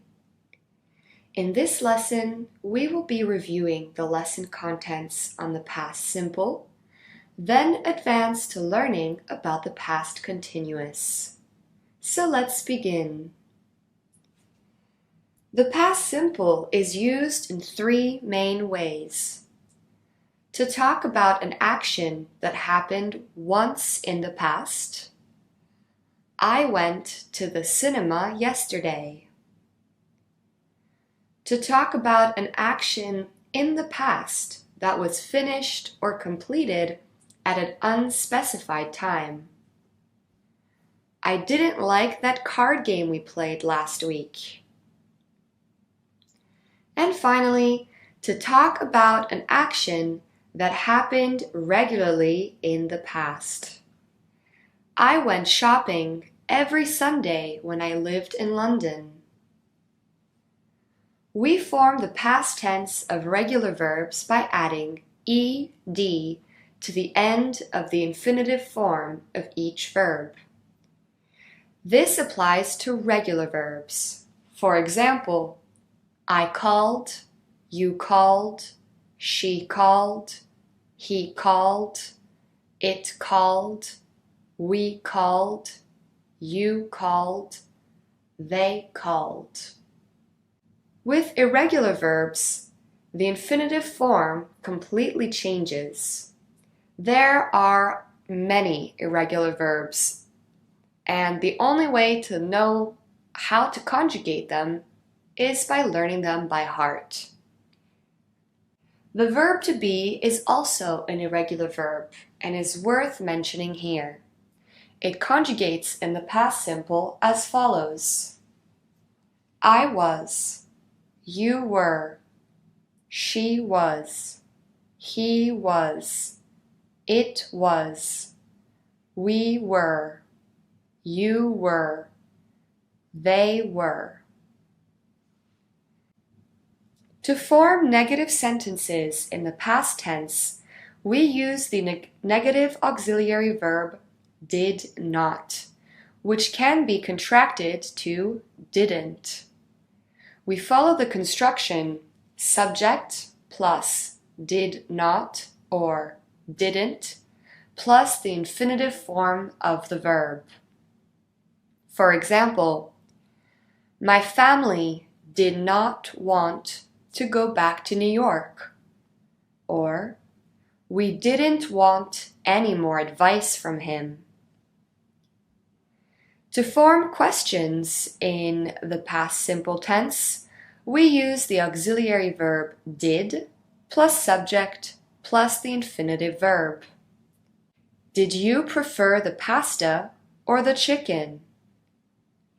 Did they lose? All right, it's practice time. Can you choose the correct sentence? I sent my grandma a postcard from Rome. I sended my grandma a postcard from Rome. The first sentence is correct. In the past simple, the verb send, which is an irregular verb, becomes sent. I went to the beach this morning. I go to the beach this morning. The first sentence is correct. This morning is the past. Therefore, we need to conjugate the verb go to the past simple tense. I swam in the public swimming pool growing up.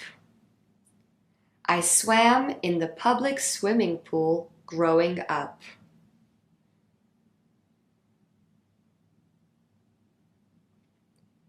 The second sentence is correct. The past simple form of the verb to swim is swam. Swum with a U is the past participle, which we will learn in our future lessons of this chapter. Did your family go to Florida for the holidays? Did your family went to Florida for the holidays?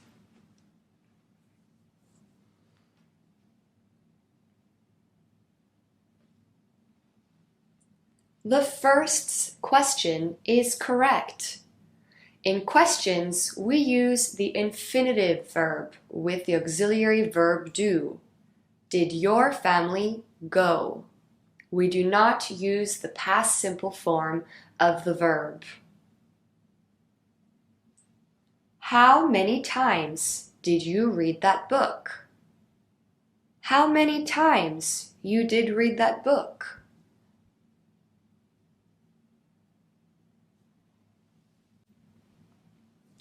The first sentence is correct. We must place the auxiliary verb before the subject in a question. Oh no, I forgot my sunglasses. Oh no, I forgot my sunglasses.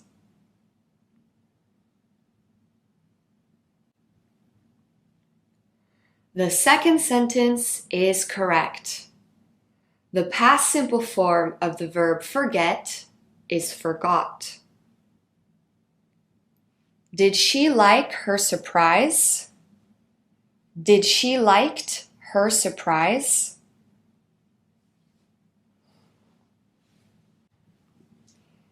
The first sentence is correct. In questions in the past simple, we use the auxiliary did with the infinitive verb, therefore like, and not its past simple form liked. I drove to work today. I drive to work today.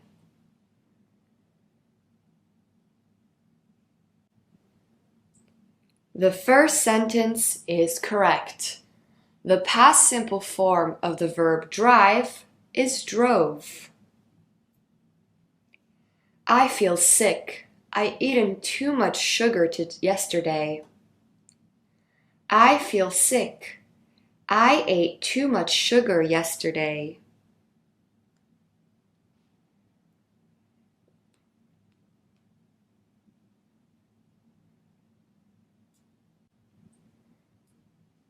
The second sentence is correct. The past simple form of the verb eat is ate. Eaten is what we call the past participle, which we will learn later in this chapter. Well done! We've finished this practice. Now time to move on to the past continuous. There are many common uses for this verb tense.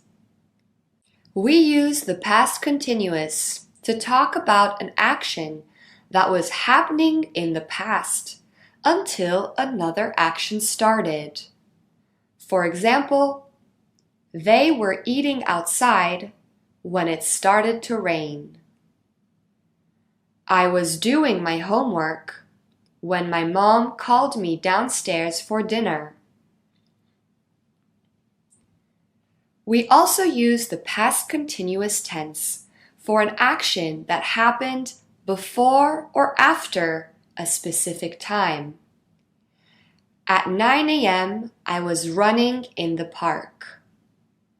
This sentence indicates that I started running before 9 a.m. and was still running at 9 a.m. and is likely still running after 9 a.m. It's an ongoing action. Let's compare these two sentences. I was doing my homework at 8 p.m. I did my homework at 8 p.m. The first sentence is in the past continuous, was doing, and indicates that I started doing my homework before 8 p.m. and was still doing homework at 8. The second sentence in the past simple indicates that I started my homework at 8 p.m., not before.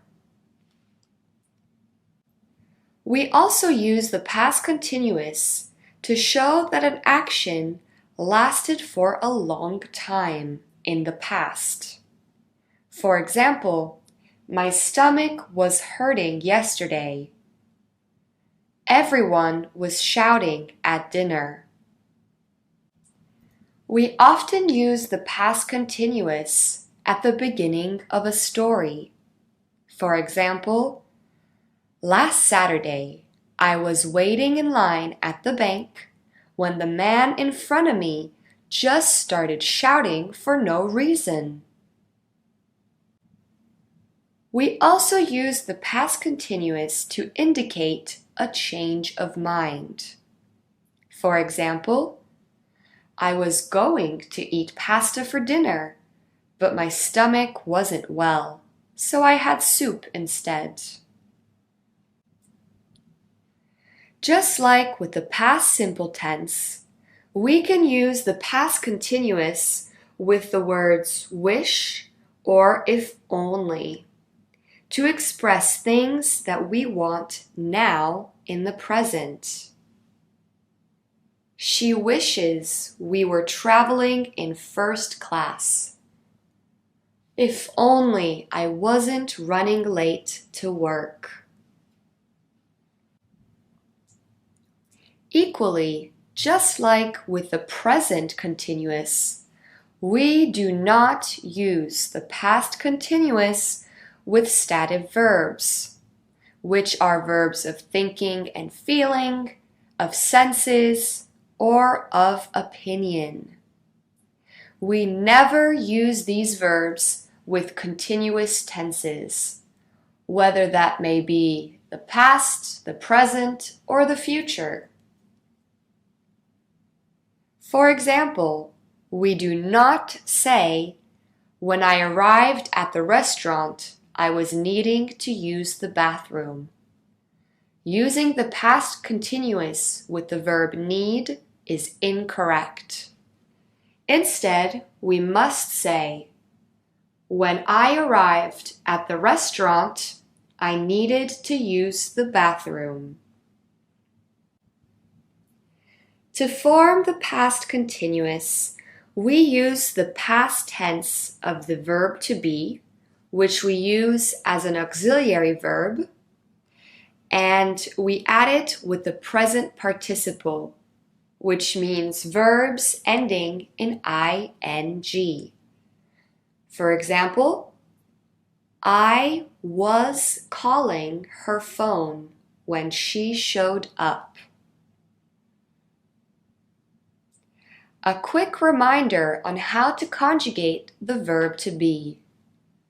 I was, you were, he was, she was, it was, we were, you were, they were. We were playing a game when the lights went out. Practice time. Can you fill in the gaps in the past continuous?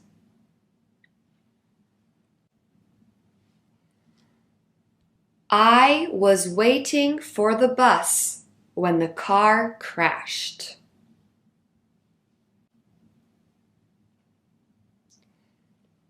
Jenny and Laura were dancing all night at the party.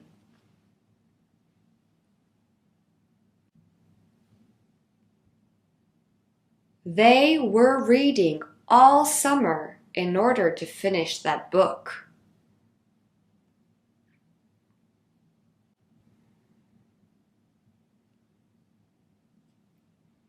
Jim fell off the ladder while he was painting the ceiling.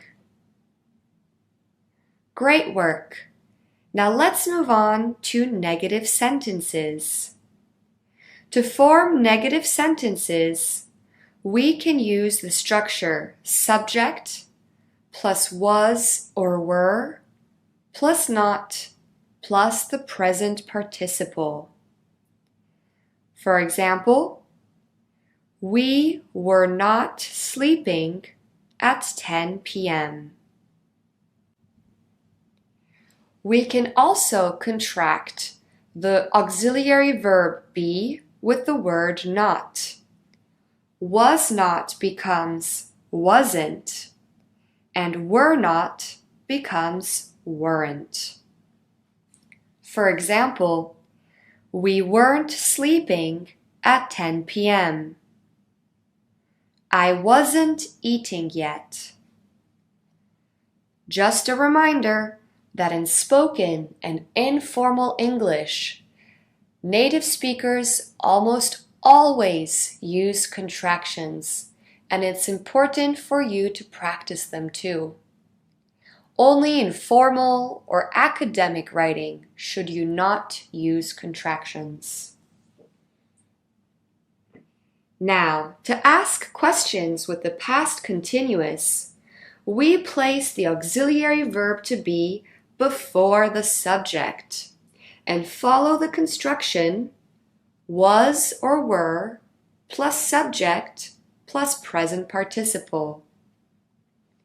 The affirmative sentence, she was visiting Paris this time last year, becomes as a question, was she visiting Paris this time last year? Another example, I was running late. Were you running late? Remember to conjugate the verb to be according to its subject. Great work! It's time for practice. Can you choose the correct sentence or question? You were laughing at the clown? Were you laughing at the clown? The second sentence is correct. We must place the auxiliary verb before the subject in a question. John and Tom weren't watching the dog when it fell in the swimming pool. John and Tom wasn't watching the dog when it fell in the swimming pool. The first sentence is correct. John and Tom are two subjects. Therefore, their pronoun is they. John and Tom weren't watching. Were you eating dinner when I called?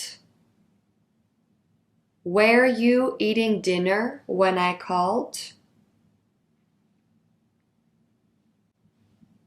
The first sentence is correct. Were you eating? Were, W-E-R-E, is the past form of the verb to be. The word where, W-H-E-R-E, is an adverb of place, not an auxiliary verb. I weren't driving home from work yet at 9 p.m. I wasn't driving home from work yet at 9 p.m.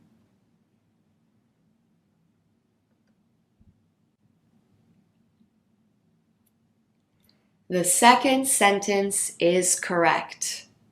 With the subject pronoun I, the auxiliary verb to be becomes was in the past tense.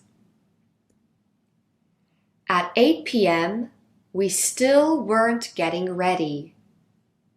At 8 p.m., we still were not getting ready.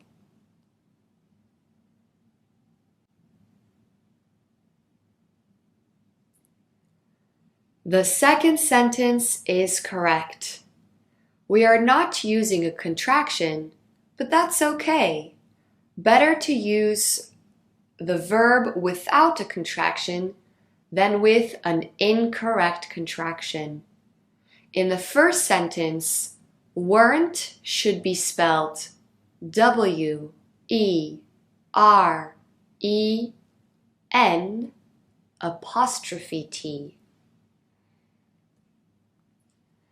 Lola is leaving the party when I arrived. Lola was leaving the party when I arrived.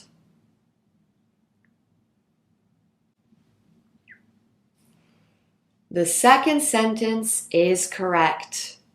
The auxiliary verb be must be in the past tense in order to form the past continuous. Lola is leaving is the present continuous and cannot be used with the verb I arrived. The two tenses clash. I was making banana bread last night when the oven suddenly caught fire. I was making banana bread last night when the oven suddenly caught fire.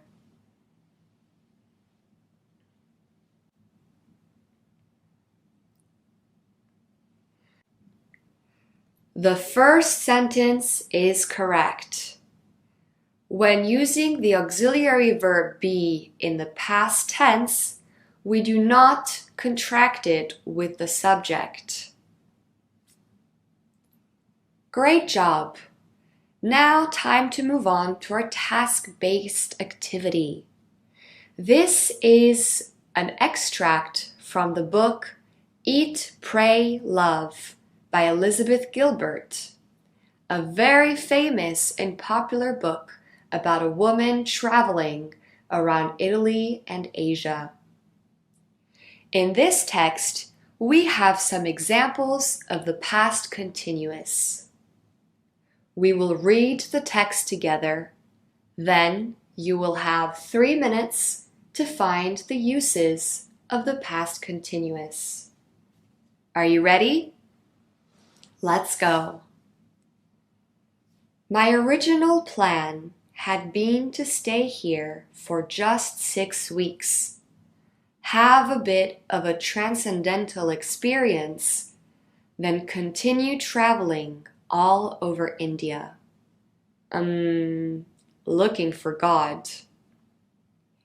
And I was even planning on meeting the Dalai Lama in March, up in Dharamsala. I was hoping he could teach me about God, but to stay put, to immobilize myself in a small ashram in a tiny little village in the middle of nowhere, no, this was not my plan.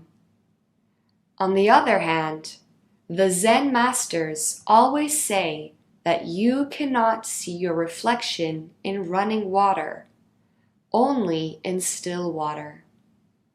So something was telling me it would be spiritually negligent to run off now, when so much was happening right here in this small cloistered place where every minute of the day is organized to facilitate self-exploration and devotional practice. All right, time to find the past continuous. 3 minutes, let's go.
Time's up.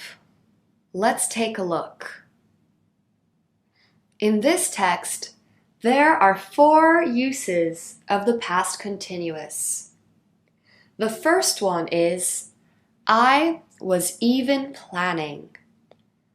Notice how there is an adverb used between the auxiliary verb and the main verb.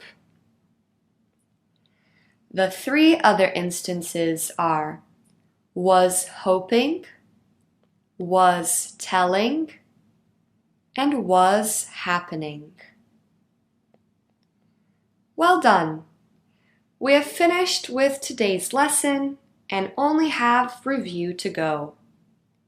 So we use the past continuous for an action that was happening in the past until another action started. I was watching TV when you called. We use the past continuous for an action that happened before or after a specific time. I was sleeping at 11 p.m. We use the past continuous for an action that lasted for a long time in the past. I was sneezing all day because of my allergies. We use the past continuous at the beginning of a story sometimes. I was driving when suddenly a cat ran into the middle of the road. We can use this tense to express a change of mind. I was going to go for a run when I decided to walk instead. And finally, we can use the past continuous to express things that we want now in the present. I wish I wasn't coughing so badly. To form affirmative sentences in the past continuous, we use the construction subject plus auxiliary verb to be plus the present participle. I was talking to her when my sister interrupted me. They were playing football last night. To form negative sentences, we follow the structure subject plus wasn't or weren't plus the present participle. She wasn't working last weekend. Remember, wasn't is the contracted form of was not, and weren't is the contracted form of were not. Finally, to form questions in the past continuous, we follow the construction was or were plus subject plus the present participle. Were you shopping when I called? Great work! Yet another lesson of the English grammar course finished. Well done for reaching this stage, and I look forward to our next lesson on the simple future. See you soon! Hello, and welcome back to the English grammar course. This is Marion, your English teacher. And after a quick review of our last lesson's topic on the future continuous, we'll be dedicating this lesson to a full review of the simple and continuous forms of the present, past, and future. But first, future continuous review. We use the future continuous to indicate an action that will be in progress at a specific time in the future. I'll be cooking when you arrive. We also use the future continuous for an ongoing action happening before and after a specific time in the future. I'll be performing live tomorrow at 3 p.m. This sentence means that I will start performing before 3 p.m. and will still be performing after 3 p.m. To speak in the future continuous, we use the construction subject plus will be plus present participle, which means verbs ending in ing or ing. For example, they can't come for drinks tomorrow. They'll be watching the new Wes Anderson movie. To use adverbs with the future continuous tense, we place the adverb between the two auxiliary verbs will and be, and follow the pattern subject plus will plus adverb plus be plus present participle. For example, I'll no longer be playing guitar with this group. To form negative sentences in the future continuous, we use the construction subject plus will not plus be plus present participle. And in spoken and informal English, we can also contract will not to won't. They won't be joining us for dinner tonight. Finally, to ask questions in the future continuous, we follow the structure will plus subject plus be plus present participle. Will you be studying in Madrid next year? All right, it's time to practice. Can you choose the grammatically correct sentence? This time on Thursday, he'll driving to the airport. This time on Thursday, he'll be driving to the airport.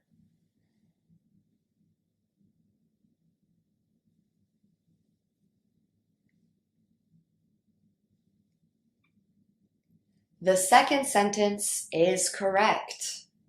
Don't forget the auxiliary be. It is important, even necessary, to form the future continuous. I can't go for lunch tomorrow. I'll be decorating the new office. I can't go for lunch tomorrow. I'm be decorating the new office.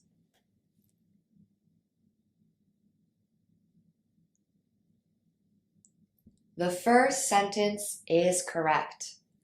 We must use the auxiliary be, will and be, not the auxiliary be twice. On my holiday, I won't be waking up at 7 a.m. as I usually do. On my holiday, I won't not be waking up at 7 a.m. as I usually do.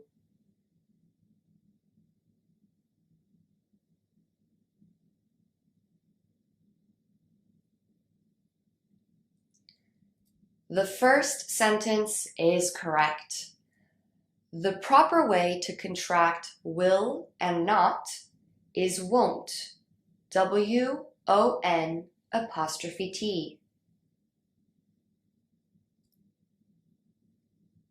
Marion, I'm going to New York next week.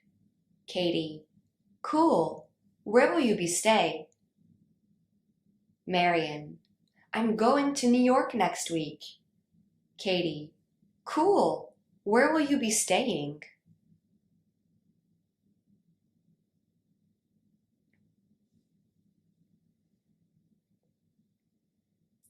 The second dialogue is correct. We must use the present participle and not the infinitive of the verb stay. The metro line will not be operating normally on Christmas Day. The metro line won't be operating normally on Christmas Day.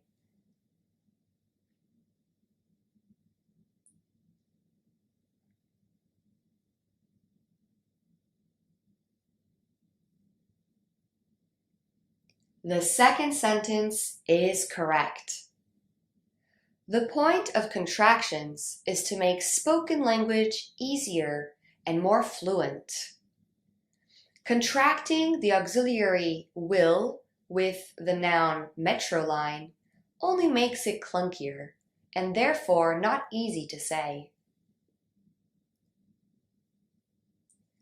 This time tomorrow, my brother will be taking his final exam. This time tomorrow, my brother be taking his final exam.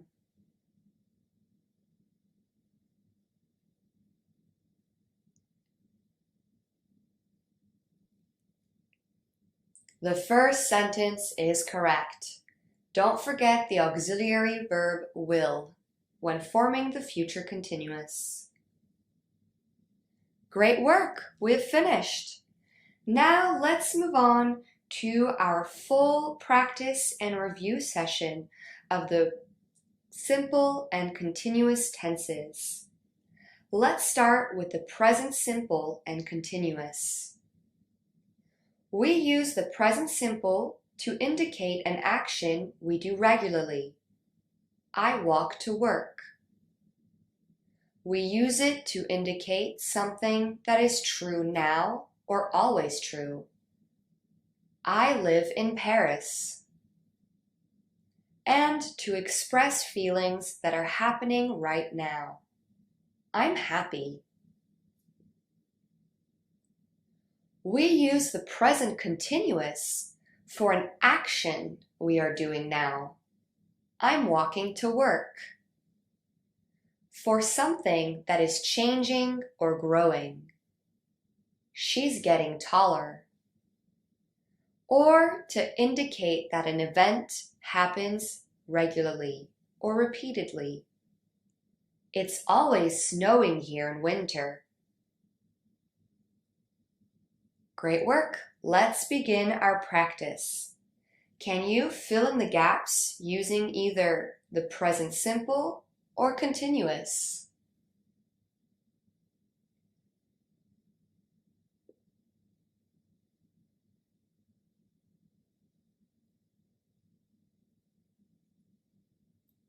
She doesn't like carrot cake. We are talking about something that is always true. Therefore, we use the present simple.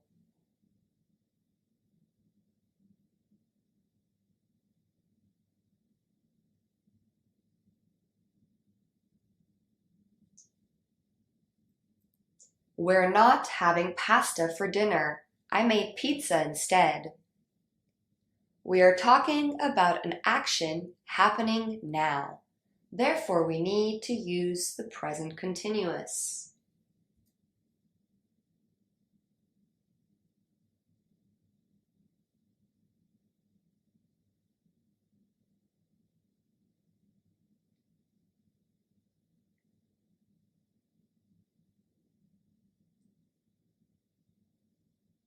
How long are you staying in Budapest for? Here we are talking about an ongoing action, an action that will last a long time. Therefore, we use the present continuous.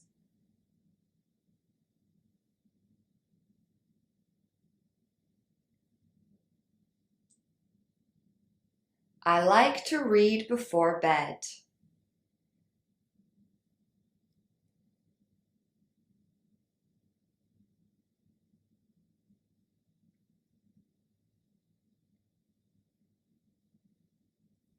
We don't drink much beer.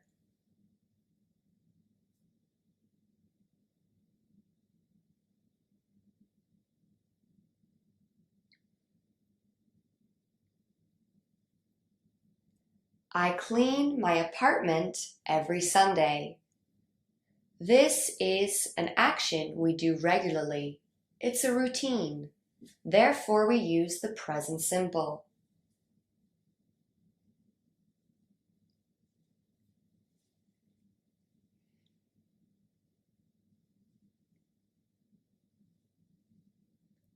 Do you enjoy hiking?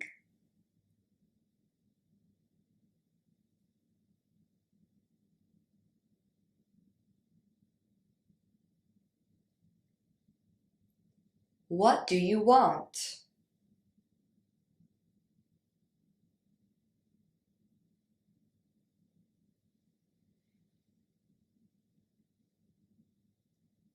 She's going shopping now.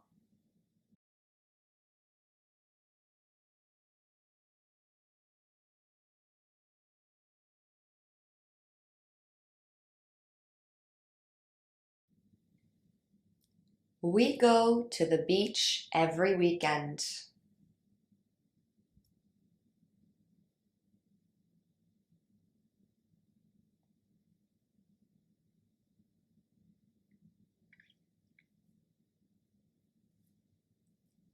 I'm sorry, she doesn't want to go out with you.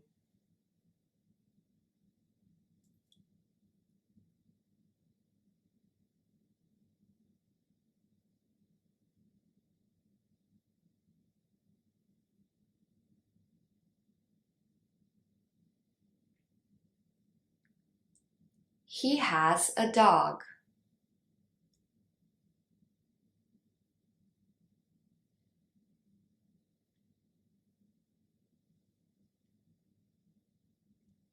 They're having a party.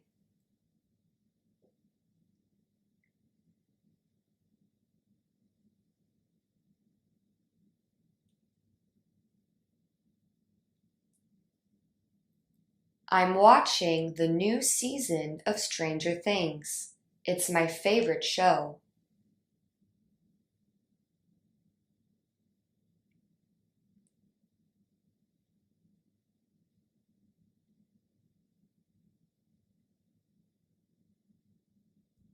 We watch a new film every week during movie night.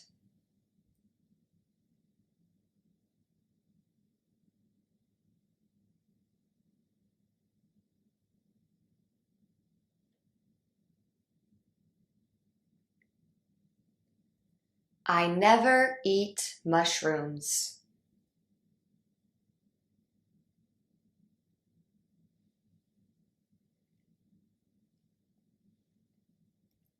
I'm having dinner with Josie. Fantastic!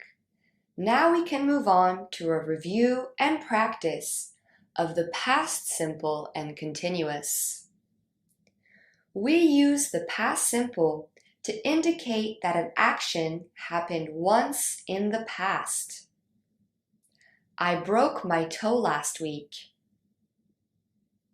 We also use it to refer to an action that finished at an unspecified time in the past. I lived in Paris last year. This sentence means that I do not live in Paris now, and I do not indicate when I stopped living in Paris. The end is unspecified. Finally, we also use the past simple for an action that happened regularly in the past. I walked to work last year.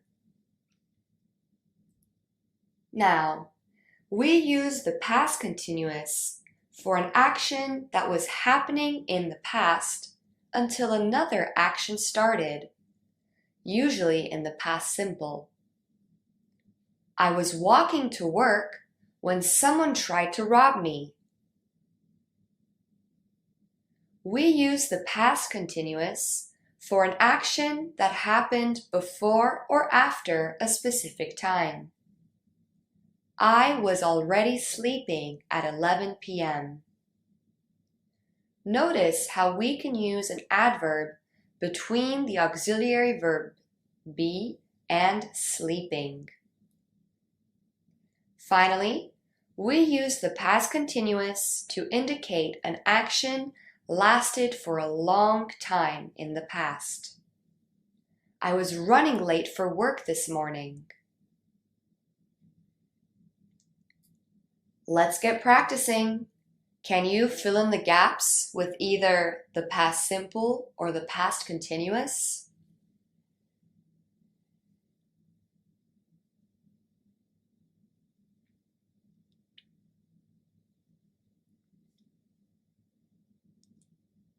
I played tennis yesterday. I was playing tennis yesterday. In this situation, both of these sentences are correct. If you say, I was playing tennis yesterday, you're putting more emphasis on the action lasting a long time.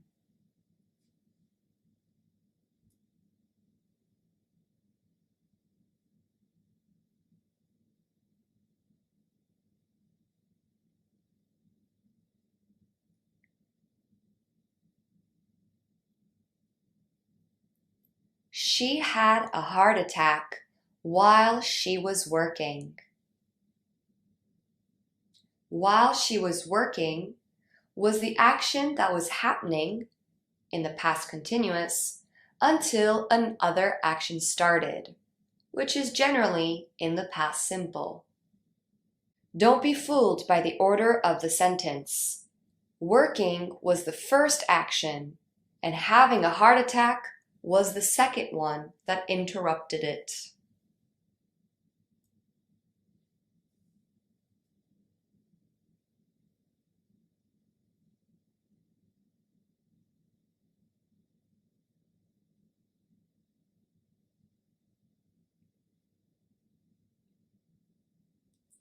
They went to Italy last summer.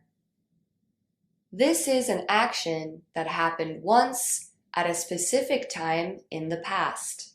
Therefore, we use the past simple.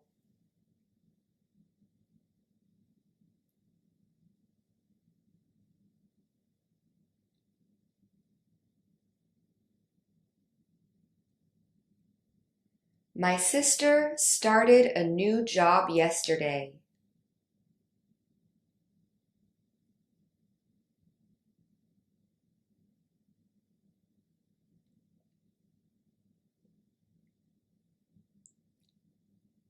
Ben and Tom were playing tennis when Ben hurt his ankle.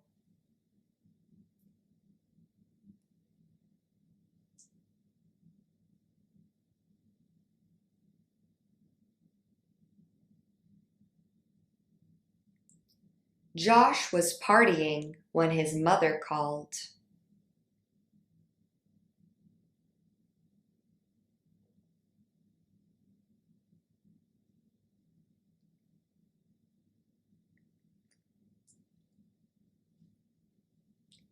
Last night I was sleeping when I heard a scream from next door.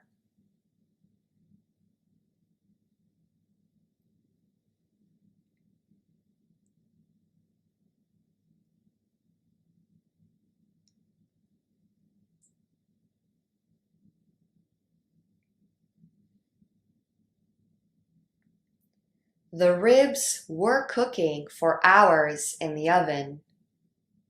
By using the past continuous, we are emphasizing the duration of the time that the ribs were cooking.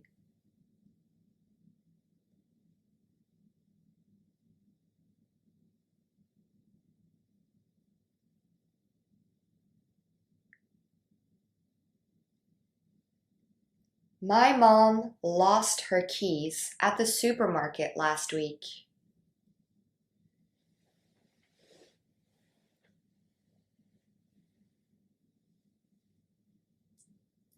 The team was losing until Mike started scoring lots of goals.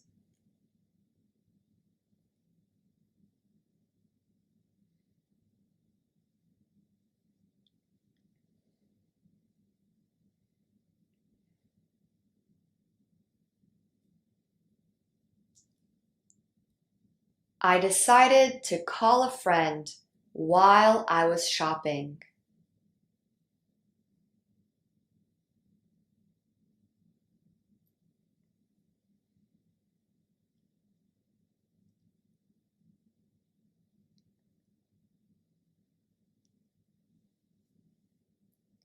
The dog was playing nicely until it got scared and bit my hand.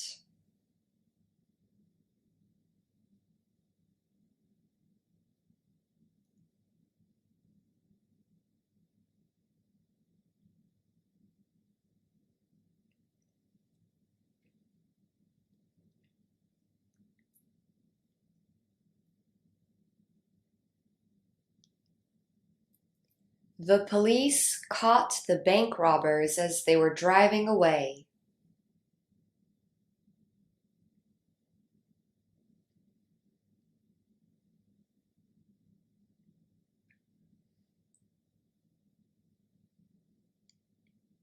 She brought lasagna to dinner yesterday.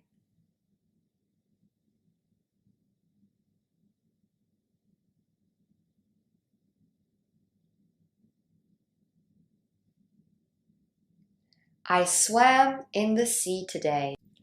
Well done! Let's move on to review and practice of the simple future and continuous tenses. There are two common ways of talking in the simple future, with the modal auxiliary verb will or the construction going to. We use will to express beliefs or predictions about the future. She'll never go to Canada. To make offers or promises. I'll come pick you up. And to express instant decisions. I'll clean the closet now. We use the construction going to indicate plans and firm intentions. I'm going to the beach tomorrow. And for events that are probable based on what we can see around us. It's going to rain. We use the future continuous for an action that will be in progress at a specific time in the future. I'll already be swimming by the time you join me at the beach. And for an ongoing action that was happening before or after a specific time in the future. I will be out clubbing at 12 a.m. All right, time for practice. Can you fill in the gaps appropriately with either the simple future or continuous?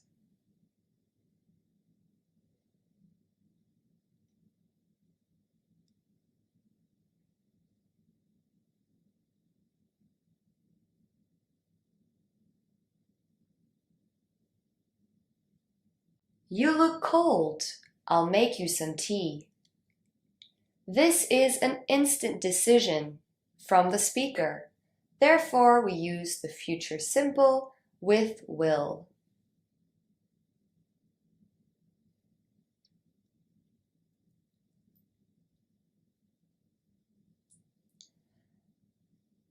Lisa and I probably won't come to the park because it looks like it's going to rain. Won't come is the simple future with will because we are referring to plans. Whereas it's going to rain, we use the construction going to because it is a belief about the future based on what we can see.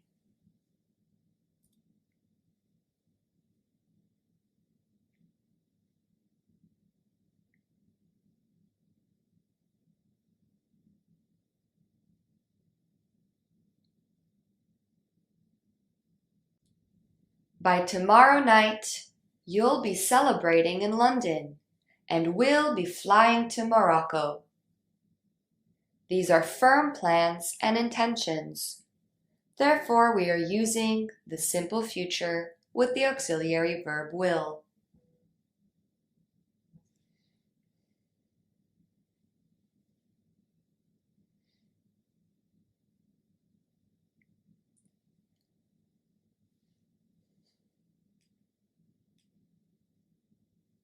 Promise me you won't call before 5 p.m. I don't want my boss seeing me take personal calls at work again.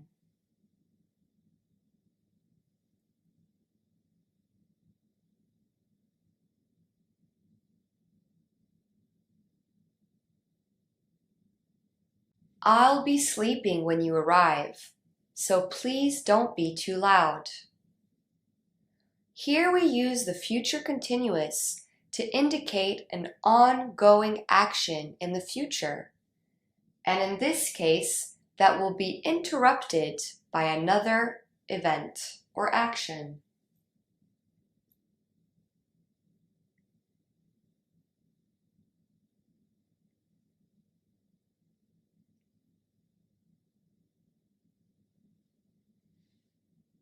Hopefully, we'll be sunbathing on the beach all day tomorrow.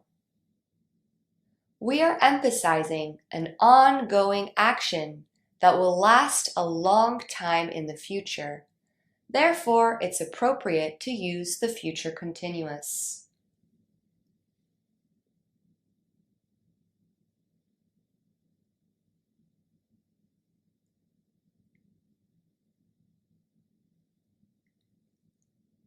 When are you going to have another party?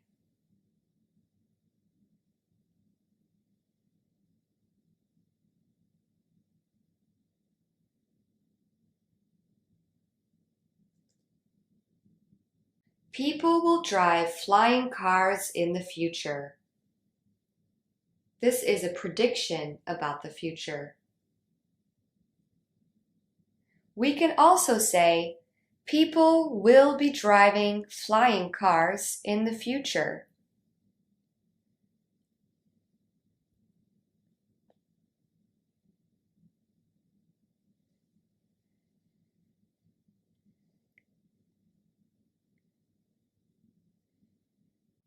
That was a terrible idea. I won't be taking Laura's advice again. I won't take Laura's advice again. Both these answers are correct. In the first example, I won't be taking Laura's advice again implies many times in the future that the speaker will not accept this person's advice. To use the simple future indicates a more punctual decision, that she will singularly not accept Laura's advice again. As we have mentioned in our previous lesson, the simple future and continuous can be used quite interchangeably and are both correct in this situation.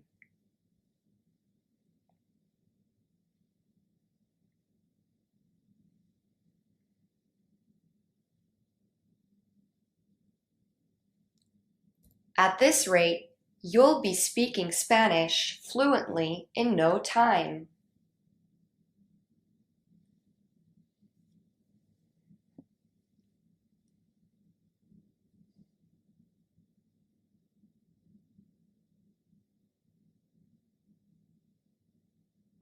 The population of France will reach 69 million by the end of the decade.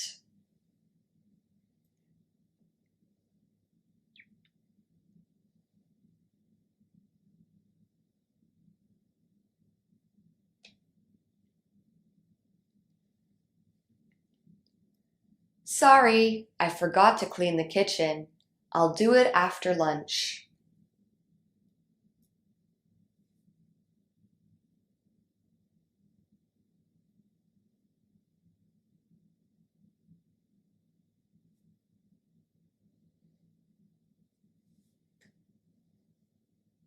Just you wait, he'll ask for money again soon. Just you wait, he'll be asking for money again soon. Using the simple future, he'll ask for money again soon, implies that he will ask one time, whereas using the future continuous, he'll be asking for money, implies that he will be asking multiple times. It is an ongoing action that is repeated or will be repeated in the future.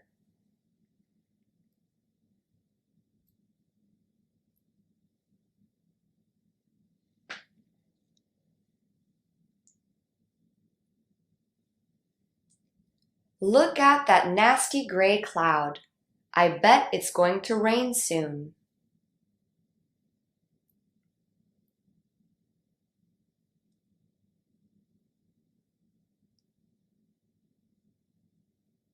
I know the manager well. She won't expect us to work overtime. I know the manager well. She won't be expecting us to work overtime. Great work! Now that we have reviewed and practiced in depth the simple and continuous forms of the past, present, and future, it's time to tackle the perfect tenses. See you soon for the next phase of our chapter on all things English tenses. See you soon. Hello, this is Marion, your English teacher, back for another lesson on English grammar. Today, we'll be starting our journey into the perfect tenses with a lesson on the present perfect. So let's jump straight right in. There are different uses for the present perfect. We use it to indicate something that started in the past and is still happening or true in the present. For example, I have been married for 15 years. This sentence means that I got married 15 years ago and I am still married now. Compare the sentence to the following. I was married 15 years ago. The second example is in the past simple tense and indicates that I was married in the past, but I am not married anymore. We also use the present perfect to talk about an experience that happened at a non-specific time in the past, or an experience that is still valid today. For example, I've heard that song before. You can never unhear a song, therefore your experience of knowing this song is still valid now. Equally, it isn't specified when I heard the song. It's sometime in the non-specific past. Great.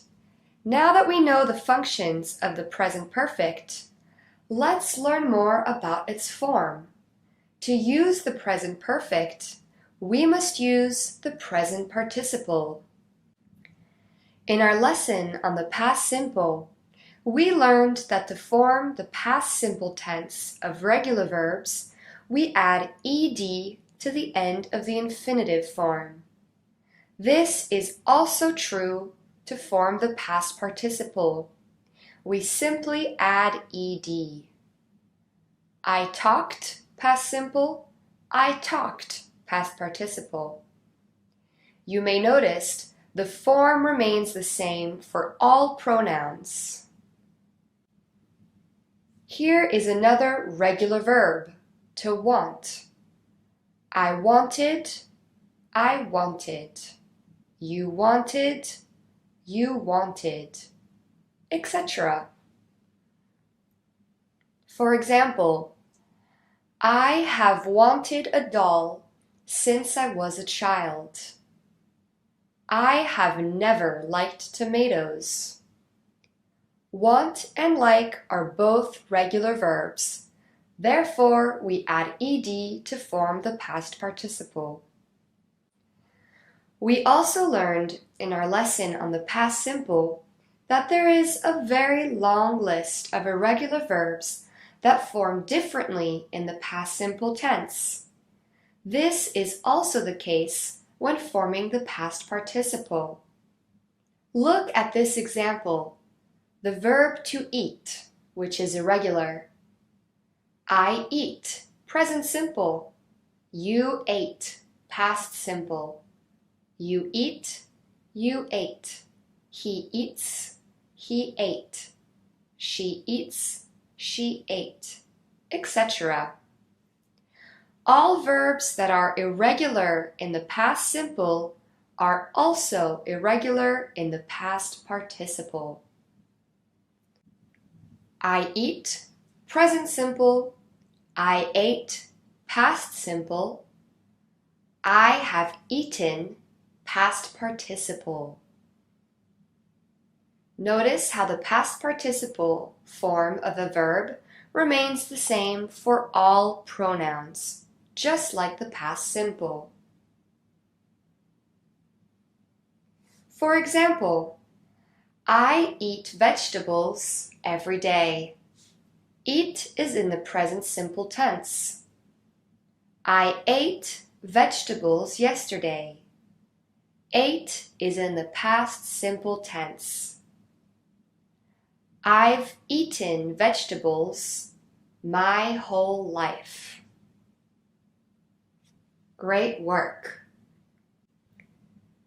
Let's look at some examples of irregular verbs.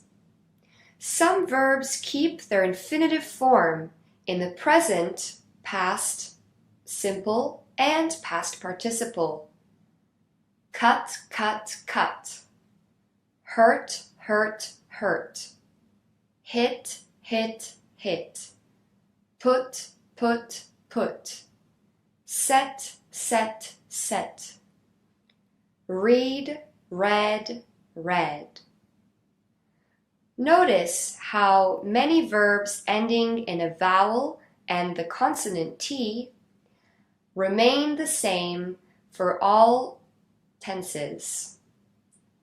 Also pay attention to the pronunciation of the verb read. Although it is spelt the same in all three conjugations, the pronunciation is different. Read, present simple. Read, past simple. Read, past participle. For example, I cut my finger while chopping onions. This is the past simple. I have cut my finger twice this morning. I read that book last summer. She has read that book so many times. Now, some verbs have the same past simple and past participle. Bring, brought, brought. Have, had, had. Make, made, made. Tell, told, told. Hear, heard, heard. Catch, caught, caught. For example, I brought wine for dinner. They have brought too many snacks for tonight. Notice the difference in meanings in these two sentences. In the first sentence, which is in the past simple tense, this is a punctual action in the past. It happened once at a specific time. The second sentence in the present perfect has an impact on the present. It is an action in the past that will affect the present or future. Finally, we have many irregular verbs that are different in all three conjugations of the present simple, past simple, and past participle. Be, was, been. Do, did, done. Drink, drank, drunk. Know, knew, known. See, saw, seen. Write, wrote, written. For example, I saw the new Spider-Man movie at the cinema yesterday. This is a specific one-time action at a specific point in the past. Therefore, we use the past simple. I have seen the new Spider-Man movie. This action happens at an unspecified time in the past. Therefore, we use the present perfect. I was happy yesterday. I've been so happy today. The first sentence in the past simple indicates that the speaker was happy at a specific point in the past. It does not indicate whether the speaker is still happy now. Whereas the second example in the present perfect indicates that the speaker has been happy in the past up to now and is probably still happy. Now, it's interesting to note an American versus British difference in an irregular verb. The verb get can be used as the past participle as got or gotten. Gotten is more used in the USA, in American English, whereas got as a past participle is more common in England and maybe some other English-speaking countries. For example, I've got 3 new books this year. I've gotten 3 new books this year. Both sentences are grammatically correct and are acceptably used in formal and informal language. Now, let's practice some irregular verbs. Can you match the past participle to its present simple form? Win, won. Speak, spoken. Sleep, slept. Spend, spent. Throw, thrown. Think, thought. Swim, swum. Great work. Let's do one more. Catch, caught. Draw, drawn. Break, broken. Sing, sung. Wear, worn. Go, gone. Give, given. Great work. Now, how do we form the present perfect? Well, we follow the sentence construction subject plus have or has plus the past participle. For example, I've heard that song before. The auxiliary have conjugates as follows. I have, you have, he, she, it has. We have, you have, they have. Remember to use the correct auxiliary verb when speaking in the present perfect tense. For example, they have been excited for the concert all week. She has been waiting for this moment her entire life. As always, it is common to use contractions with the subject and present tense of have. We use contractions in the following ways. I have, I've. You have, you've. He has, he's. She has, she's. It has, its. We have, we've. You have, you've. They have, they've. For example, you've been sad all morning. What's wrong? They've been driving for hours. Be careful. There are different contractions that can come from different auxiliaries or verbs. For example, she's happy is the contraction of she is happy. She's been happy all day is the contraction of she has been happy all day. You can tell the difference between the present simple and present perfect because the present perfect uses the past participle after the auxiliary.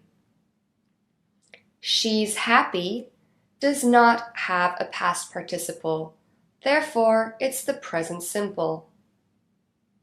All right, it's time for practice. Can you fill in the gaps?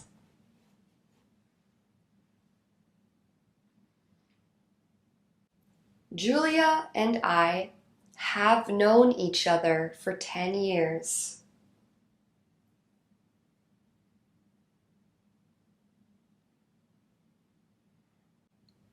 I have played football since I was a child. Or, in the contracted form, I've played football since I was a child.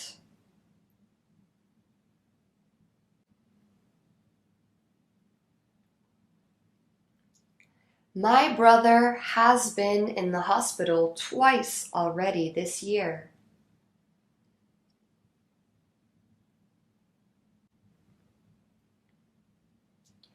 I have wanted to be a singer my whole life. I've wanted to be a singer my whole life.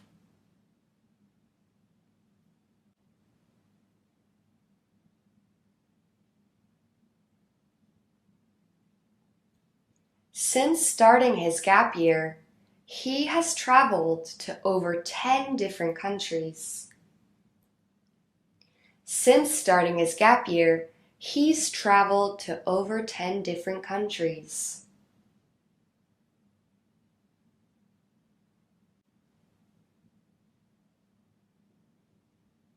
You have had that dress for like 10 years. It's time to get a new one. You've had that dress for like 10 years. It's time to get a new one.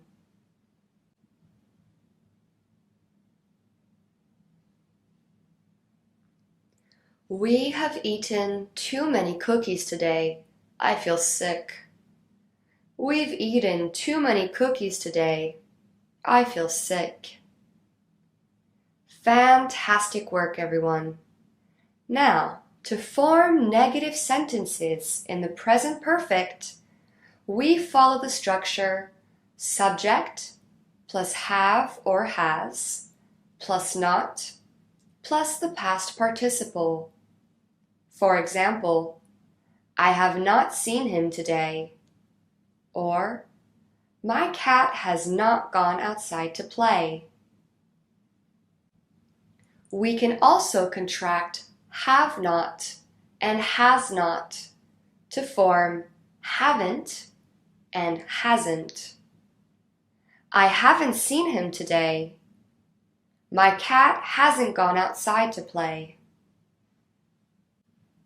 To ask questions in the present perfect, we follow the structure have or has plus subject plus past participle. Because remember, when asking questions in the present perfect, we place the auxiliary verb before the subject. For example, have you eaten today? Has she been to Italy before? We can also ask questions with question words. Therefore, we keep the same structure and add the question word at the beginning. Where have you been today? How has she got this money? Now, to ask negative questions, we can use the structure have or has plus subject plus not plus past participle. Have you not eaten today? Has she not been to Italy before? Generally, when a question is asked in the negative like that, it implies that the speaker who is asking the question already knows the answer. They are just confirming what they already know. Similar structures can be applied to all tenses. Wonderful. Practice time. Can you fill in the gaps?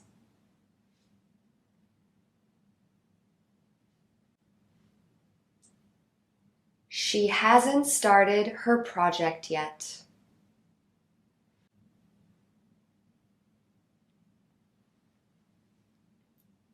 Has she played golf before?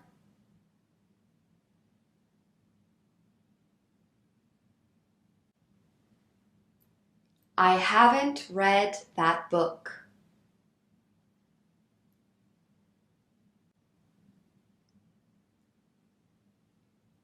Have you been to Prague?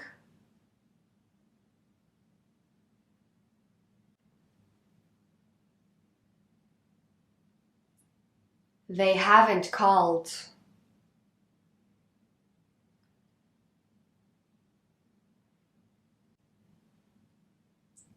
Have they bought the tickets?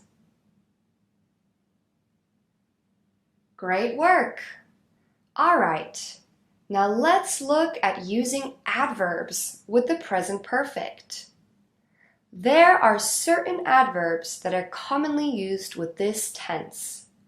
We generally place the adverb between the auxiliary verb and the past participle, or at the end of the sentence or question. For example, with the structure subject plus have or has plus adverb plus past participle.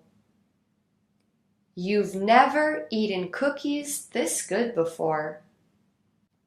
Or with the structure subject plus have or has plus past participle plus an adverb at the end of the sentence. She's been reading that book so quickly. Now let's look at some examples of adverbs commonly used with the present perfect. I want to be clear that these are not the only adverbs that can be used. They're just the most commonly used. And therefore, it's interesting to mention them. Ever.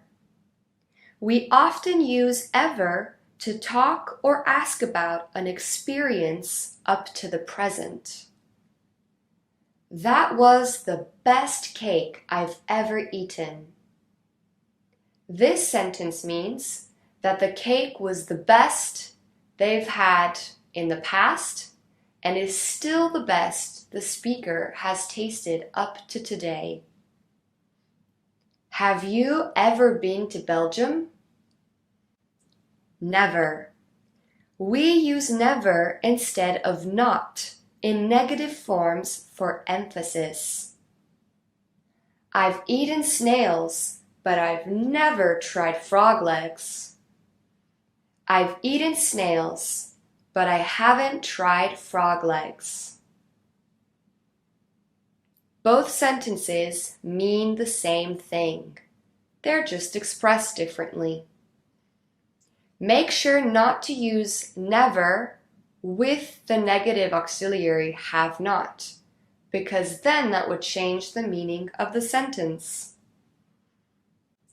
Certain adverbs of time are also commonly used to indicate an action begun in the recent past, therefore not very long ago. Recently, just, yet, lately, today. Have you tried the local specialty yet? Note that we only use yet in questions and negative sentences, never affirmative sentences. Another example, I've recently started learning French. Let's practice using adverbs with the present perfect. Can you fill in the gaps?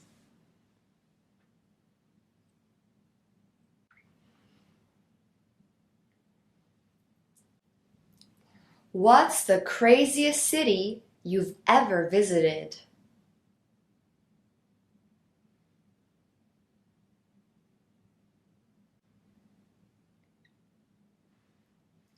Have you seen Kate? Yes, she's just arrived to the party.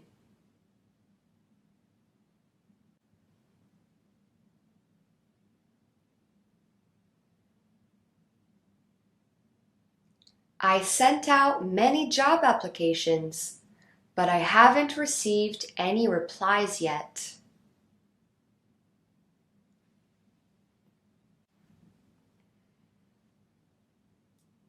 I haven't started this book yet.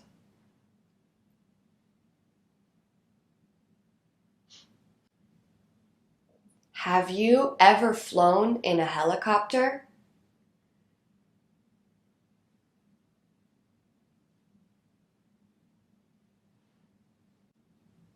She hasn't drunk enough water today.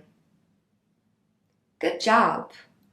Finally, it is important to remember that you cannot use the present perfect for an action that happened at a specific point in the past. We use the past simple in that case. So for example, we do not say, I've spoken to her at 10 a.m. because this is a specific action at a specific time. Instead, we must say, I spoke to her at 10 a.m. So let's go on and practice the difference between the present perfect and past simple. Choose the grammatically correct sentence. Paul has broken his phone yesterday. Paul broke his phone yesterday.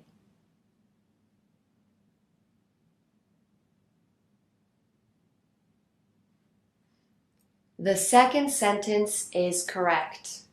We use the past simple for an action that happened once at a time in the past. We have been to India twice in our lives. We went to India twice in our lives.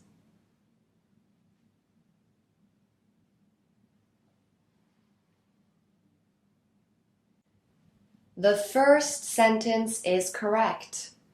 We're talking about multiple actions in the past at non-specific times.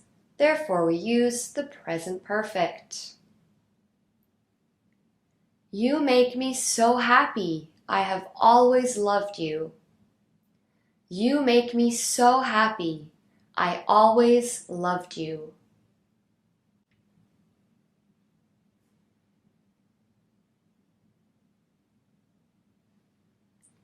The first sentence is correct. This is an action that started in the past and is still true now in the present. Therefore, we use the present perfect. Shakespeare has written the classic love story, Romeo and Juliet. Shakespeare wrote the classic love story, Romeo and Juliet.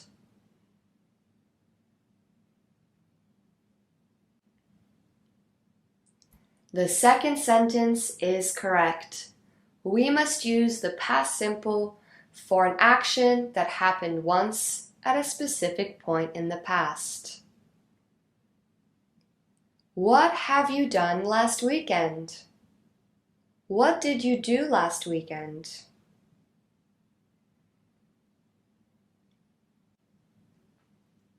The second question is correct.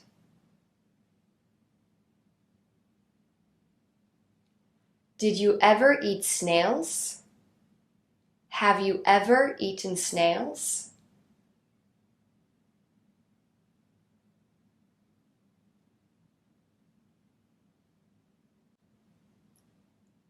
The second question is correct. We are asking if a person has experienced something in the past and now in the present. Therefore, we use the present perfect. My grandparents have moved to Europe in 1989. My grandparents moved to Europe in 1989.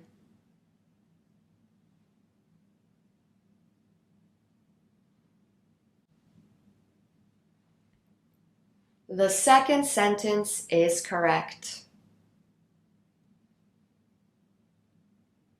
My mom has lived in France since 2010. My mom lived in France since 2010.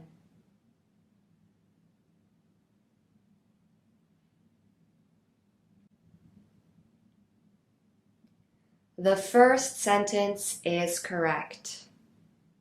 Great work! Now we can move on to our last practice of the day, our task-based activity. Today, we have an extract from the famous novel Eat, Pray, Love by Elizabeth Gilbert.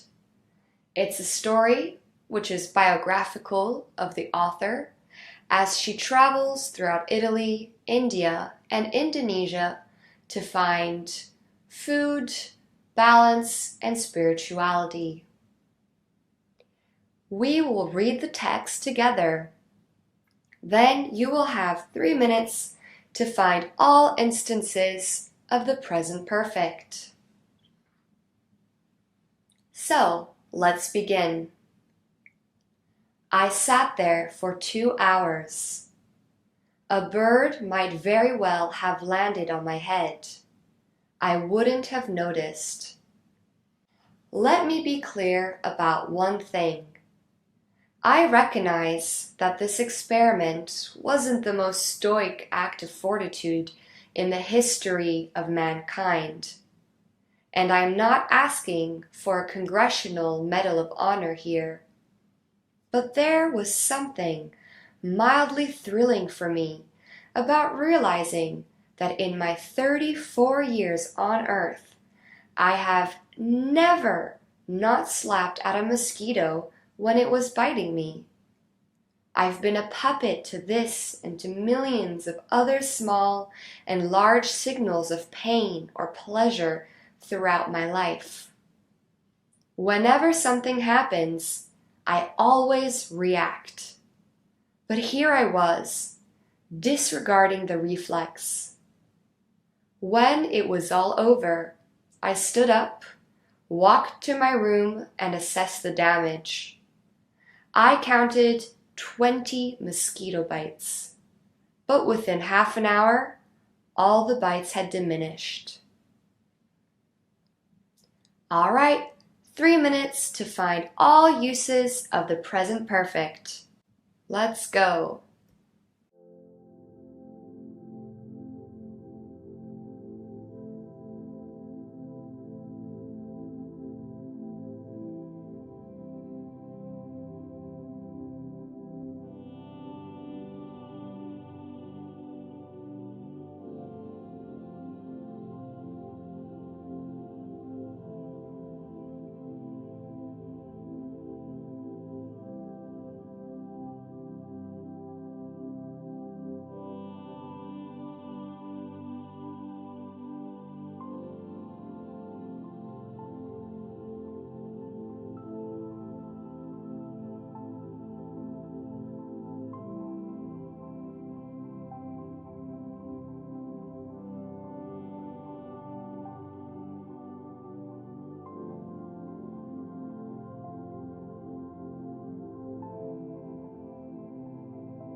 Were you able to find all the uses of the present perfect in this text?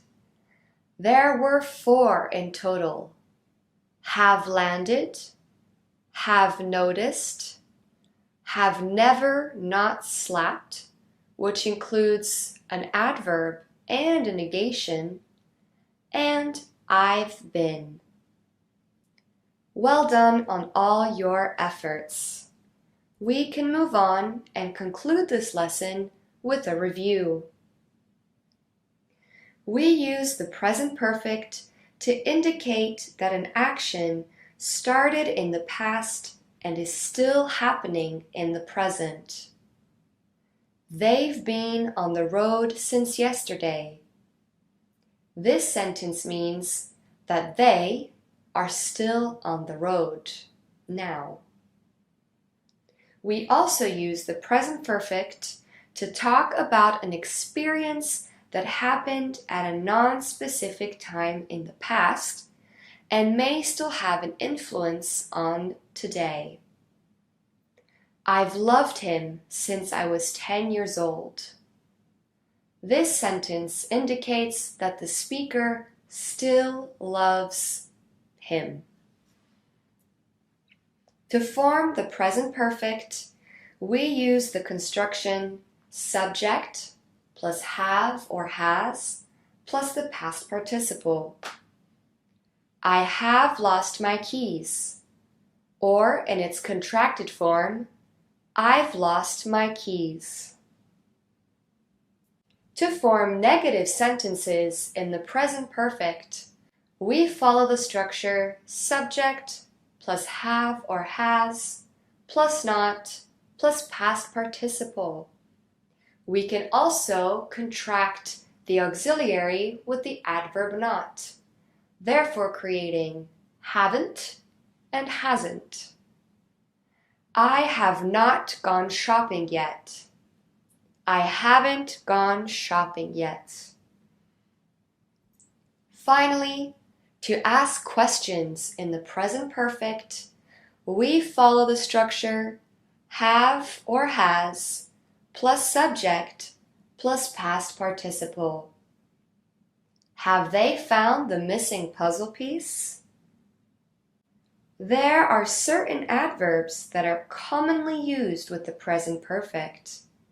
We generally place these adverbs between the auxiliary verb have or has and the past participle, or at the end of a sentence or question. I've always wanted to go skiing in France. I haven't been to France yet. Great work, everybody! This concludes our lesson on the present perfect tense. Next up, the past perfect. See you then! Hello, and welcome back to the English Grammar course, taught by me, Marion. I'm excited to be back on this grammar journey with you today. Before we move on to today's topic on the past perfect tense, let's review the present perfect tense, the subject of our last lesson. We use the present perfect to indicate an action that started in the past and is still happening in the present. She's had a hard time this year. Notice that she's is the contraction of she has. She has had a hard time this year. We also use the present perfect to talk about an experience that happened at a non-specific time in the past, or that is still a valid experience today. I've never been happier. Once again, I've is a contraction of I have. I have never been happier. To form the present perfect, we use the sentence construction subject plus have or has, depending on what the subject is, plus the past participle. They have eaten a whole cake. or its contracted form, they've eaten a whole cake. To form negative sentences with the present perfect, we use the structure subject plus have or has plus not plus past participle. We can also contract have not and has not to form haven't or hasn't. I have not found your necklace. I haven't found your necklace. To ask questions in the present perfect, we use the construction have or has plus subject plus past participle. Have they bought a new sofa? Excellent work! To use adverbs with the present perfect tense, we can place the adverb between the auxiliary verb have or has and the verb in the past participle, or we can place the adverb at the end of the sentence. I've never been skydiving. She's improved her grades so quickly. Great work! Now let's practice. Which sentence is correct? I has broken the television. I have broken the television. The second sentence is correct. With the pronoun I, we use the auxiliary have. They haven't asked for permission to go yet. They yet haven't asked for permission to go. The first sentence is correct. We use the adverb yet typically at the end of a sentence, not the beginning. Have you ever been to America? Have you ever been to America?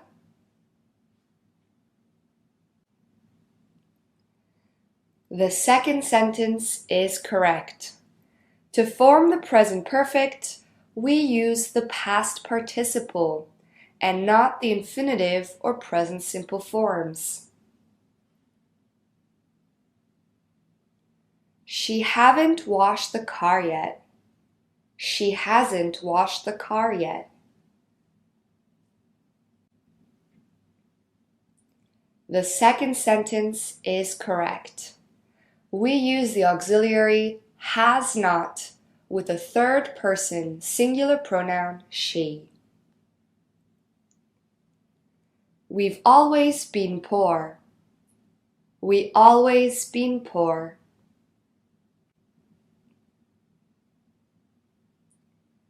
The first sentence is correct. Don't forget to use the auxiliary have or has when forming the present perfect. It hasn't rained much today. It hasn't rained much today. The second sentence is correct. HASN' is the correct way to contract has not. She's ate all the candy. She's eaten all the candy.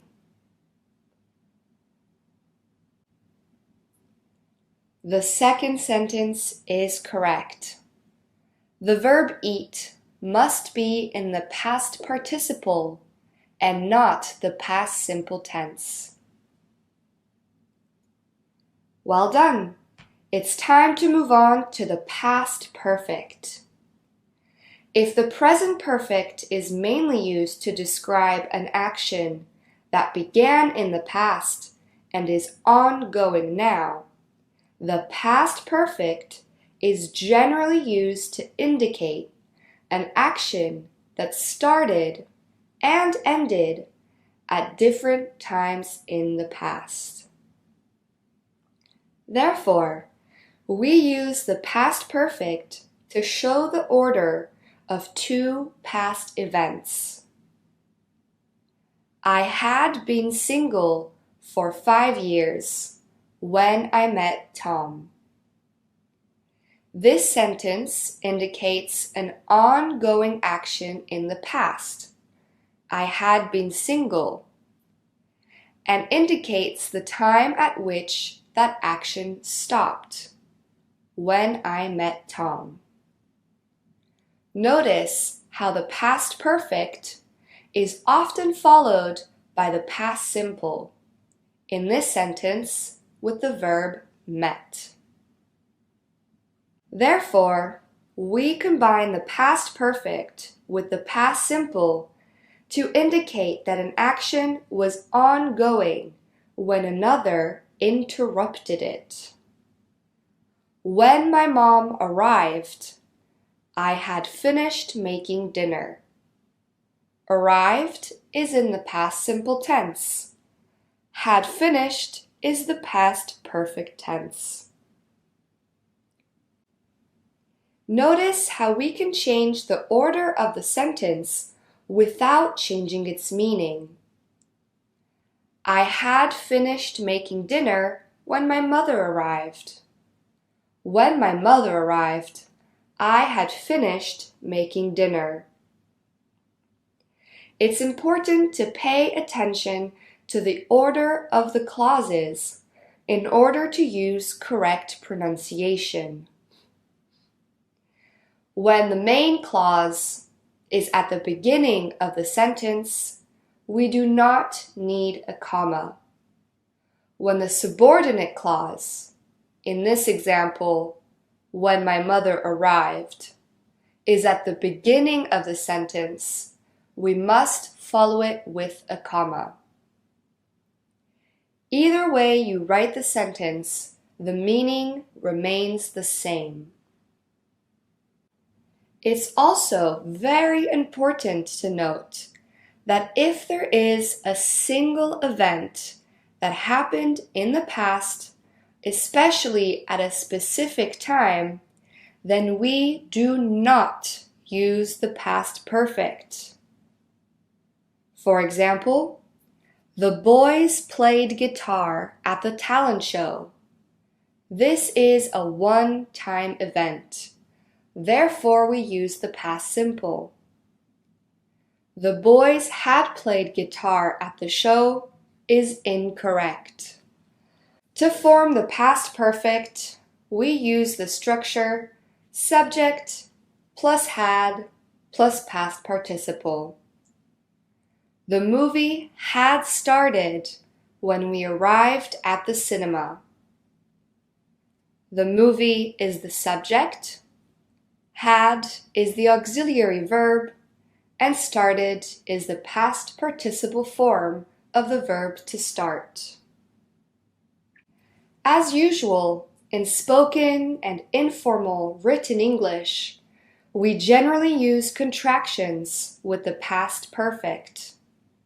We form it by combining the subject and the auxiliary verb had, and replacing the letters HA with an apostrophe.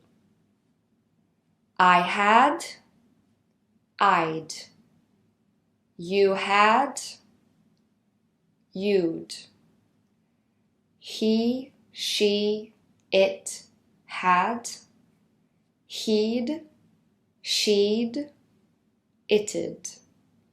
Although we don't usually contract it with the auxiliary had, because it doesn't make the flow of the sentence any easier. And after all, that is the point of contractions. We had, we'd. You had, you'd. They had, they'd. For example, we'd eaten all our snacks before we even reached the top of the mountain. They began feeling sick after they'd eaten the steak. Great work! Time for practice. Can you fill in the gaps using the correct subject and past perfect form?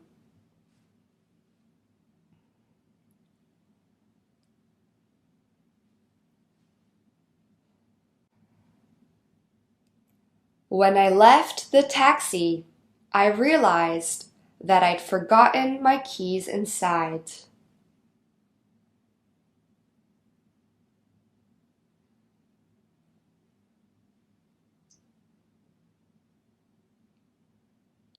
She'd read the dictionary twice by the time she turned 11 years old. Noticed how we use the past simple tense with the verb turn following the past perfect tense to indicate that an action ended at a specific time in the past.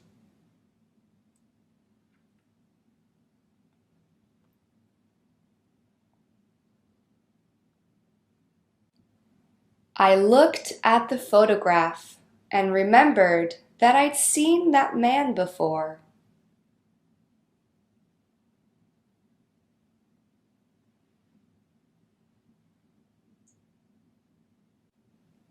Sadly, the house had burned down by the time the firefighters arrived.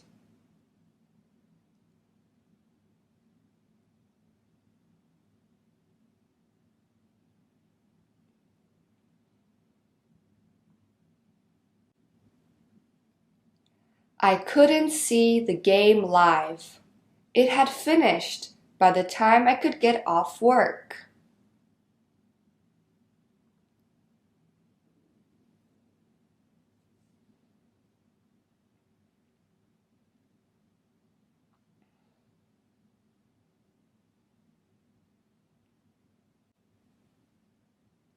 They were full of energy because they'd slept so well.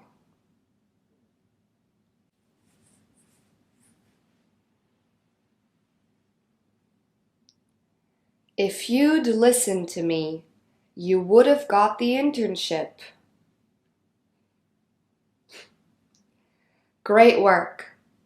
Now, how to form negative constructions in the past perfect? Well, we use the construction subject plus had plus not plus the past participle. We can contract had and not to form hadn't. For example, I had not been to this museum before. They hadn't met their nephew this time last year. To ask questions in the past perfect, we use the construction had plus subject plus past participle. Had you ever seen a real elephant before? Excellent work! Practice time again. Can you fill in the gaps using question or negative forms in the past perfect tense?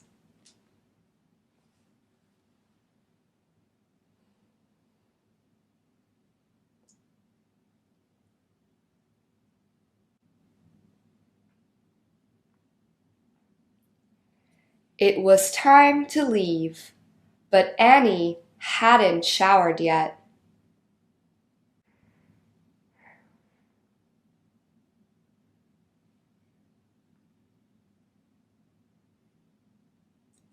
They hadn't arrived at the party when I got there.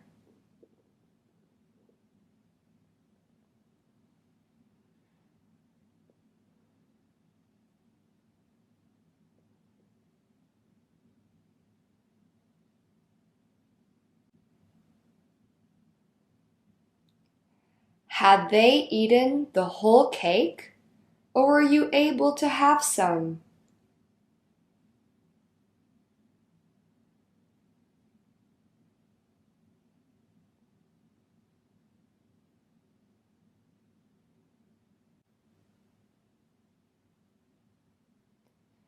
Had she moved to Madrid when you broke up with her?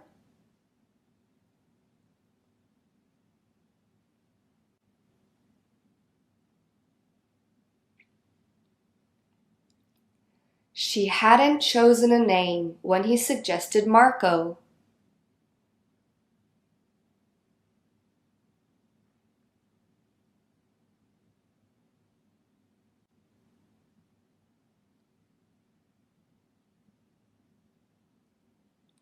They hadn't left when I arrived. Great work! Now, it is common to use adverbs with the past perfect, and some adverbs are more frequently used than others. We place the following adverbs between the auxiliary had and the past participle. For example, already. We'd already left the house by the time it started raining.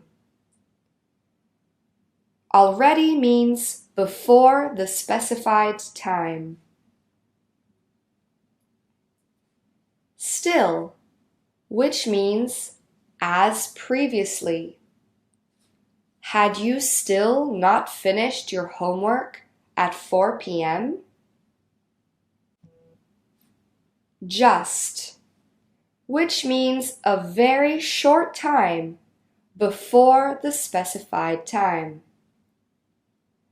I had just checked the time when the buzzer rang. Ever, which means at any time before the specified time. Had you ever visited Thailand before that trip? The specified time is that trip, and ever indicates any point in time before the trip. Never, which means at no time before the specified time. I never seen a real giraffe before that trip to the zoo. All right, practice time. Can you choose the correct sentence? She didn't have a sandwich as she just had one less than an hour ago. She didn't have a sandwich as she just had one less than an hour ago.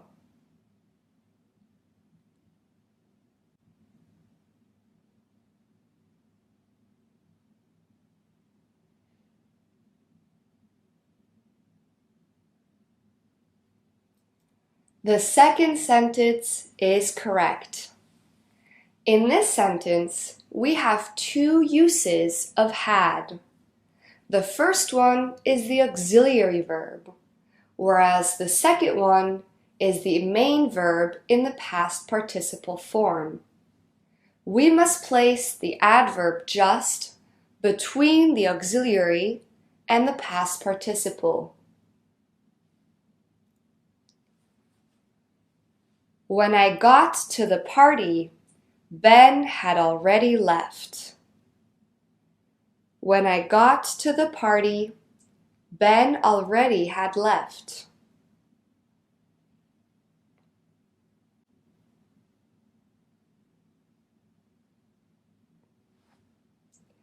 The first sentence is correct. The adverb must be placed between the auxiliary and the main verb. I had a driving lesson yesterday. I was nervous because never I'd driven before. I had a driving lesson yesterday. I was nervous because I'd never driven before.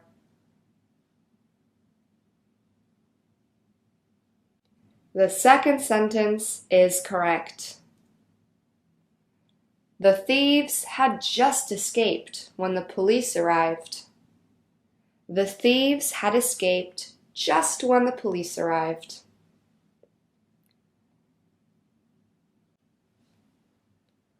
The first sentence is correct. Had you met someone from India before Raj ever? Had you ever met someone from India before Raj?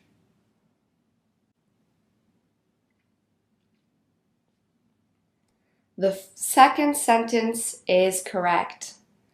The adverb ever is not placed at the end of a sentence, but between, you guessed it, the auxiliary verb and the past participle. It was the most beautiful bridge I'd ever seen. It was the most beautiful bridge I'd seen ever.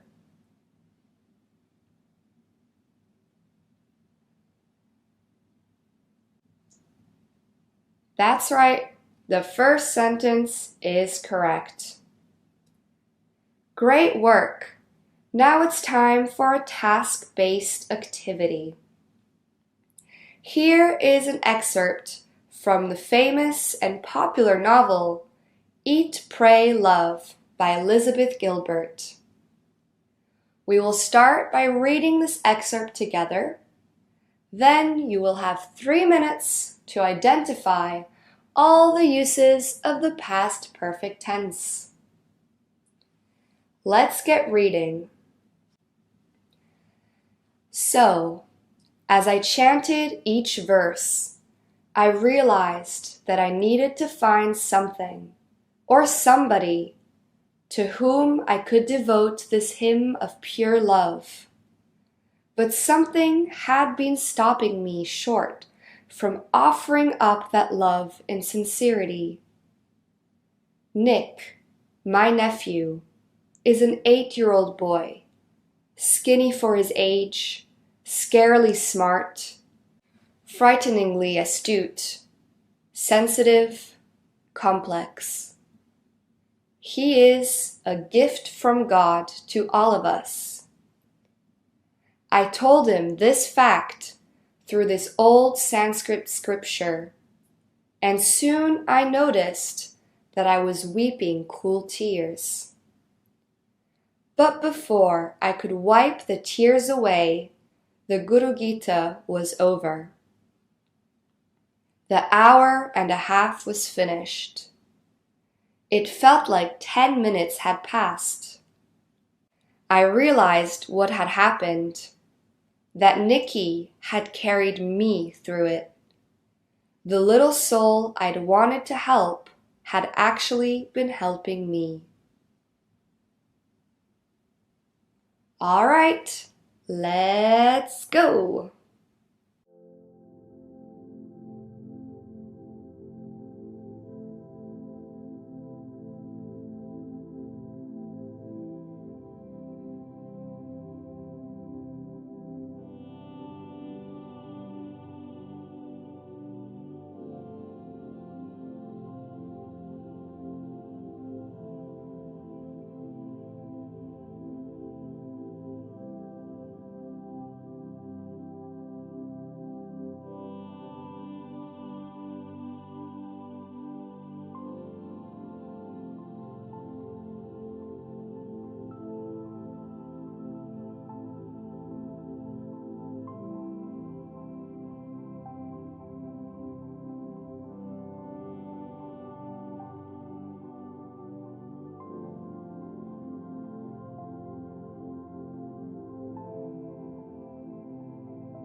Time's up!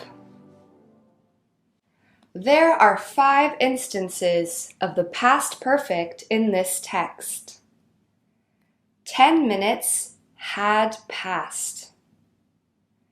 I realized what had happened. The little soul I'd wanted to help had actually been helping me. Notice in the last example how the adverb actually is placed between the auxiliary verb and the past participle. Great job today! Now let's review. We use the past perfect to speak about an action that started and ended at different moments in the past, usually because it was interrupted by another event. For example, the song had just finished when they decided to go home. To form the past perfect, we use the structure subject plus had plus past participle. I had never drunk iced tea before coming to the USA. And we can also contract the subject with the auxiliary had. I'd had enough of his bad attitude, so I left the dinner party. To form negative sentences in the past perfect, we use the structure subject plus had plus not plus past participle, or we can use this construction with the contraction hadn't. I had not drunk a drop of water all day. I was so thirsty. I hadn't said anything, but he got really angry. To ask questions in the past perfect, we use the structure had plus subject plus past participle. Had Tom made breakfast when you got up? It is common to use the following adverbs with the past perfect: already, just, still, ever, never. We place them between the auxiliary verb and the past participle. I invited my brother to join us, but he'd already made other plans. Great work! We have finished today's lesson on the past perfect. Next class, onwards we go with the future perfect. See you then!